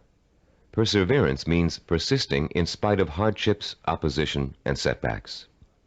Mountain climber Bennett and Navy seaman McCall displayed both persistence and perseverance in their heroic efforts to reach their goals. Bennett had to use his one leg to hop at least 30,000 times to get up to the top of Mount Rainier. McCall had to stay calm and follow a life-saving plan while spending 4 days in shark-infested waters without any food or drink. These men reached their goals because they had already developed the qualities of persistence and perseverance. Now you are going to learn how to develop these qualities too. There are 5 crucial steps involved in learning how to develop into the kind of self-disciplined achiever who never quits and never loses sight of his or her goal. Listen carefully while I outline each one. The first step is to rekindle and refuel your vision and purpose every single day. Remind yourself daily of the rewards and benefits that await you when you successfully realize your goal. The emotion you draw from these constant reminders of why you're working so hard and giving up so many things will sustain your powers of persistence and perseverance. The second step is to firmly anchor the following attitude deep within your heart and mind. I can achieve anything I set my mind to. Nothing is impossible for me to achieve if I want it badly enough and am willing to pay the price for it. No matter how much hard work it takes, no matter how long it takes, no matter how difficult it is, I can and will achieve my goal. I will never forget that a journey of 1,000 miles begins with a single step. Step 3. Realize that obstacles are going to arise and setbacks are going to occur. Keep in mind that these difficulties are really opportunities to learn. Every obstacle that you overcome, every setback you bounce back from, strengthens your character and makes you smarter and stronger. Whatever you do, don't try to hide from or ignore problems. They never go away by themselves. Meeting challenges squarely and solving problems creatively is at the heart of self-discipline and at the heart of achievement. As Benjamin Franklin said, those things that hurt instruct. When your progress seems blocked, it means that it's time to increase your knowledge and look for creative solutions. This is the fourth step in developing persistence and perseverance. You may be doing the wrong things for the right reasons, and now is the time to find out. Start experimenting with taking different paths to your destination. But whatever you do, don't quit. Most people quit when things don't work out as they planned, or when they realize how much hard work they're going to have to do. Remember, a failure is someone who has not learned from his mistakes. Step 5. Turn your work into fun. Make what you have to do into something you want to do. Working towards a lifelong goal shouldn't feel like a sacrifice, because that goal is what you want more than anything in the world. If you follow these 5 steps faithfully, your long road to success will turn into an exciting journey of knowledge, discovery, challenge, and reward. And for as long as you feel you're making progress, even hard work and minor interferences won't shake you from your purpose. The real problem arises when a major setback occurs, especially if it's unforeseen. A seemingly insurmountable obstacle is often enough to make even the most determined achiever decide that the fight simply isn't worth it. Setbacks make people give up just at the point when they should not. How can you deal successfully with setbacks? How can you learn not to feel like a failure when it suddenly seems that all of your hard work may have been for nothing? There are 5 ways you can turn every setback you encounter into a learning experience, one that will leave you stronger and wiser and more determined than ever to keep working toward your goal. Listen carefully while I outline each one in turn. First, never try to ignore a problem or handicap. Deal with your problems directly. Don't avoid them or try to hide from them. If you want to start a business but can't find people to back you up financially, that doesn't give you the right to plunge into your project with no capital and a lot of ideas for spending money. If you want to become a doctor but don't have the grades to get into medical school, it won't help you to start applying to schools you know you can't get into. When you have a problem, study it from all angles and try to determine the best way to proceed. Which brings us to our second point. Don't blame other people for your setbacks, and don't chalk it up to bad luck. You make your own luck in this life, and you have to solve your own problems. Learn to tackle them head on, being as realistic as possible and as level-headed as possible. Mentors can often provide a great deal of help in a bad situation. Try acting as if you are your own mentor. What would he or she do in your situation? Or what has he or she already done to overcome an obstacle similar to yours? Third, continually strive to strengthen your qualities of self-discipline. Setbacks often occur because of weaknesses in certain areas. Try to turn those weaknesses into strengths. Be your own severest critic, but not your own worst enemy. Don't tell yourself, I failed. Tell yourself, I slipped, but I'm going to pick myself up and go on. Fourth, in almost every setback, there's a seed of opportunity, a silver lining, if you will. Find it and use it. You may find yourself taking a slightly different path to achieving your goal than you first imagined, but you'll get there just the same. Take the new path and see where it leads you. Following this philosophy helps take the emotional sting out of setbacks and is a good antidote for discouragement, and it's a healthier way to react to a bad situation than deciding to give up. Fifth, always remember that no matter how difficult a problem is, or how insurmountable it seems, there's always a solution. A problem is only really a problem if you think you can't solve it. If you take the attitude that every problem has a solution, and you approach your problem with an open and creative mind, you'll find that solution. A young woman we know named Carol Napier was faced with and managed to overcome the kind of setbacks that might make anybody want to give up. Her story is so inspiring that we'd like to end this session with her example of what it's like to be a self-disciplined achiever who never quits no matter what. At 26, Carol had a degree in marketing and a good job as a marketing assistant. With an eye to moving up in the company she worked for as soon as there was an opening for a higher position. Carol had diabetes, diagnosed when she was 12, but had always been able to keep it under control with insulin shots, and had always lived a perfectly normal, relatively healthy life. In the spring of Carol's 26th year, she began having trouble with her eyes. Doctors told her that her diabetes was causing her to slowly lose her eyesight. At first, Carol refused to believe it, but when she began having trouble driving, she realized the doctors were right, and she would have to re-evaluate her job and her purpose in life to deal with the problem of approaching blindness. But before Carol could come up with a solution to that problem, her kidneys also began to fail. Ultimately, she needed a kidney transplant, which was done successfully when she turned 27. Everything seemed to be going fine when a sudden episode of insulin shock left Carol paralyzed from the waist down. Carol recalls wanting to quit then and there. At that point, I just wanted to go to sleep and never wake up. The depression got so bad that I realized I couldn't go on this way. I only had one choice, and that was to get myself out of this. Slowly, Carol regained her strength, learning to walk again with the aid of physical therapy. She rewarded herself for her progress by making a trip across the country alone to visit her parents for Thanksgiving. A trip friends tried to dissuade her from taking, but which proved to Carol that she could still make it on her own. Today, Carol is attending college, studying for a master's degree in rehabilitative education. She has decided to spend the rest of her life helping people face and overcome problems like hers.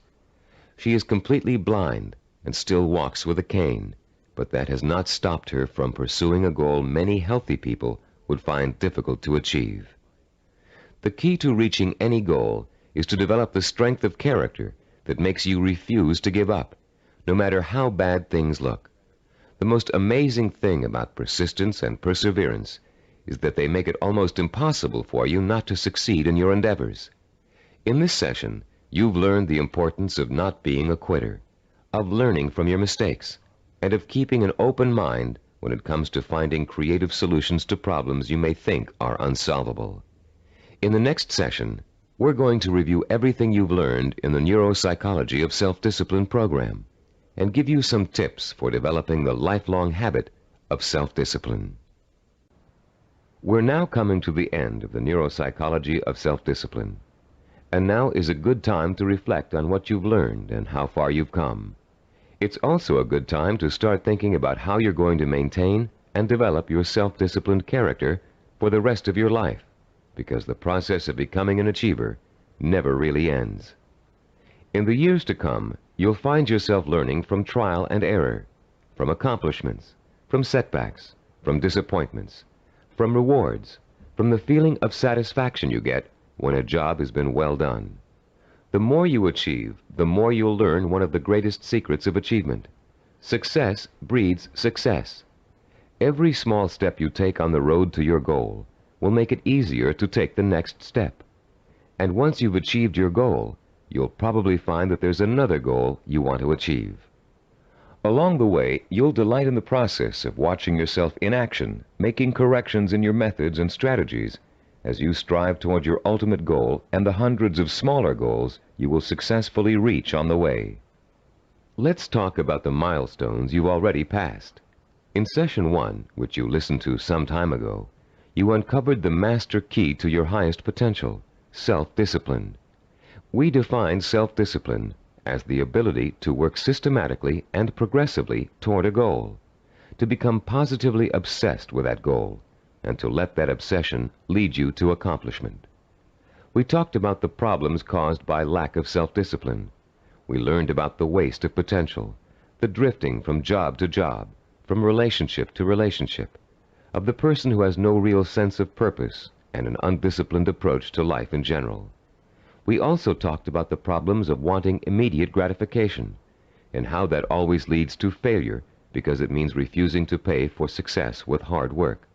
There is no other way to be successful except through hard work. The words pay for shouldn't bother you. All accomplishments come with a price tag, just like something you might want to buy. And just as you will save for an item you really want to buy, cutting your budget and making financial sacrifices, you should also be willing to make sacrifices in order to reach your goal. You may have to give up time, recreational activities, other priorities in your life. But it won't be difficult to do, because reaching your goal will become a more important source of pleasure. In Session 2, you were introduced to the 10 characteristics of the self-disciplined achiever. These characteristics served as a model against which you could compare your own strengths and weaknesses. Let's review them quickly now, to refresh your memory and see how far you've come in absorbing the principles of this program. First, self-disciplined achievers have a strong sense of purpose. They have a cause or direction to which they have chosen to dedicate their lives. This cause gives them meaning in their lives and a reason to exist. Second, the self-disciplined seek out positive role models, called mentors, to teach them how to best approach their goal and overcome setbacks and obstacles along the way. Third, self-disciplined achievers use sensory images to provoke the kind of emotion that keeps them working toward their goal for as long as it takes to achieve it. Fourth, those possessing an iron will dwell on the fulfillment of their vision rather than on fear and failure. They have a positive attitude toward themselves and their goal and refuse to let setbacks get them down. Fifth, the self-disciplined achiever has a deep-rooted belief in his or her ability to achieve. This "I know I can do it" attitude is nurtured by their study of mentors and their realization that the only thing that stands between themselves and their goals is hard work and self-discipline. Sixth, self-disciplined achievers have the ability to plan and organize. They know that a goal can never successfully be reached in a haphazard way. They understand that they must map out a blueprint for success if they are ever to realize their highest ambitions. Seventh, they know how and when to acquire the essential knowledge and skills they need to achieve their goals. This comes from the planning and organization work they did earlier. Eighth, self-disciplined achievers have patience. They understand the concept of seasoning and its importance in reaching any goal. Time does not frighten them. Ninth, people who achieve their goals do so through persistence and perseverance. They are stubborn in their efforts to achieve, and they never give up. 10th, self-disciplined achievers have a mature attitude toward pleasure. Rather than seeking any diversion that will temporarily make them feel better, they take the most pleasure in doing the work that will help them achieve their goal. How many of these 10 characteristics did you remember? We suggest you play Session 2 over and over again until you can recall every one of them without prompting. Making these qualities a part of your own personality is what acquiring self-discipline is all about. And the more you listen to them, the more you think about them, the more they will become a part of your own life. In Session 3, we delved deeply into the scientific basis for this program. You learned how the key to success is developing the kind of constant internal motivation that keeps you on course through problems and setbacks, through temporary boredom or fatigue, through periods of doubt or discouragement. And you found out why other motivational programs fail to give you the sustenance you need to pursue your goal for weeks, months, or years. You learned about Dr. Carl Pribram's research into images of achievement and the critical role they play in motivating people to be successful. Dr. Pribram's discovery of the power of sensory-rich images to provoke the drive of motivation made the creation of this unique program possible. In Session 4, we discussed the power of purpose. Here you learn to focus your energy like a laser beam on what you want to accomplish. You learned how your macro or major purpose really could be broken down into a series of micro or minor achievements.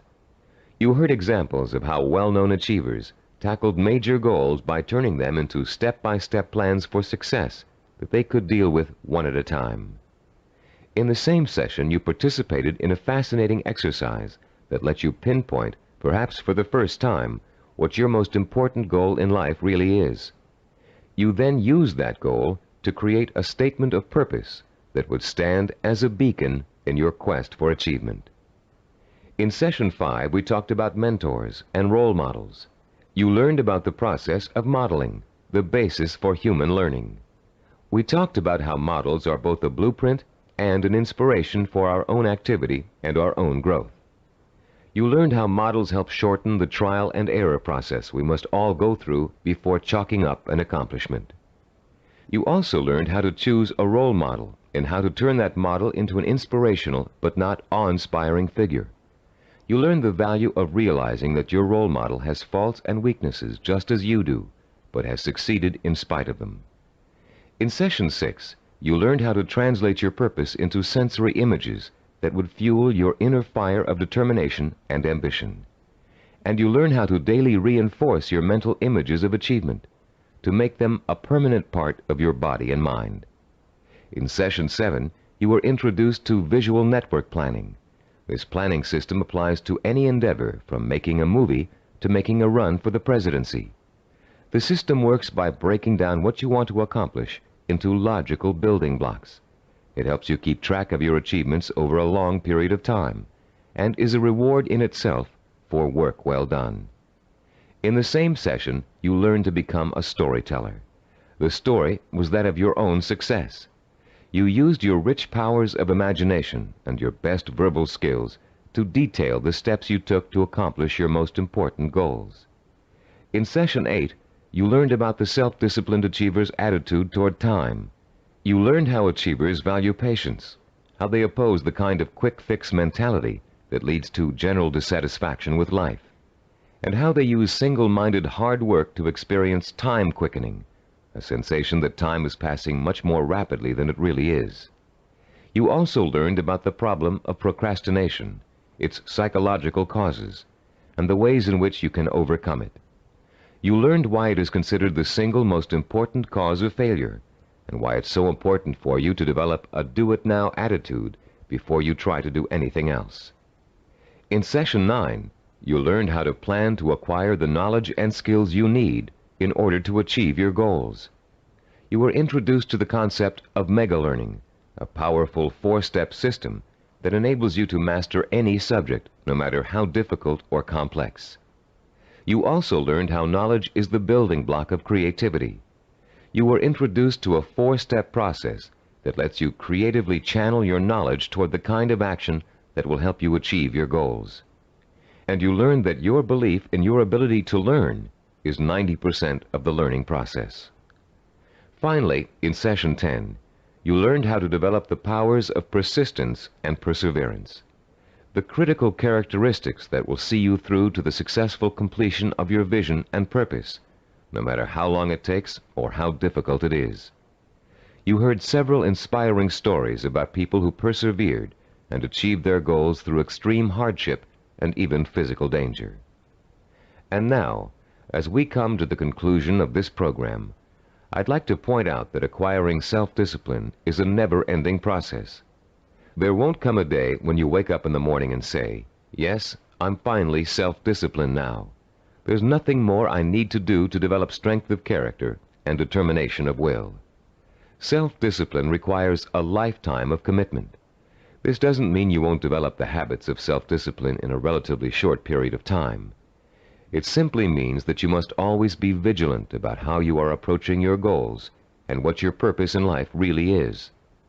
It's all too easy to get sidetracked in something that feels comfortable, but is not what you really set out to achieve. Every small victory will become a cause for celebration, and a chance to renew your faith in your own ability to achieve whatever it is you want in life. And as you achieve it, you will find yourself becoming the kind of person you've always admired, the kind of person who could pursue a goal so single-mindedly, so stubbornly, and so patiently that he or she could not help but achieve it. I'm Richard Gebhardt. Thank you for joining me in this Cybervision program. This is released for the sake of education. This is a brief key insight about all the concepts of the book. We provide free audio books, key insights, summaries, and brief study notes on the concepts of the books. So make sure to subscribe and become a part of our family.